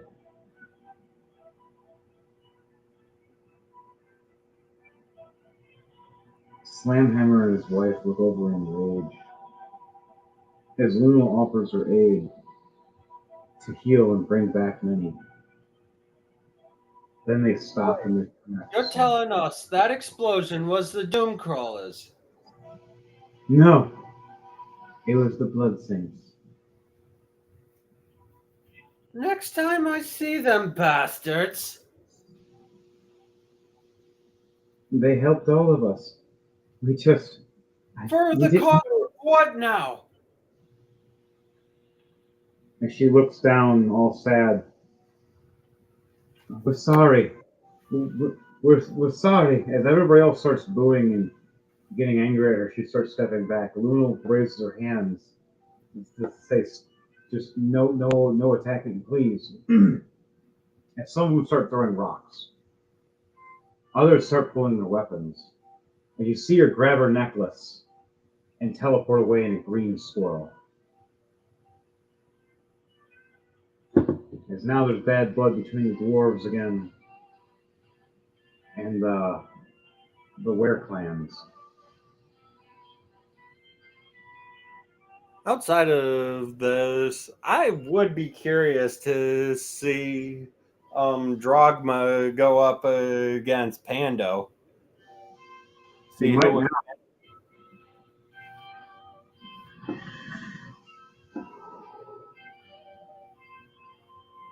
Slamhammer looks over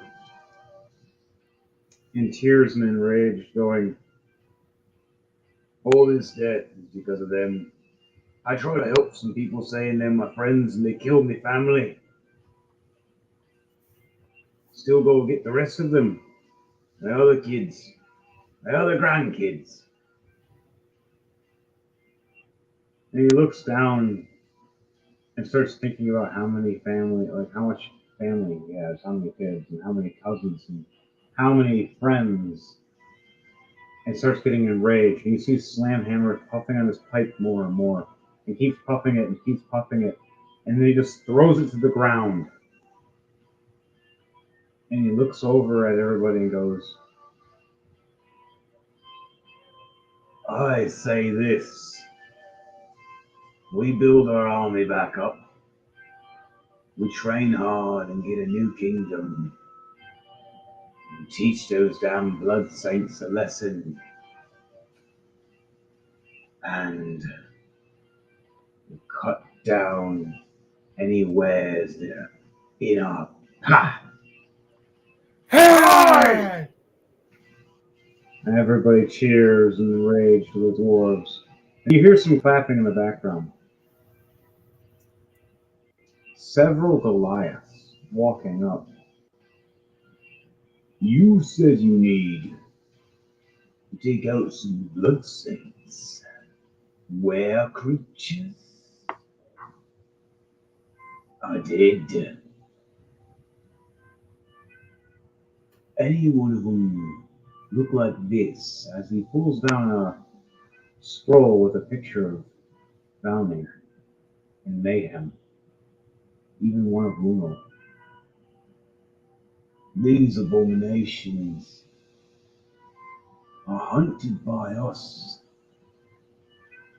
We pay a sculptor. We'll bring them back dead or alive. Preferably we like dead. Alive is annoying, but cost more. Slamhammer looks over. Alive.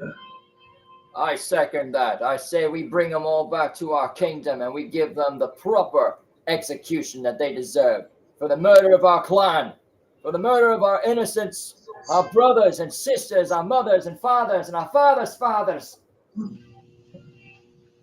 Our honor, our history is gone because of them. And with this hammer, their brains will be splattered. Aye! Aye! As the queen cheers on the rest of them, with several Goliaths, 5 men and 2 women, smirk and smile, signing a contract with the dwarves to hunt down Mayhem, Valnir, and Luno, and all the rest of the ones that became wares. Hando's name is on the list, and everybody else, even Zunta. I mean, Pando already knew he was on several. Oh yeah, he's actually was already on the list. It was weird that when they opened it to the list, you were somehow on the top before Mayhem and Valnir, and they're like, "What the fuck?" This motherfucker, he's been eating our beans. He's been eating our beans. He's been stealing our beards. I've been working on this story a little bit for a while of getting these Goliath bounty hunters to get us, and I found the perfect route with the dwarves. You guys already had bad blood with the dwarves, had to work for it, got their respect, and then you just destroyed their whole kingdom and killed 80% of their, if not more, of Jeez, their Valnir almost people. kickstarted that thing right off rip. Yeah. It was Valnir started it, and then a couple of guys did. Rewatch that And then episode. the character is the one that did the all for all transformation.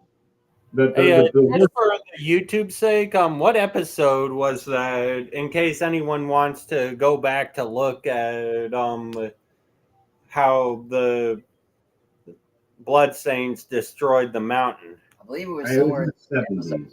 60 in that genre area. Was it 60s? I think 69? Nice. I think it was 69 or it was early 70s. probably somewhere You around can there. just look it up. It's one of them. It'll say Blood Saints and something with the mountains of Yeah. Okay, gotcha. each one of them has a title just like this one. This one's a Dwarves Aftermath. This is the Aftermath. So on that note, all of them cheering, getting ready, building camp, cutting down trees, building a new wooden kingdom for now, and using some magic to enforce and increase. The Goliaths themselves help train and teach, and then when it's time for them to go and start hunting, they do. They wait until they stop using the power of the elders to transform into these colossal monsters. Then the Goliaths go off and hunt them. The last information they hear in the few months that they were sitting there and building this new Dwarven kingdom with the dwarves, aiding them with a few others of their bounty hunter crew that joined them over time of different species and people. They all have vendetta or a rage against the Blood Saints. some in the Doom Brothers that hate them as well. So there's a lot of people on that list. Fenrir is one of them. He's going to be hunted too. Once they heard that they were on the moon, they were all confused. And once they heard that they came back, and that they survived the other hunt of the Goliath that was spying on them, it was time for them to hunt. And those Goliaths set off, trying to go after the Blood Saints. And 3 different members of the Doom Crawlers. Fenrir, Chrome Tomb Crawl, and Pando. And on that note, we're going to leave it as what do you guys do for the rest of your night before we go into that 4-month span of them all building a dwarven wooden kingdom for now until they're able to make something new. I basically help with construction of working on huts and houses throughout the night. I don't do any drinking. I'll save that for later. But I'm more focused on getting ourselves some shelters and getting us out of the cold winds from the mountains.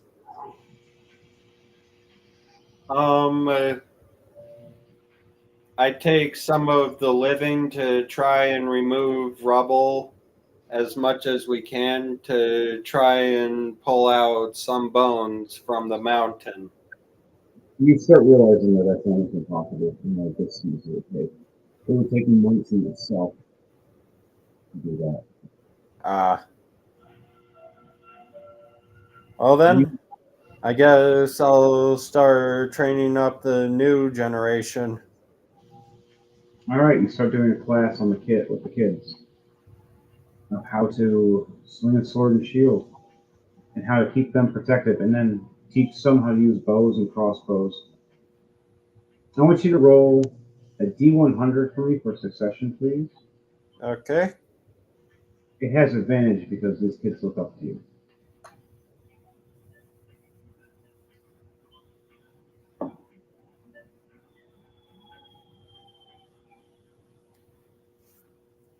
First roll was 43. No. You swing it like this, not like that. He collects himself, and with the advantage, it was a 83. Within your succession rate, you end up with an 83% chance of succession within your kids. Yep. At first, a few of them don't understand, so you send them off to magic training instead. So the 18% that didn't pass the physical of combat went to healing or magic of some sort. Or ranged. Or range. Well, those were the other ones you guys were helping train to. Physicality. Right, but that's more crossbow or... Yeah. Dead Axe starts helping with those. Right. He starts training the archers. We have Cactus Zoo helping with the magic and teaching some of the druids, especially now that a lot of them are in the forest. Teaching some of the shape-shifting the animals protect themselves. Or wait, is this as Pando or as... No, that's Cactus Zoo. He's teaching. Okay. He's helping teach. Oh, right. I forgot he's a druid. He's a druid. He's a master druid. Okay. I heard shapeshift, and I'm like, wait, did we already switch back perspectives? Not yet. Leiden, what's your character doing? You already said it, didn't you? Yep. Yes. Dead Axe. Building houses. I got carpenter tools, so I'm basically tables, chairs, shelves, roofing, walls, windows, doors. I'm doing Roll D100 with advantage, please, and tell me what the percentage is. for succession. Okie dokie. The higher percentage, the faster we can get things built. First roll. First roll, pretty damn good, 95. Second roll. I rolled a 100. Nice. Second roll is a 13. All right, so go with the first one. So what was that first one? 95. 95% chance of succession you guys did with all this wall building, everything. There's only one small wood panel or two that is not secure. Happens to be the one house of the one person you don't like. You just happen to build his house all jolly. Everything's all lopsided. From one angle, it looks perfect, but as soon as they walk in, hey, everything's on an angle. And then Eyes are on an angle as me and my two guards are still holding me up by my arms as we walk through the dwarven town. Your eyes are on an angle. he goes back in his room. His table and chairs have been nailed to the ceiling. What the fuck? What the hell, indeed? God damn, that's a whole nother level of spite. What the hell?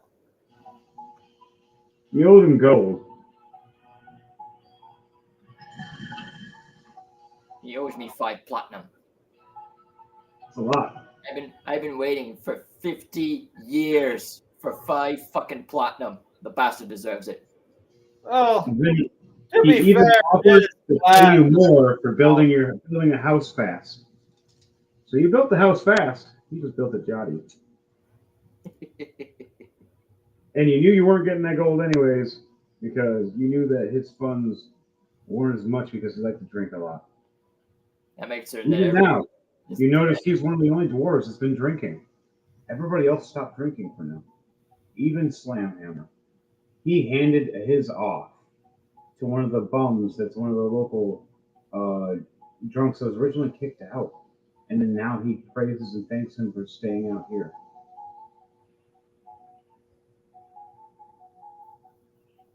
You guys, that night, building, working hard, training and teaching, Slamhammer rolled nat 100.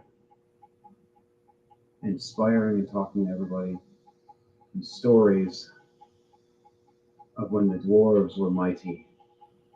And that they have to find it again. And they're going to find a new mountain. And there is another one a few miles down of an old abandoned one that might have enemies in it. But it can be theirs. As it used to be a mountain, a kingdom of dwarves, a few hundred years prior to even Slamhammer's reign. And he even asks, when I'm there, when we get there, I want a new king to be voted in. And everybody's like, what? What? I'm old and I'm retiring. I want to go on adventures and live my days that way. You did it for 20 years. Yeah, but I've been around for 3,000. Fuck all of you. I mean, I love the people, but I think a new king needs to rule the dwarves in the new kingdom. Once we get there, after we get to our hardship, we will have a new vote or trial by combat. Either choice of all of you. We might leave that to PvP. Ooh. Dwarven PvP. Slamhammer will just watch as everybody else does their thing. I'll be an announcer talking to you guys. That's different. So, after that, you guys successfully, in that 4-month reign, because of your high percentages, took 2 months instead to build everything. You had 4 months of extra training, building armor, building gear, and then setting off as that was the forward base now to head off towards this mountain. Now, we can do the survival checks now, or we can do that next session. What would you guys choose? I would say next session. I All right. I So on that note, for Rolling2Die, we'll let everybody rest up and go to sleep that night, understanding new values of the Dwarven Brotherhood and the great loss of over 80% of their people from just helping and trusting others without the others thinking of the repercussions of what they were doing, and they should have done it a different way. There was other routes for you guys to still have it blow out without killing everybody. But I rolled for it, and that's why I asked you guys back then to roll. I just didn't tell you for what. Now you know. Slamhammer tossed and turns all night. Restless. Can't sleep at all. His wife tries to calm him, but she can't sleep either. The brothers that are his sons actually hang out with you two and thank both of you. They tell you stories of working with, well, the one does, about Blood Saints and Doomcrawlers. The Doomcrawlers, he says, are good. He says the Pando he has issues with, but he still thinks they shouldn't be hunting him. But it's not up to him. It's like he's glad it's Goliaths instead of dwarves. He doesn't want them to soil their blood. They were told that one dwarf did go with them, one or two, for their bounty hunting squad. But just not them.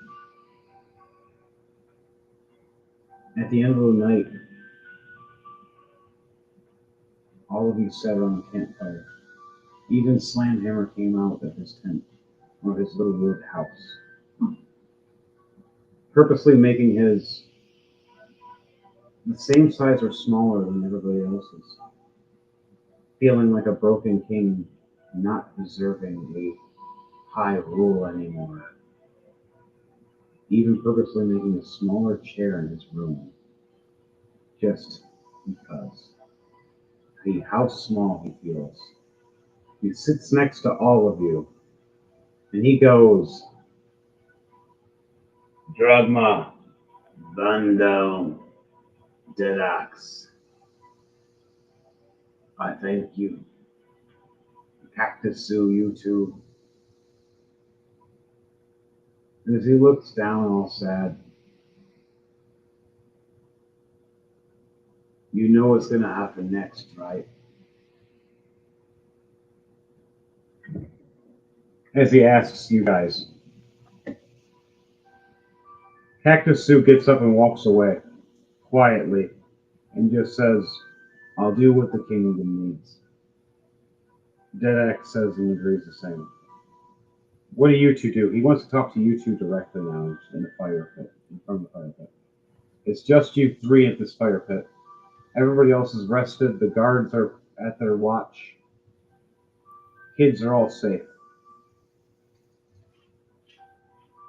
So what's the plan now? Are we finally going to war with the wares? Or are we finally just gonna hunt them down? Well, first we need to rebuild the kingdom before we can even go on a hunt. We have to get everyone here much more situated. I mean, have you seen the house I made over there? You start to see like one side of the corner to start slumping down bit by bit. I thought that was a design plan. Design plan. No, that one was for shits and giggles. The other 5 over there, those were made to last. But that one, that's personal. Roll to die for me. I want to see percent. I want to see what happens with that. Oh God.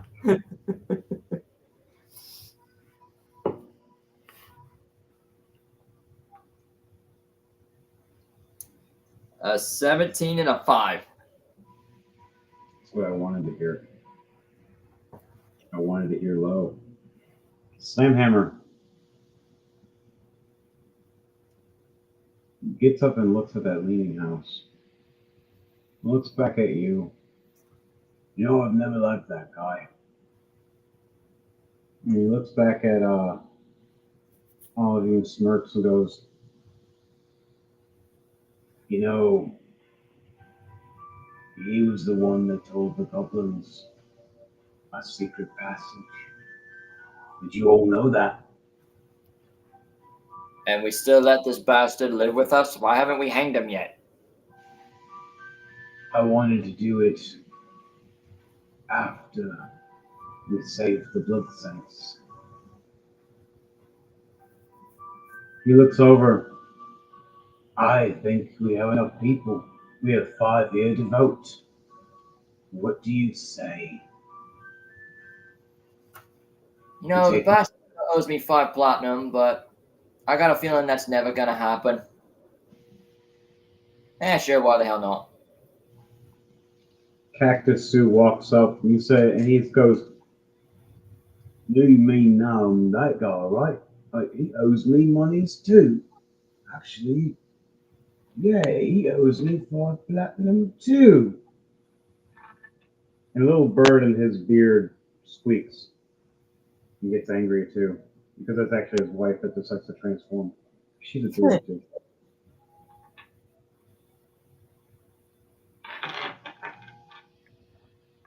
Panda, what do you say?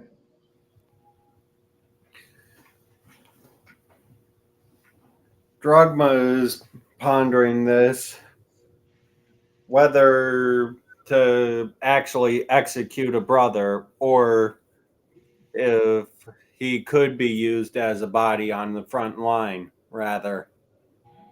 You want to make a suggestion of Slamhammer for a second? It's like a persuasion, basically. I'm still trying to think, though, if any other dwarven brother would even want him at their shoulder. Because Especially if you're the one we that can't pulled trust us him. out. Good. He already told someone the secret passage anyway, so I say we throw him in the dungeon. Or perhaps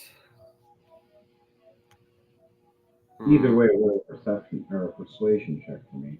And see if you can persuade the king. Because he's still leaning towards killing this dude. And then saying the house spell on top of him. 12. I mean, I was gonna cast Thaumaturgy on the door and just make as soon as the door like slams shut, the whole house would just. That'd be funny as shit. I could do it right now. The Slamhammer looks over going, Give me 1 second. I chuck my hammer at it and it hits it. I'm rolling an 18 plus 15. Oh yeah, that thing ain't sturdy enough. That's gonna make it fall. And you see it bounce off and it comes back in my hand and he goes, Huh. I must have hit it wrong. So what was that thing you were going to do? I As just you- raise my finger and snap, and as you hear like in our vicinity, we hear like a very loud like a whip. But as soon as we look towards the house, you just see the door go from open, slam shut, and then you just see one side like a domino effect. Everything starts falling over. Then Oh, I got something perfect for that. Right when you're having that happen, the door slams shut. He opens the door. What the hell? Who did that? And right when he opens it, it breaks the last support brace because he reopens it to shift it.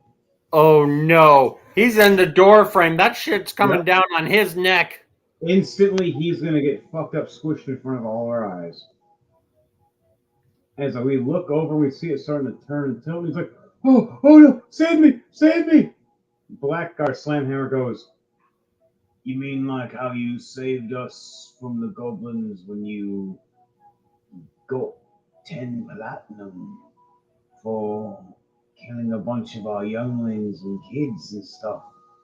That's the first thing they killed before they got to us, the throne room, you prick. as the whole thing starts tilting over to the right, and just you see him getting squished, trying to pull himself out, but now he's stuck. And He's still barely alive with a 1 death save left. Oh shit. Um, You guys want to talk to him that last second? Drogma walks up with the 2 guardsmen that he saved, looks at the house, and goes, "Boys, what's the running statistics on dwarves squishing lately? Jeez, gotta do something about these numbers." And just continues to walk off. The 2 guards follow him and go, "Well, I hate to say it, but I think we're looking at a 48 to 50% ratio on that." What? Slamhammer walks, dragging his hammer. Oh, he has his hand patting on the back of Vandel, going, I'm going to hit him with a hammer. What do you want to hit him with?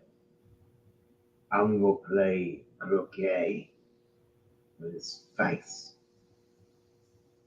I just look at the house and kind of, like, fakely, freaking out, but just like, sarcastically, oh no, the house fell down. Oh, how unfortunate. Oh no. Oh no! What happened? Oh no! That's terrible! Oh no! You shouldn't have forced me to make it so fast. See what happens? I got blisters on my blisters from making that fucking house. Slamhammer puts his boot on top of the guy's head that's sticking out. It's bleeding everywhere as part of it squishing his whole body. As he swings back his hammer. Any last words, you guys? I'll give you your platinum, please. I'll give you your platinum. He reaches with his broken hand and pulls out this bag and drops it. And it's several platinum. I waddle back. Thanks for the taxes. What do you say, Vandel, after this happens? You just laugh at this? I say 50 years too late, mate. No. And then a hammer. With a nat 20. Ooh. Woohoo! Plus 15 at 35. His face caves right in. Like a pumpkin getting hit like a boot to it. Oof. Oh man, he got squished. And then he Slamhammer steps back and hits the last brace. As you see the rest squish down on his body. I take the platinum to our treasury and say, or wait, first off, how many platinum were in there? 7? 7. 7 gold. I can either give this to the treasury or divvy it up and give 1 platinum to 7 of the dwarves that he actually owed. I'm going to do that instead. 1 to Grumpy, 1 to Doc, 1 to Dasher, 1 to... Well, one of them's coming back to you. And then who else was the other one? God. I'm the grumpy one. I'm the dopey one. So, Slamhammer, I want you guys to do a perception check to make sure no one saw this besides us. Just us 5. Plus the other 2 dwarves that you have with you. That's the 7 of us. We are the 7 dwarves. Oh my god. Fuck. Look at that. This beautiful woman in pale white with brown and black hair. I mean, 19. what'd you roll, Pando? Plus 7. 12 plus 7, 19.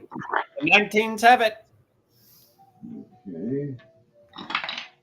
And even if someone did see us, we'll just push Vel towards them. True. Poison! I just push Vel towards the nearest person. Come on, Bard. You think. Yeah, Speak. yeah. Persuade.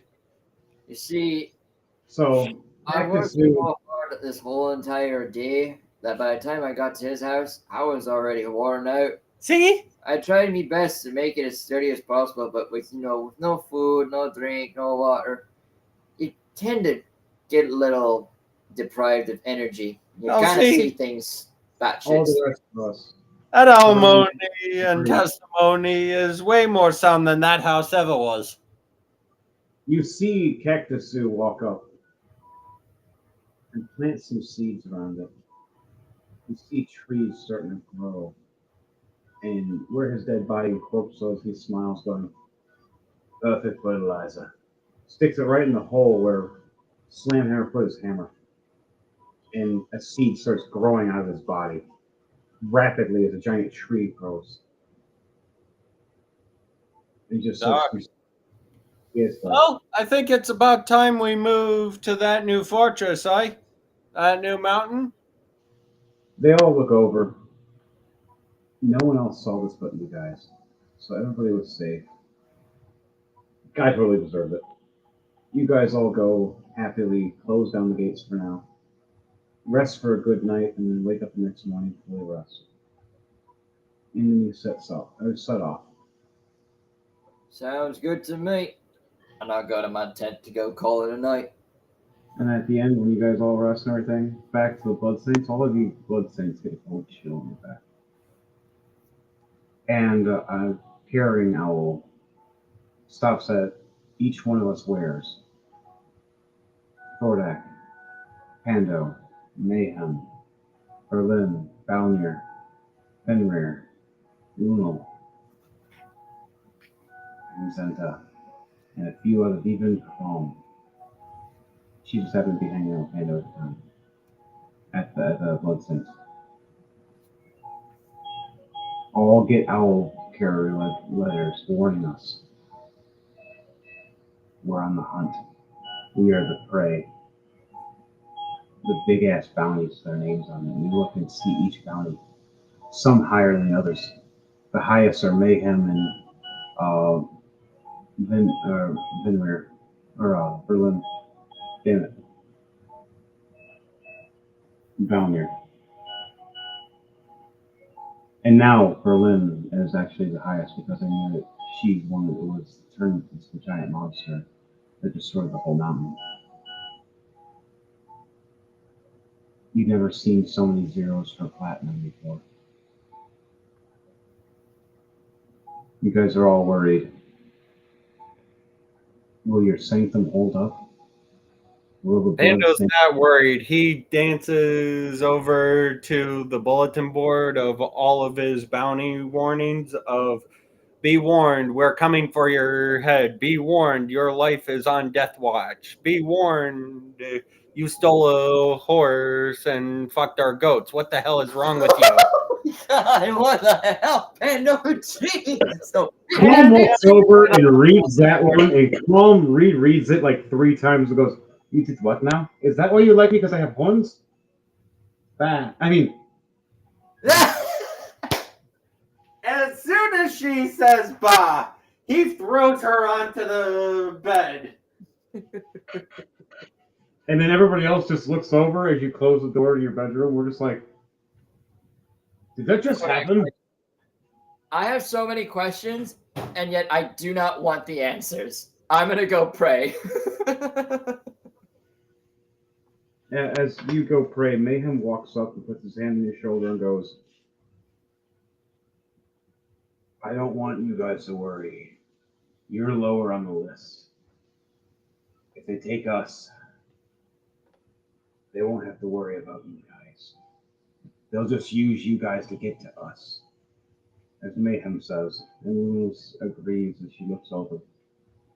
And Lulu walks up going, for once I agree with Mayhem on this strategy. Very strategic. Did you just call me dumb? Honey, you're wise. Did you just call me dumb again?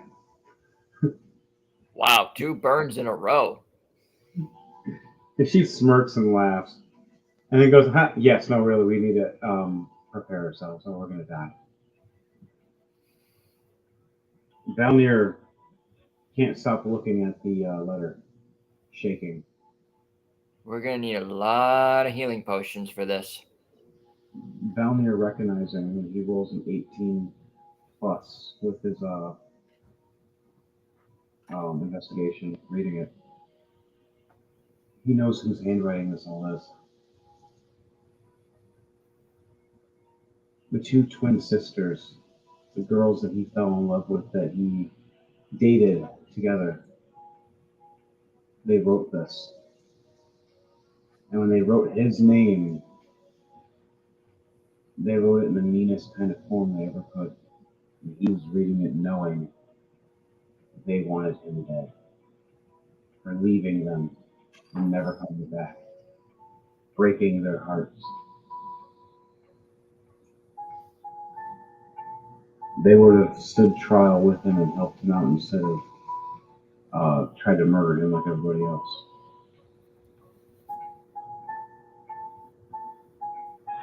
But instead, now they want to kill him.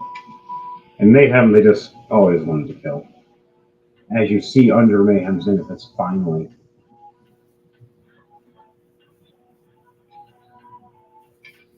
Alright, guys, girls and squirrels. Squirrel? On that note, this was Rolling to Die. Dwarves Aftermath. How'd you like Dwarves Aftermath? Pretty good, man. It's Alright. nice to see all your hard work building up this great kingdom just turned to dust in an instant. Right. And now have a burning passion to rid the world of the Blood Saints. So hardcore to kill our own characters. Which ones will survive? On that note, guys, girls, and squirrels, this is Rolling to Die. I am your main host, Henry, also known as Mayhem Heart Snakes, depending on character, it's Crawl, Toon Crawl, or Blackheart Slamhammer, or many others. And for the rest of you, it's a crazy clown world out there. And to you all, the good night. And we're done with your bullshit. Anybody else want to say anything before we end this out? Thanks for joining us, folks. Be sure to like, share, comment, and subscribe to our show. And we hope to see you guys next Friday. And remember, wash your hands, wash your face, and wash your ass. You know you have to. Panda? It's